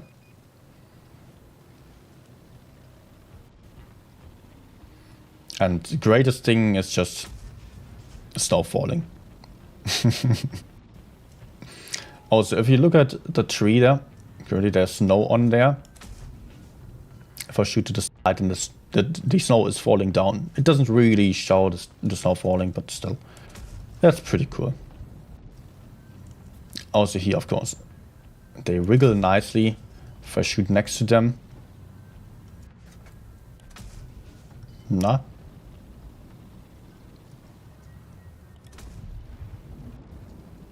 Okay, fail.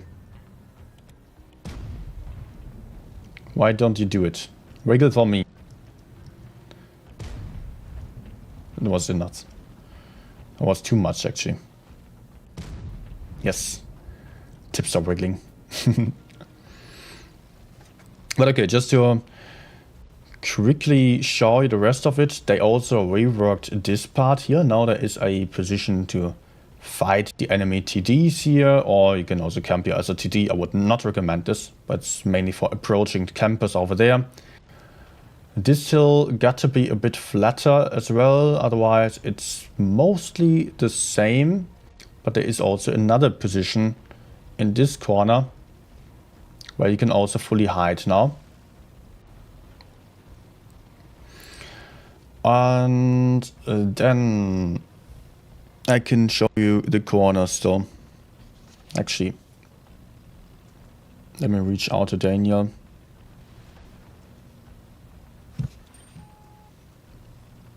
Would like to see Castilla still. Hoppa. Okay, you can see that this area also got to be a bit more flat. The hill is a lot lower now. And you can, of course, still camp here as you're used to, but they put some bright boxes into the back so the campers are easily recognizable. You know immediately where you have to shoot. Shoot there to the box and you will hit the campers. Of course, you can move back like this and shoot into A or so. But the camping positions got reworked quite a lot here. Aren't that high anymore. Over here we got a major rework. If you are looking at this area, that's completely new. Where you can hide from the campus and approach the enemies, push forwards. This hill is exactly the same. What? I got stuck. This existed just in the same way, allows you to shoot over to the other side. And here you can just work your way forward to the other hill, which is symmetrical basically. Over here it's all pretty much the same. I think this hill got to be a bit flatter as well. Not sure if that's good or bad yet. Probably not great.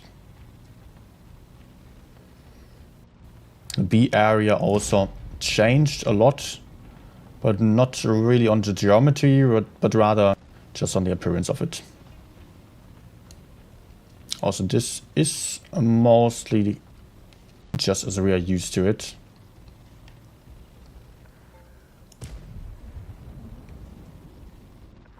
By the way, that also works by driving into the houses. And there's a climb in the back now as well. Although I probably won't be able to do that because I did not spend hours climbing only.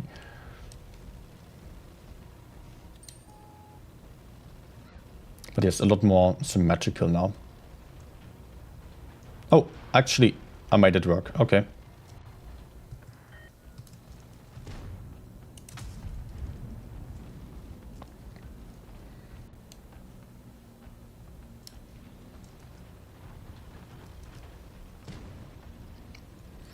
Yep, also here there is a hill to hide on the other side. That's also new.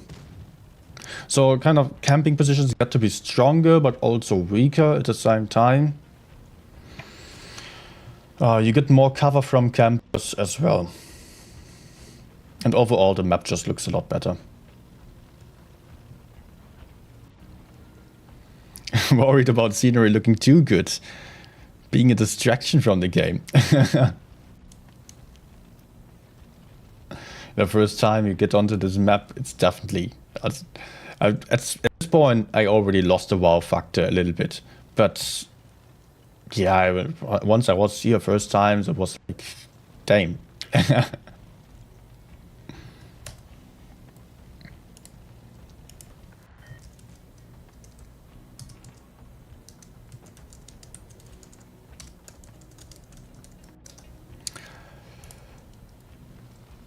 Okay, we're pretty much done with this map. Time is also running out. I'm asking for Castilla next because that also has bigger changes.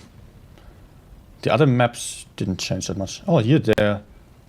Ah, they changed a lot about the wagons here. I did not realize that. There was some rather flat train wagon right here where you could kind of hide behind in the base. You could be held on behind this. Was some wagon like this one. It doesn't exist here anymore. But for that you got this wall now. This is new. So you can actually...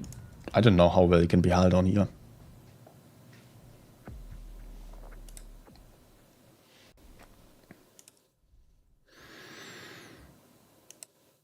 Okay, Castilla next.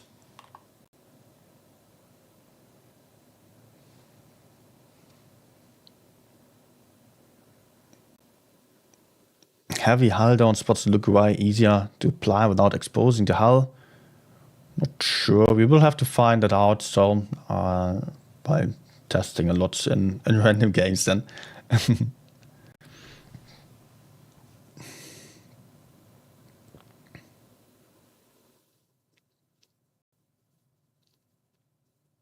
And Mitsuhara, I think you can leave the training room game, of course. But I'm having people in the room here. And I cannot create a room on my own right now. Wish they added track traces for snow. Might still happen. This voice, so cringy, but okay. So over here, there are a lot more changes. Like some TD position over here, for example. Some other TD position right here with a bush and a rock that's a lot more effective than it has previously been. I think there was only a bush, not sure. Then there is a new house here in this corner. It also allows you to aim for the medium first spot, and also you can hold the A push, but I don't think it's really that great because you only see very small parts of the map. Then this hill is pretty much the same here. You all know that. Then I can... Oh, does it work? Yes. Letting move up. Here there's also a big change. Look at this.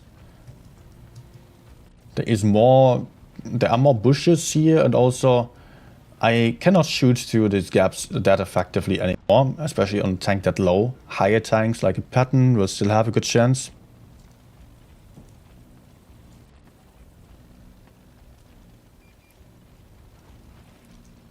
Daniel wants to get killed.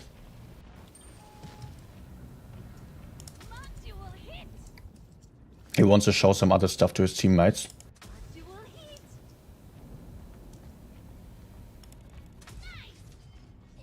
There is also a lot more recoil now. Enjoy that fire, noobs. There we go.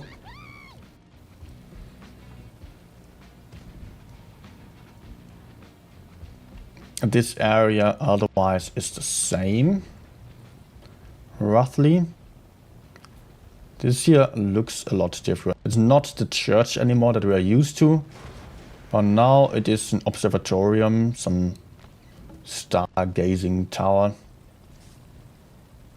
And you know this thing from Harry Potter, maybe. That's what it reminds me of. Well, there are more changes to this one. There are some more changes. Mainly over here.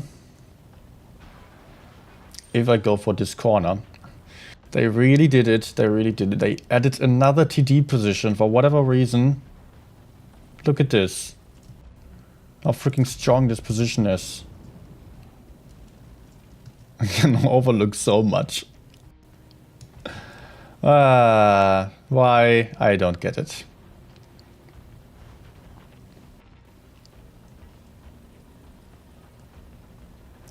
This area here is roughly the same, pretty much the same. Some nice little orange trees as well. Unfortunately, you cannot shoot down the oranges. I think it's a bug.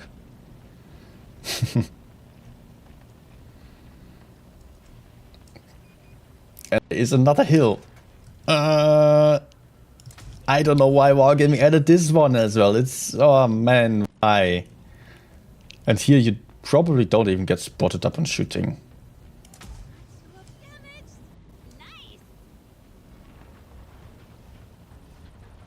And it has the trees to the front.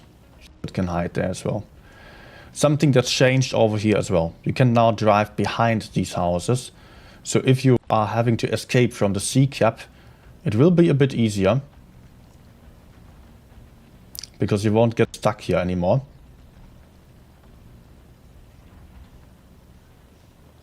And this part is roughly the same. Not sure if this rock is new. Which is also not bad at all.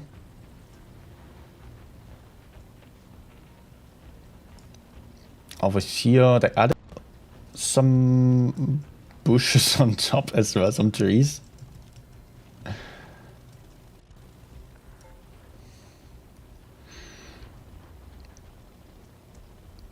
Super test different to about the testers.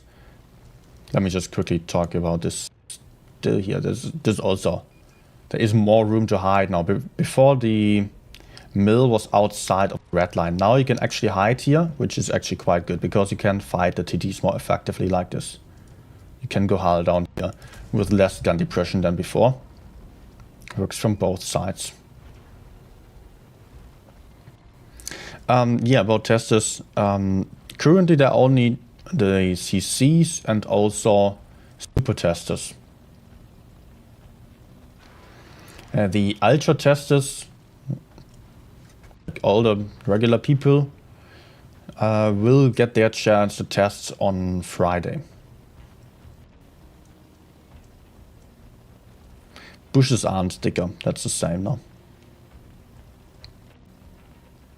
And that is pretty much it about Castilla. No, there's one more thing here.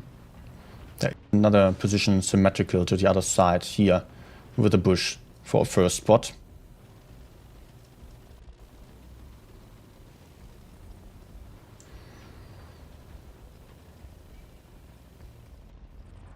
and then we've got it.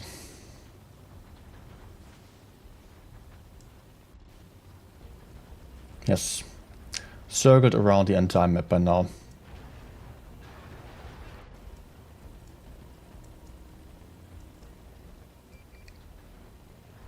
I think that's, yeah, that also. Oh! Okay, that theoretically still works if you make it work. Did you just call us regular people? Peasants. You know what I mean. For super tests, you don't get in there that easily. But super testers, I don't know how many there are. There's still quite a lot of super testers as well.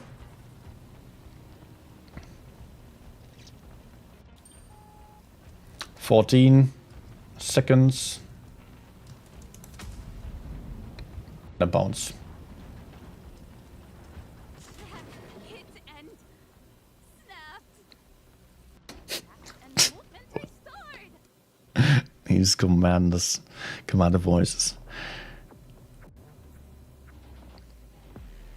What other maps are there?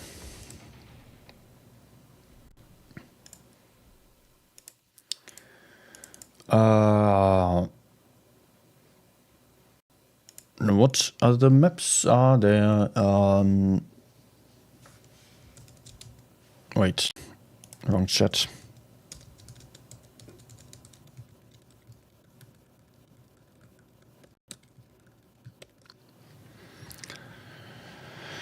I don't think so. That there are still maps with bigger changes right now. You've seen Alpenstadt, you've seen Ghost Factory. Okay. Canal. We can go for Canal again. Yep.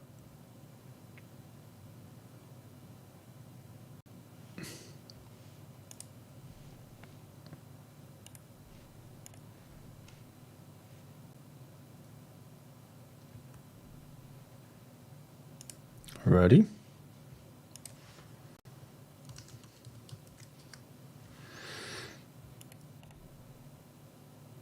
I'm ready. Okay.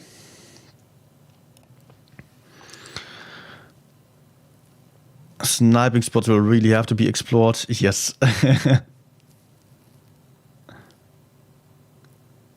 When I'm testing on my account, will my spendings be saved for the future? No. Everything you do on the test account, or once you use your usual account for testing on this client, that is going to be absolutely separate from your main account. So if you buy anything here in the testing client, it won't transfer.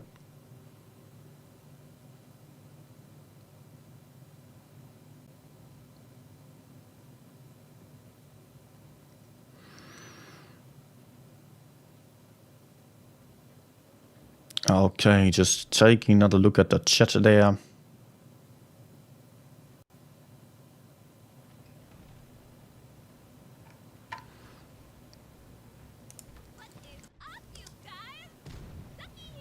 Oh man, I start to hate that voice.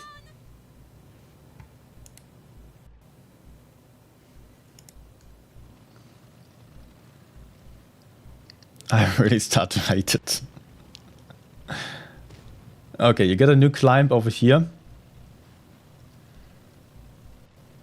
Let's see if I'm better at making it work. Yes. Yes. Really OP climb, by the way. Just look at this. Just look at this. You can move all the way up to this side here. You can just hide. In tournaments, this will definitely be used. The decap base B, crossfire and spot base A. And you can just be hidden here. You don't die if you don't do mistakes.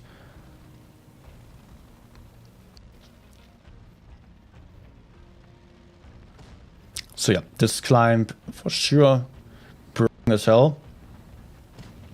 Might still get walled off or so, we will see.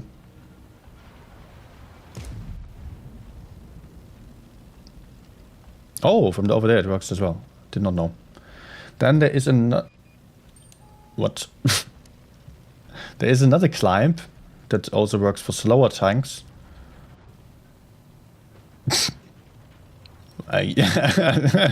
Yes. So much about that.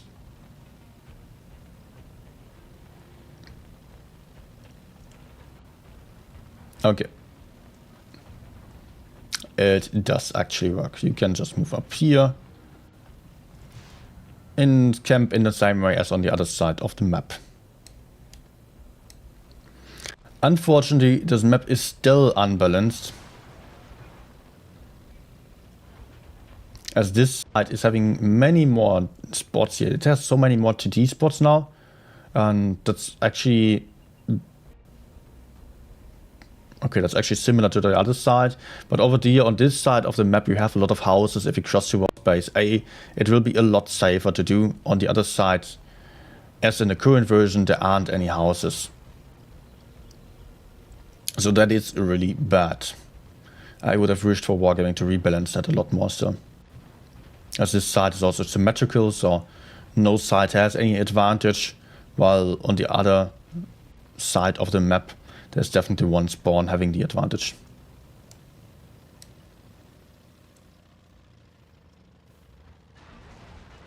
Let's get over there. No falling damage. Maybe you're right about it.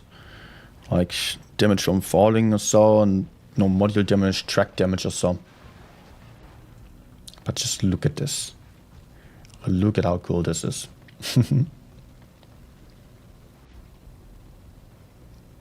Actually, the house previously was a lot bigger here. So this side even got nerfed? No way, while the other side got buffed.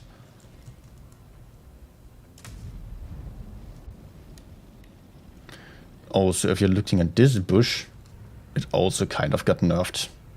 You're not fully hidden anymore for decapping base B. But let me quickly see if the B cap is still just as hidden. It's pretty much the same position. I think, wasn't there another bush here? I think they maybe removed or changed the bush size.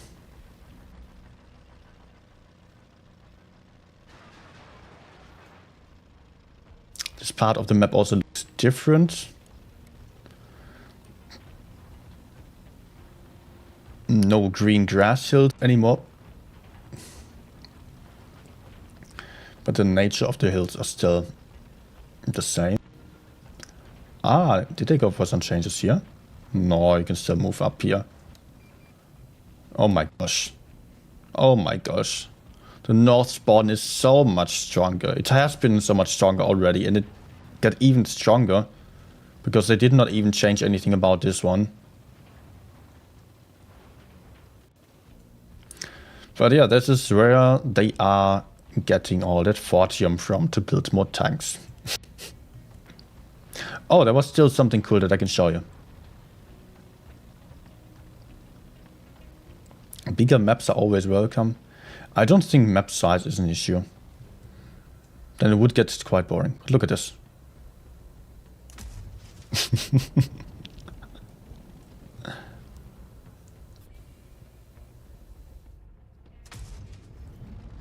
Gotcha. Have you ever played a 3v3 or 5v5 tournament on regular sized maps? Nowadays the map size is limited. In the past it wasn't. But the thing is, if you have a larger map, then the game just becomes campy. You cannot collect enough information. Ka-ching!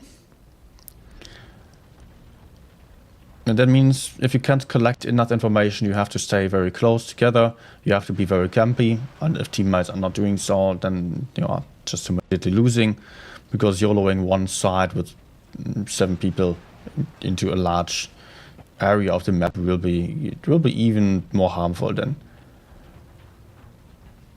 Okay.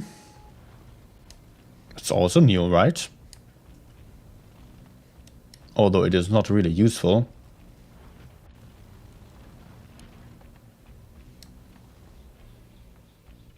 Don't think so. Can I climb up this hill? Let's see. Oh, 20 seconds only.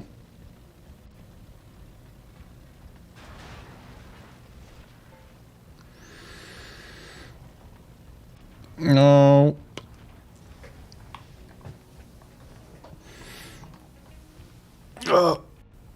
Okay. Okay.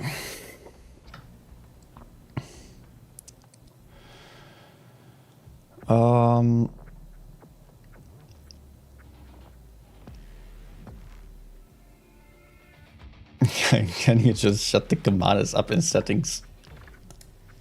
Also, John McDonald's, I've heard that voice 3 times and that's enough. Oh, I'm going to keep my sanity with voice on. Yes. I agree with that. It's annoying, honestly. Sometimes it's fun, but you know, after a while, it's just too much. I would want old crew voices, old national crew voices. I would turn them on as well.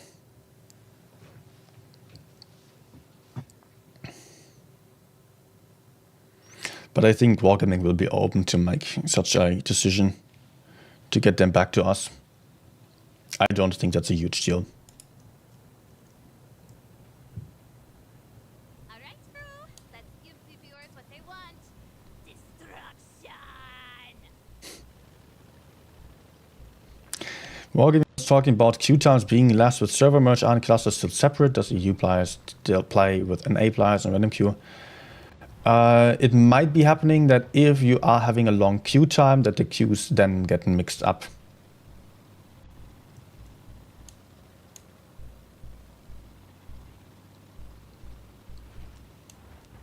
That's about it. Yeah, here it looks the same. I don't think there is any real change here. I mean, it looks a lot better. That's for sure.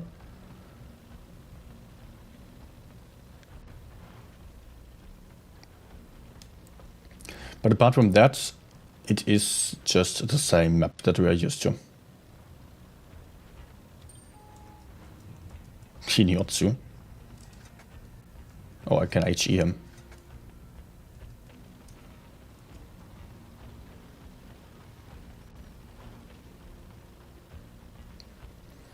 Yeah, everything here is just the same. They also... Did they get some Fortium hills over here? Some glowy hills? Or, I don't know what it's supposed to be, iron ore or so. That wouldn't be that blue, no. That would be reddish as well. Because of rust.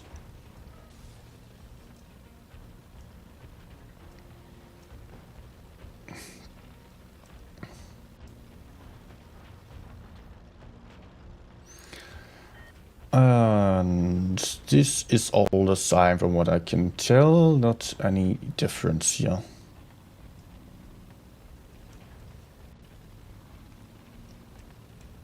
Looks better when being on the side with all the flora there, with all the plants.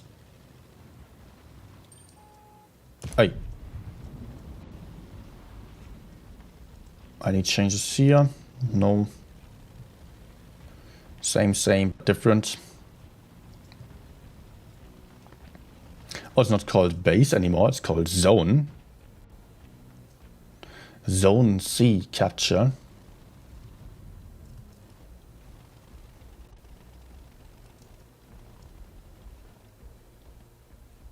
Ah.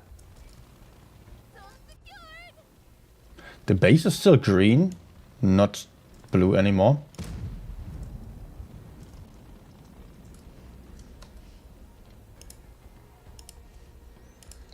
He's saying, kill me. Module damage!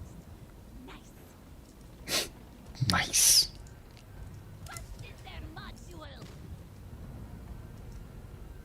Module hit! Take that! No Amorek? damage inflicted! No.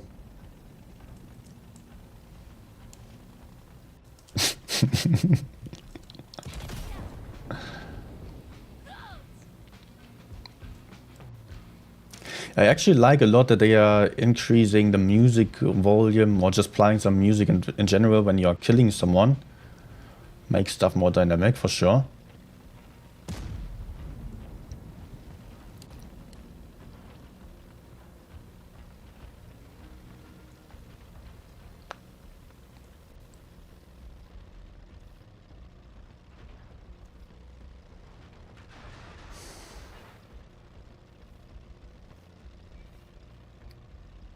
But actually, I would say I would also not have much to show you here anymore.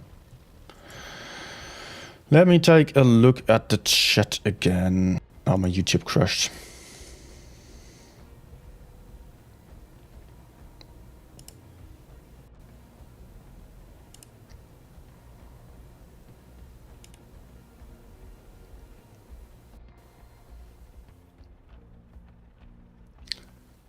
Just opening the chat again.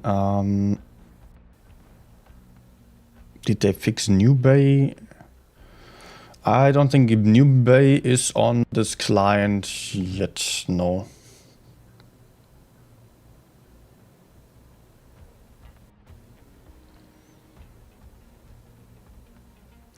Wargaming was talking now a few times, but can you really turn it off or it's not possible? I don't think you can. I don't think you can turn off crew voices at the moment.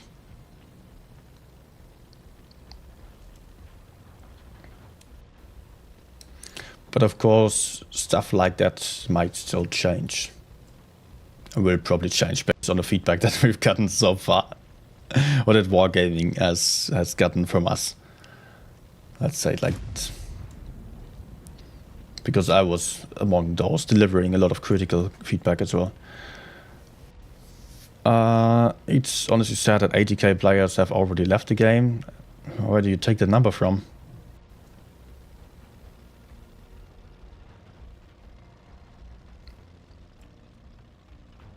How does the dynamic armor highlighting look?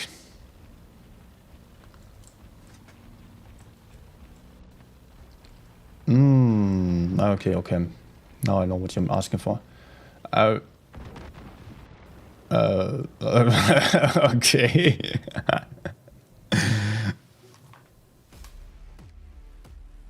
Tricky. Goodbye. I can show you on the next game, maybe.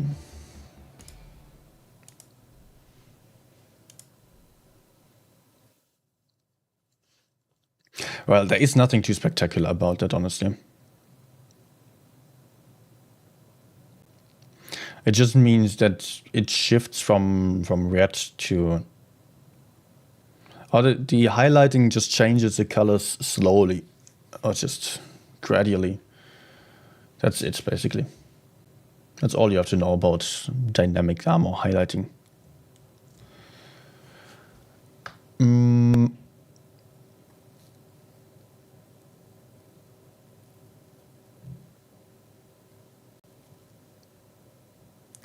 Doodles? Doodles is a source for 80k to have left.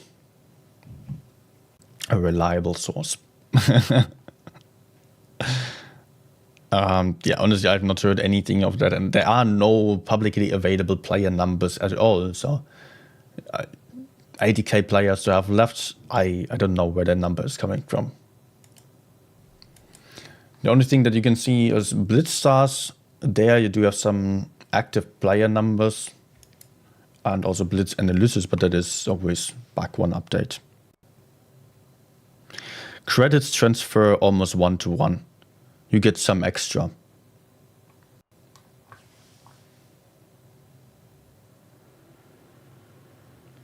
$80k is the amount of Discord users left banned since the UE5 teaser. But how many of those are secondary accounts or so? And how many of those currently being critical on Discord or on YouTube are actually leaving the game over some commander that is not even sure to remain that way? Of the game, mainly they are super frustrated because of the trailer that was put out earlier where there were just some commanders on top of tanks. But you could see the gameplay is the same. Just that currently we have some commanders that are a little bit annoying in some cases. So, and I think that Wargaming is listening there definitely and will be open to make some changes, as they have made changes with other stuff as well in the past, and also based on the feedback that us testers already delivered. So, yeah, I would not really panic because of any of that. Stuff is still going to happen. There will still be a couple of months then before the final release. Doodle's latest video makes a lot of wild claims about keys, iron, etc. I have not watched that video and I'm not going to watch that video. Why would I? Because Doodle just puts out a video based on snippets of information. He is not getting any information like us sees from Wargaming directly and doesn't have early access or so. He just sees some screenshot on some leak and builds up a whole theory of why the whole world is going to go to apocalypse. That's just what he gets the views from, because people like the drama and people want to see how the world burns and want to blame Wargaming and stuff. And that's what Doodles capitalizes on, what he makes his money with, what he gets the views from. I would rather not go down that route. I would try to see the positives and also be very critical about what is not working out, but see where can this lead, where is the potential, if there is any, and then try to figure out maybe we have to change everything back if the community is totally against it. But for that, for criticizing constructively, we have to understand what is actually the reasoning behind it. And that's what I also try to talk you through in the last few days. With the crew skill removal, removing the huge gap between beginners and better players, and the commanders adding something that is actually a bit more balanced and dynamic. If we are only looking at the skills here, we don't even have to pay attention to the actual values because they are also still subject of change, so 2 changes. And apart from that, the idea behind it, to have some heavy specific commander or so, that resonates with me. I think that is a good idea to make it a bit more dynamic, to have some different alternatives to go for, to have some stuff here you can select that makes the game more interesting then. And doesn't necessarily make your tank better immediately. Of course, you still can grind the commanders and you can level the commanders. You still get some advantage by having grinded a lot. But mostly the advantage is in having the diversity of having different options available, different playstyles.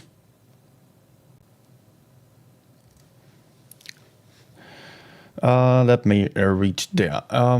Blitz, wait, Benjo's saying 80k is honestly insignificant. Blitz has over 140 million downloads every year. Some quit, some stay, some leave and come back. I don't know how many active players there are, but I think 80k should still be significant. On EU server, there are tracked on Blitz analysis about 1.5k, 1.4k or so, or kind of a bit less. 1.4, no, not K, 1.4 million players, while NA APAC had something like 400,000 then. And so if there are like 2.5 million or 3 million, I don't know how complete that database is there, but if there are something like 3 million players actively playing, then 80k would still not be nothing. But those are just the trolls on Discord. I don't know. I don't know how that's going to turn out. Wargaming definitely seem to be concerned about the changes or about the reaction of the players. But at this point, it is far too early to really break down everything here and just leave the game if we are not having the new update yet. And that is the earliest version, the earliest test version that we are having available out of many more.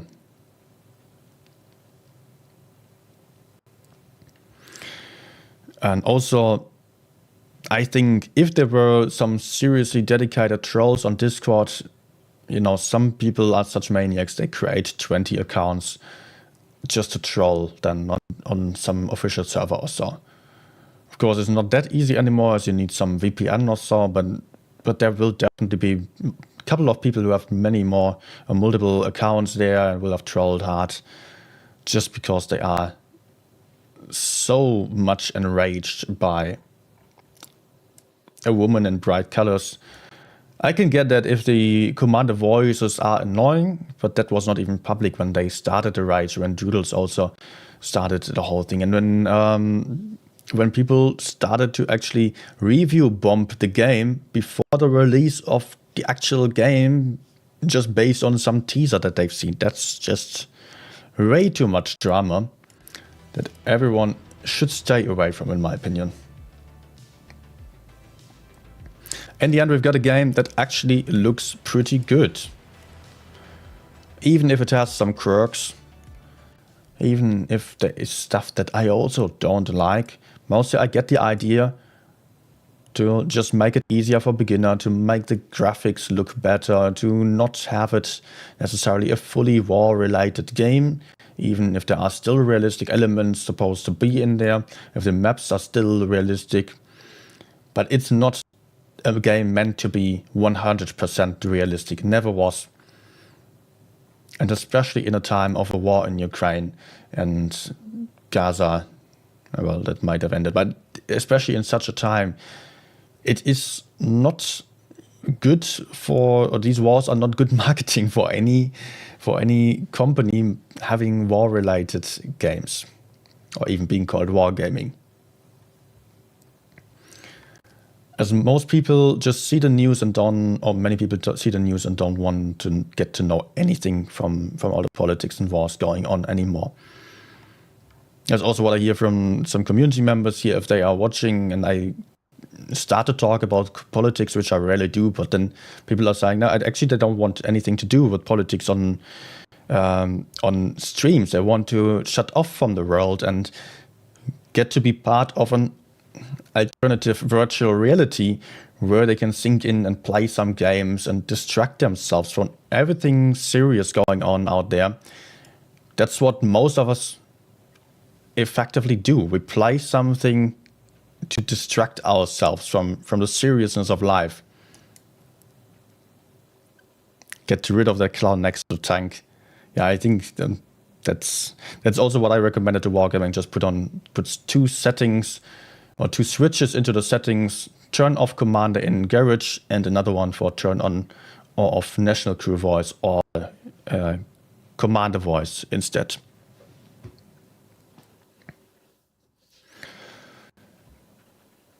Go watch some YouTube videos from 5 years ago. You will see the same wild climbs. The Blitz will end soon. Everyone's going to quit.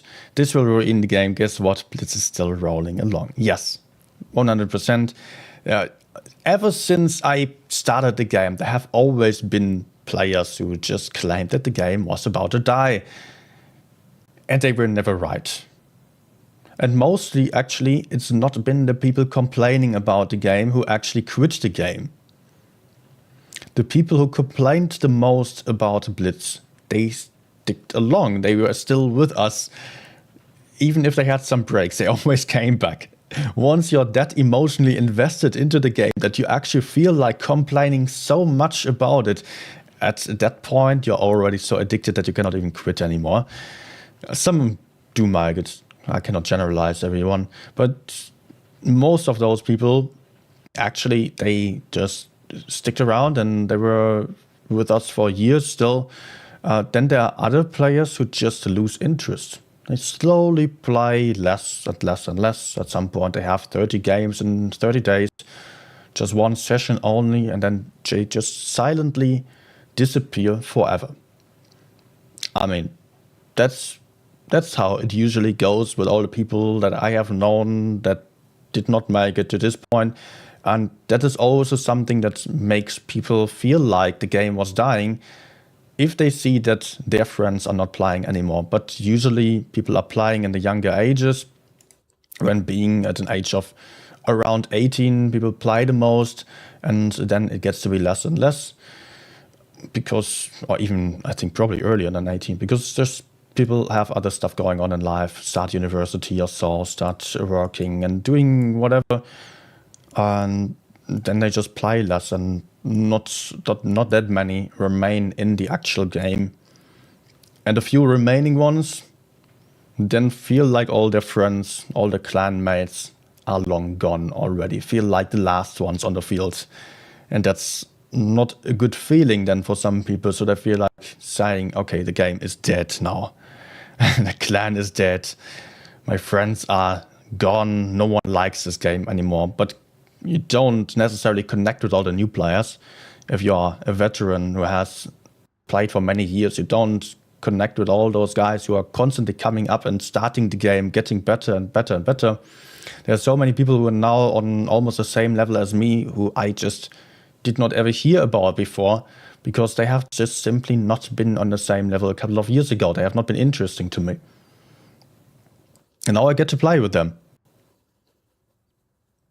The game is evolving. There are constantly a lot more new players and a few people sticking to it. People complain because they care. Yeah. But it's not always about caring in a way that it is constructive, that you want the future. Sometimes you just want the past. And if the game is making some changes, if anything is changing, the first reaction to many people is that you don't want the change. It is very easy to criticize the change, even if the present isn't great either. And about commanders, removal of crew skills, I can only say you don't have to grind the crews anymore. It's not like you have to grind at 50 to 100%. If everyone is going to be at 100% concerning crew skills as well, then it's also going to be more fair to everyone.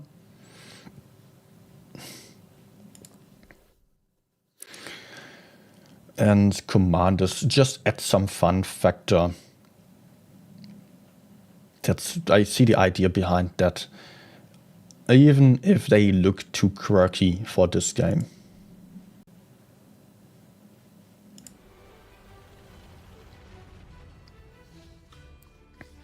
Steel? Stropwürfel is asking. Steel? What is the question? What steel is?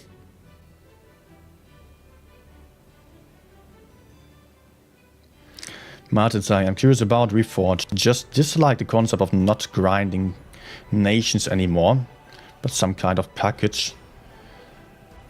You still see the nations, like over here to the right side. Wait, not sure if my camera is above that. Ah, yeah, it is. Down here. You still have nations available, but they are not the priority of the game anymore.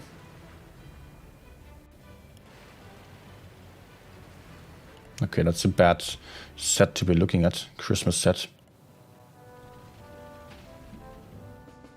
Oh no.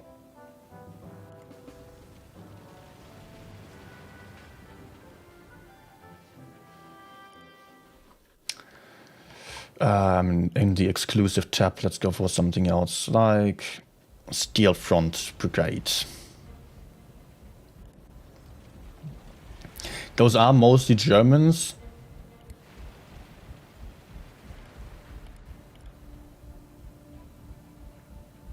Style, Germany, legendary. Okay. But you also have. This set is actually a good example of how it's supposed to be working. They've got 2 tanks in this set, which are also rear-mounted, rear-turreted tanks, which have armor. So, concerning the playstyle, if you can play the Chrysler K, you can play the VK45, you can play the VK90, you can play the VK72. Although the VK72 is, again, a bit different. This one doesn't really fit in then. But roughly these tanks are similar enough for you to understand that that's the point behind it. And if it's a different nation, it doesn't matter that much, because it's more about just having something that is still just working in your hands if you're used to it.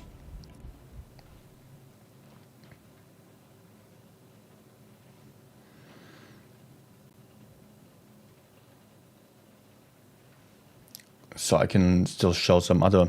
Apparently you've not seen the sets yet. So we've got, it's like a tech tree basically. Just some premiums inserted there as well, which you can then buy. FE45 set with the 183. That makes a lot more sense here. There is no tortoise before the 183 anymore, because that was just hugely different. Now you've got a lot more lightly armored TDs in with big guns here. Of course, not all of them fit perfectly, but yeah. STB set also contains the 30B here and also the AMX 30. What about the AMX 31, the tier 9? I also have to say that I'm not 100% happy about all the sets here, how they are sorted. We will see if there's still going to be some more changes to those.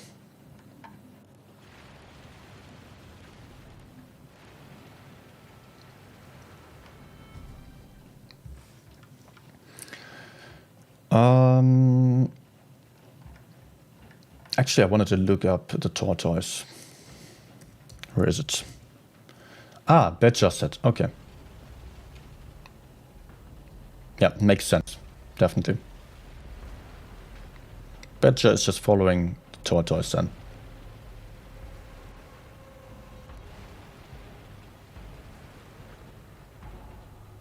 By the way, just to summarize this again, you can just buy the Badger and grind the entire set by getting XP specific for this set.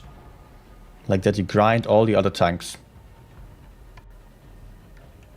Or you buy or get this one and grind all the others, just that you don't play the premium tanks. Loadout also changes.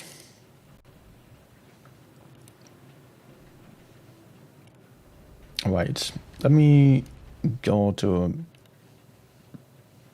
budget. Okay, navigation isn't great yet. Upgrades. You have the 2 different guns available here as well.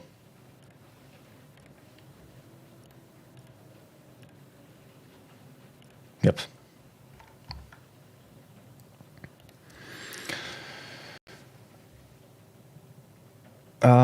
Tech tree tanks will stay researched after this update, of course. You're not losing any progress.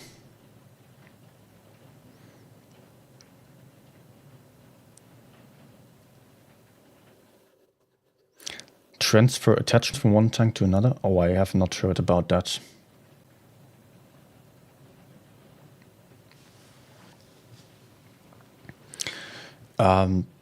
Stroopwafel, what are you trying to tell us? Steal money, you're saying in words there? I don't get it. You do have steel nowadays in this game as well, which you do use for... Nope, not here. Upgrades. You do nowadays use steel for buying provisions, as you can see here on the left side. Basic is free, and those you need steel for. You get the steel automatically simply by getting your missions done. This is there so you don't miss out on some provisions just because you spent all your credits on some new tank. That is being avoided then. So you're always having some steel, enough steel for having all your consumables in there.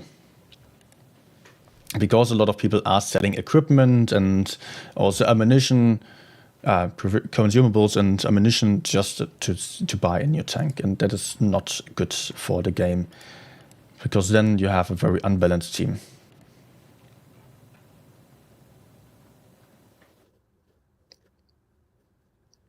What would happen to my researched tech tree tanks that I don't want? Yeah, as I said.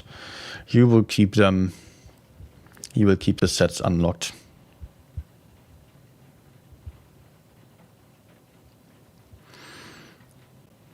I have updated what B and my screen doesn't look like that.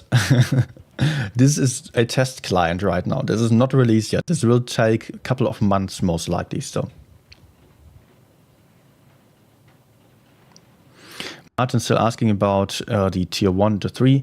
Yeah, tier 1 to 3 is something that most people don't ever touch. And therefore it was impossible for players like me to even find a game on tier 3.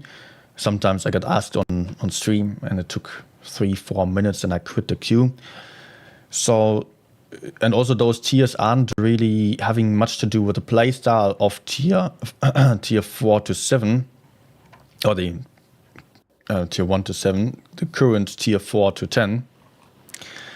And so Wargaming decided that everyone will start at tier 4, where we have actual tanks with armor and certain characteristics, just everything being the same.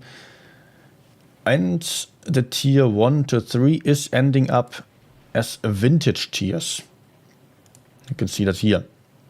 Vintage tiers, they are all combined 1 to 3 into one tier. Basically a special game mode for historical tanks.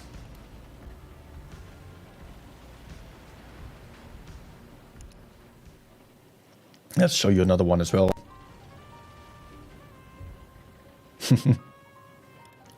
Even going for the vintage music.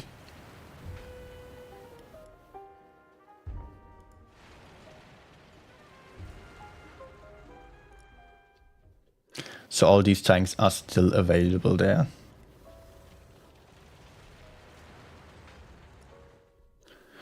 Next question. Steel costs more than all provisions costed credits, but you get the provisions for free. At the start I didn't have any steel, and actually once I ran out of steel because I did not collect my stuff here.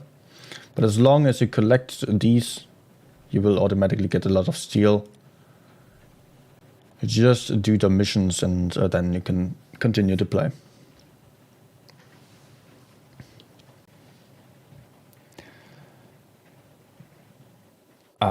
If you sold your E100, you can get it back with credits. There's just some confusion going on about premium tanks that will not be possible to sell in the future anymore. And this client, that you can also not rebuy them anymore then.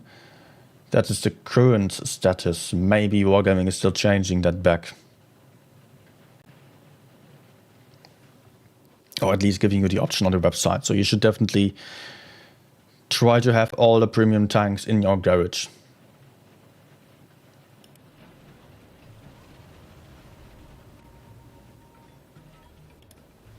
Okay, that's also a weird combination. Camera and E6.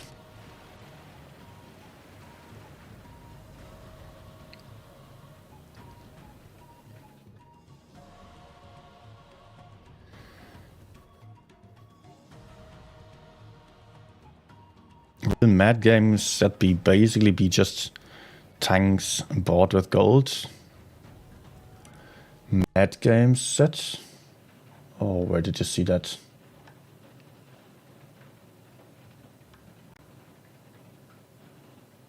Where did you see Mad Games set?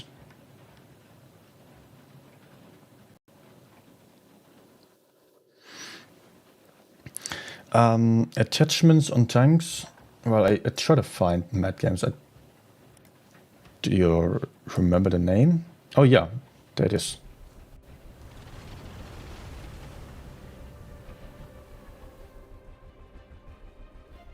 Yep, only premium tanks in here.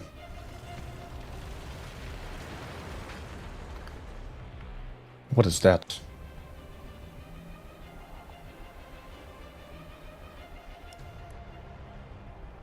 Is that even released?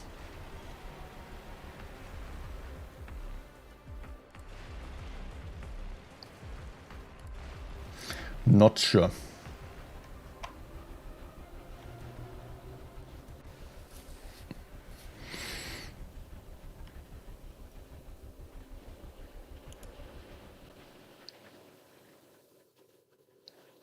Don't like the idea of keys. Yes, you can earn them, but only limited amount. Also, you can't switch your line before finishing it. Otherwise, you don't get free keys by leveling. I am not entirely sure yet how many keys you get, but you just level up by playing and you get more keys and more keys and more keys. I don't think you will run out of them, especially at the start. If you transfer your account, look at this, I'm already having 33 keys here. And if I just need 1 key per set, that will be very tricky to run out of the keys. I think so.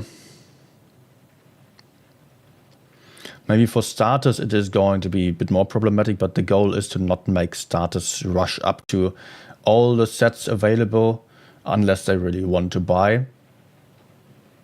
If they want to pay for progressing, then okay, then they can do it. Otherwise they have to play some games and cannot immediately jump to the most tricky sets.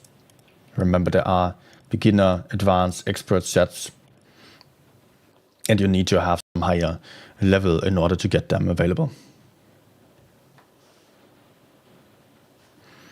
There was a question about attachments still, so let's go for style.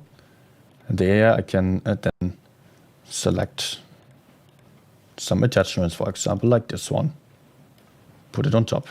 Also, I do have different style slots available, which I can then buy with paint, which I do get in some weird way. How do I get paint now? I don't know.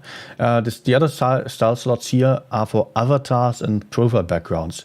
So those are also going to be available for, in a tank specific way.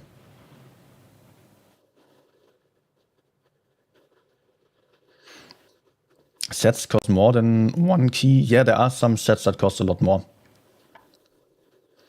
Like earlier, I've seen some vintage sets costing 33 keys, which should not be the standard. Unfortunately, I cannot really check what other sets are costing because, here we see it. 8 keys, 15, 12.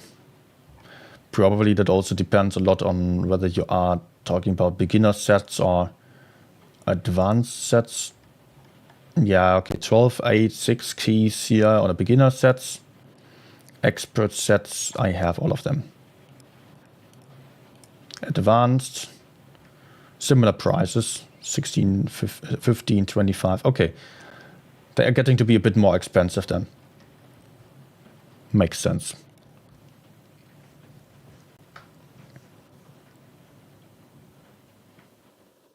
They promised we could move attachments. Oh, I have not heard that part, honestly. And I don't know about how to do it. Style, maybe it's also not implemented yet. That could also be the case.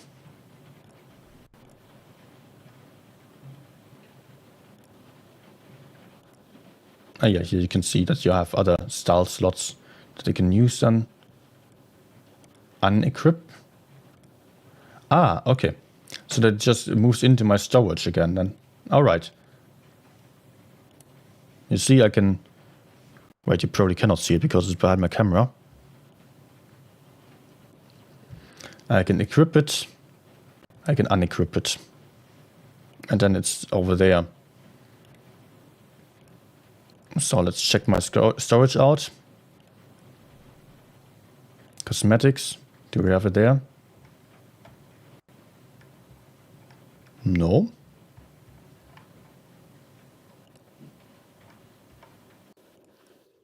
But let's go for some other tank maybe. Style. Nope. It's not free. But maybe that's still going to happen. That is possible.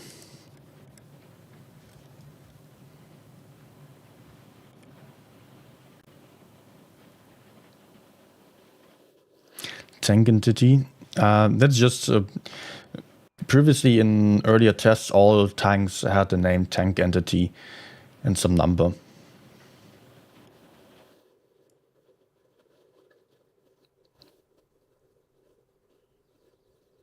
Looks like rammer before the car was added on. So actually it is rammer, I guess.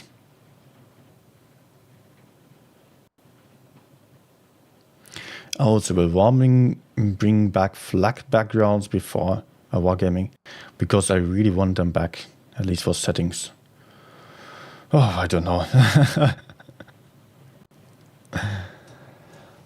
Okay. Moving the attachment to a different part of the tank. Okay.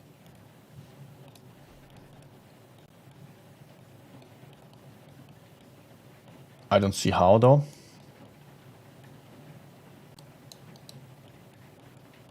I cannot move it.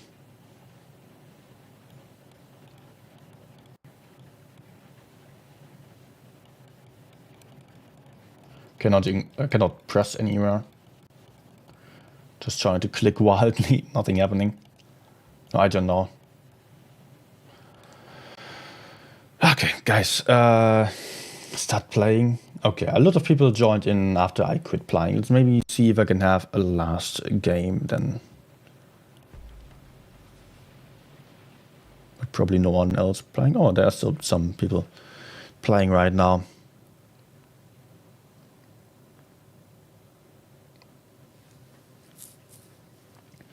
Will mostly be bots against me though.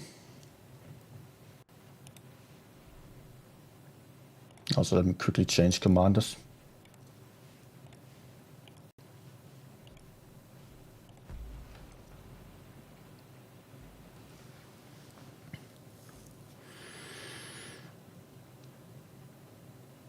Just curious, have you ever taken money from Wargaming?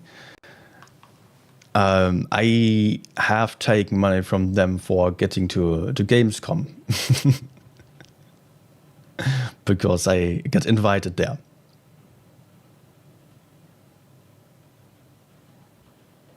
Last hour of gaming? No, not the whole hour.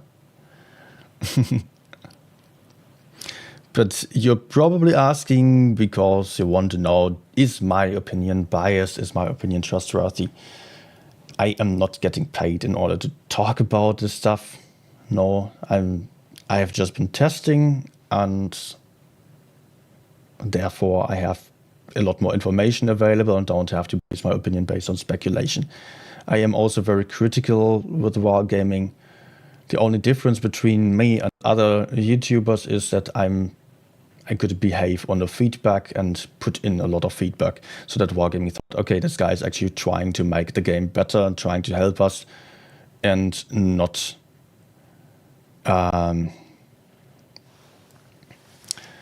someone who is just there in for the drama.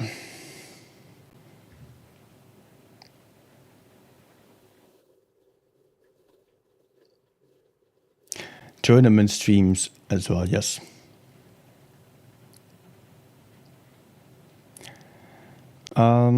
Fury Blitz, also they will get feedback after the test ride, and that's the case. What? They will get feedback after the test ride. If that's the case, the final version might quite look different if Wargaming listens, of course. Yes. Yes, the final game version is going to be potentially a lot different. I think the graphics are mostly going to stick around. Maybe it might be that they are changing stuff like giving him another code or so, or stuff like that. Would be easy to do. They're not going to rework the maps anymore, pretty sure. They might change more options to the voices, add more options there, because that's the main concern of the community, voices and appearance of the commanders. And that is then, of course, balance changes. That's a huge part that's still going to be changed. And also optimization. Yes.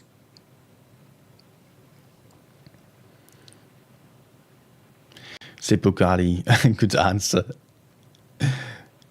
Yeah, you know, I could see that a lot of people were just criticizing me for actually not being against the commanders and saying I was a corporate shill or so, just because I get some information as a tester that I was allowed to put out then, just because people just misunderstood the commanders based on the teaser, so Wargaming reacted by allowing us testers to actually put out the information how it's actually going to look like. Which is a good thing in my opinion. And I do have a contract, not a contract, but I have actually it is a contract, an NDA contract to not talk about anything that is not public yet. But at this point everything is public, apart from parts about, yeah, I cannot even talk about that. But nothing that is, that actually matters to you. I mean, everything about the game is public by now.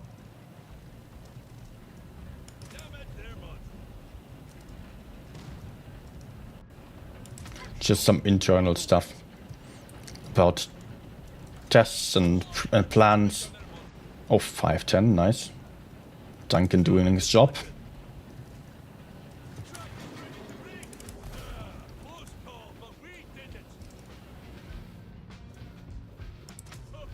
Nice. But my team is dying.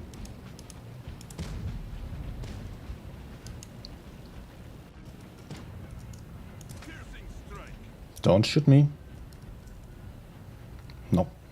It's a bot, by the way. Not a real player. Bruh.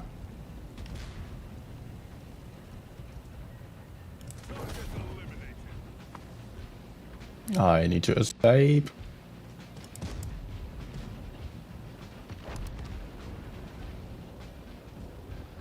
Huh. Let's maybe try climbing. And fail. Oh.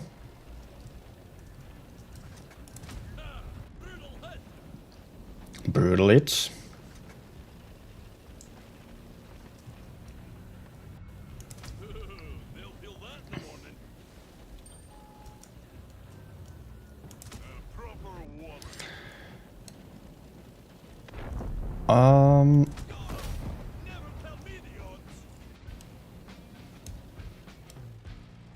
If I was a real player, I wouldn't judge player quality these days, you know.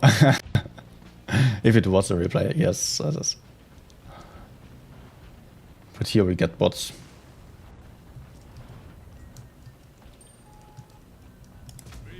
Oh, yes. He's going to wreck my whole team.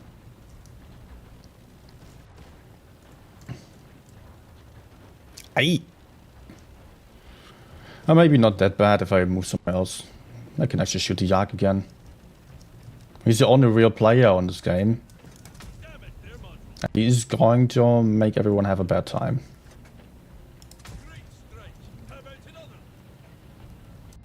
Is he giving up?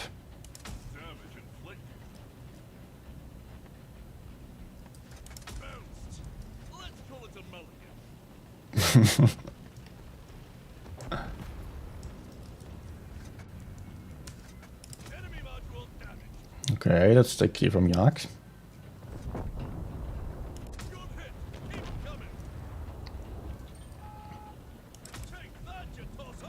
Average blitz game.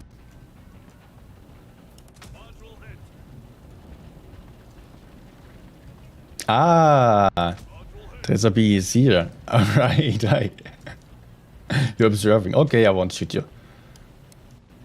I thought you were just going to kill my whole team and me then.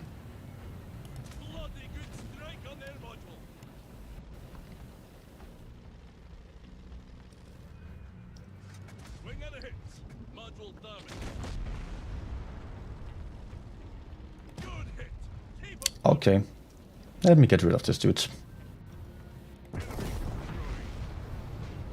Oh, the bot is turning. Oh, the hell? Where did that go?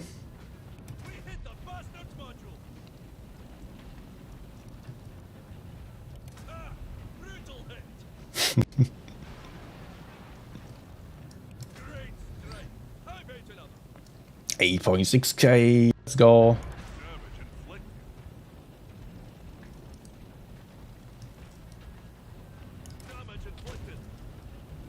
All right. Enemy module damaged.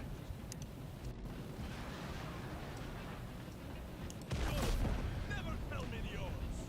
And this is what the game looks like. No new gun sounds. Actually, they did change the gun sounds as well.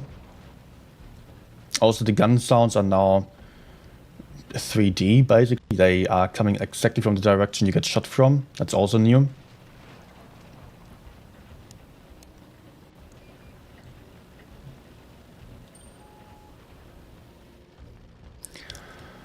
Let me just quickly look at the chat there.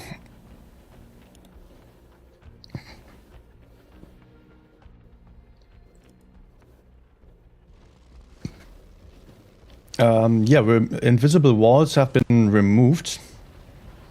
There are a lot more climbs now. I can show you one.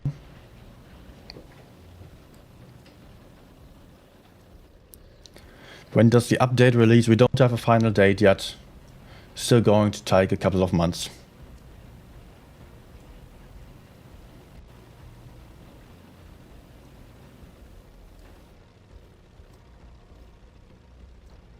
There's a fancy climb over here.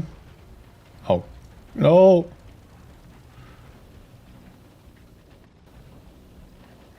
May you make the game loaded? What?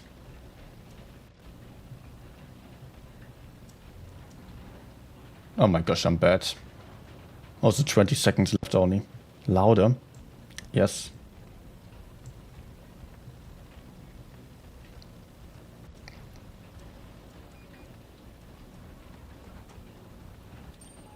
Oh my gosh, come on, come on, come on. Yes. Yes, yes, yes. Check out how OP this is.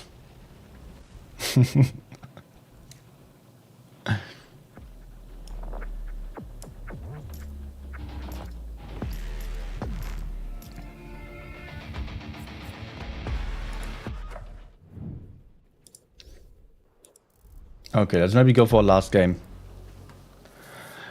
Equipments on the old update. Not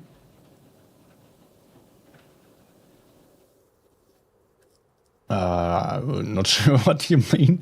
Equipments on the old update. The equipments are basically the same as on old update, just that provisions don't exist anymore and some of the provisions are becoming equipment.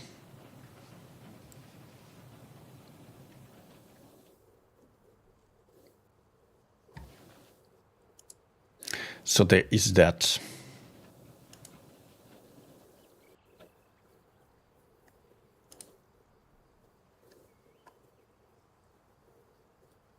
Also, guys, as we are the last remaining here, if you have not joined the Discord server, I highly recommend you do so, because we do have a nice community. And apparently the bot doesn't post the Discord link anymore. Not only the link tree, I think, gets posted, right? Yes. Did that get posted at all? Yes. But only once.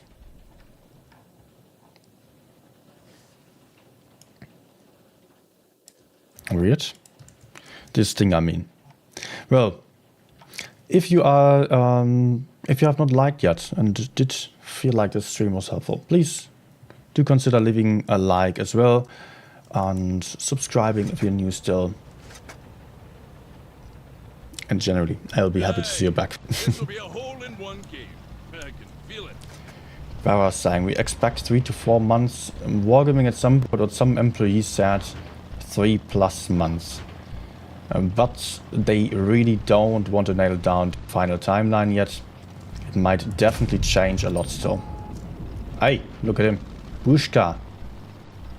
Bushka.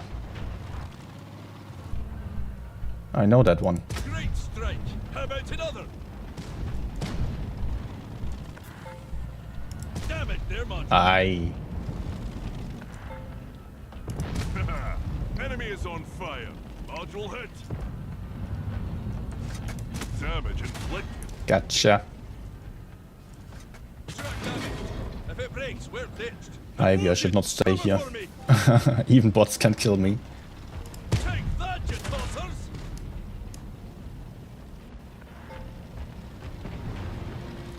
Piercing strike. Hey yo, Toadstool's back. Ah, brutal hit. No man. I'm getting killed by Bushka. Turret destroyed. No, it's the FE45. Okay, That's okay. a blow to the old ego.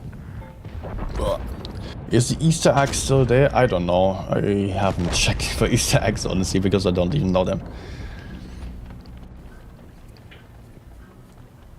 Alright, guys, I've been streaming for 5.5 hours. I'm done. I'm so done right now. My eyes are already burning since the 2nd hour.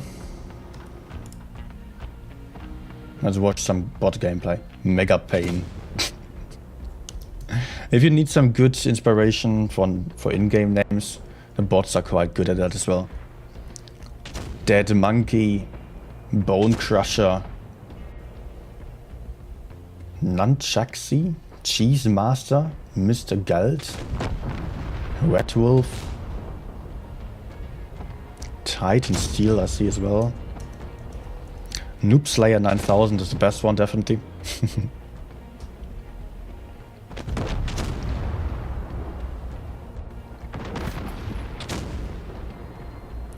Big gameplay by the bots here, yeah.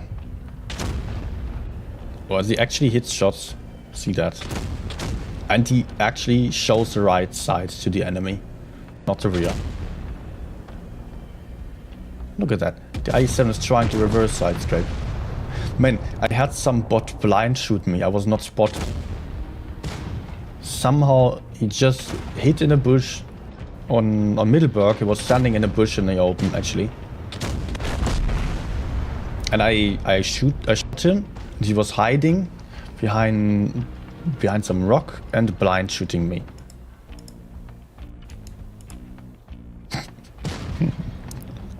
When they always show the rear to the enemy.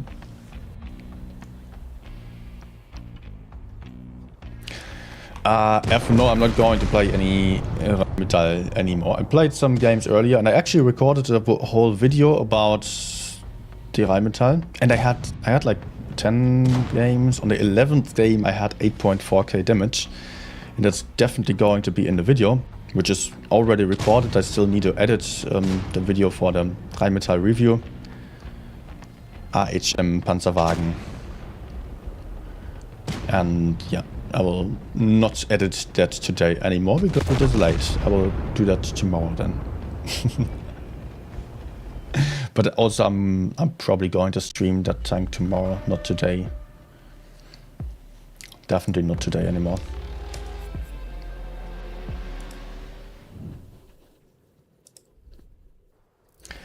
So much about the new game.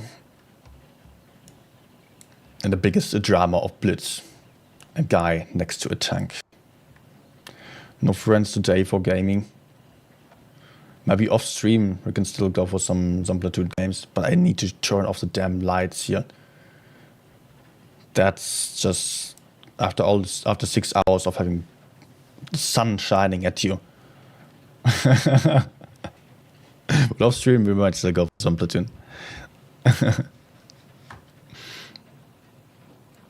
What about Xbit but not bought TX? You will not lose any progress in terms of grinding.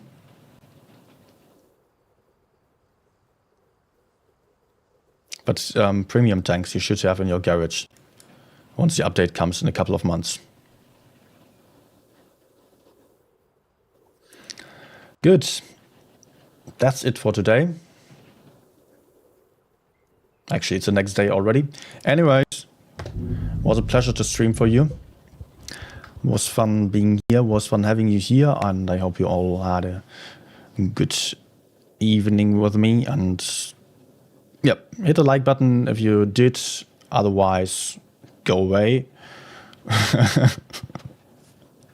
And might your evening be even better.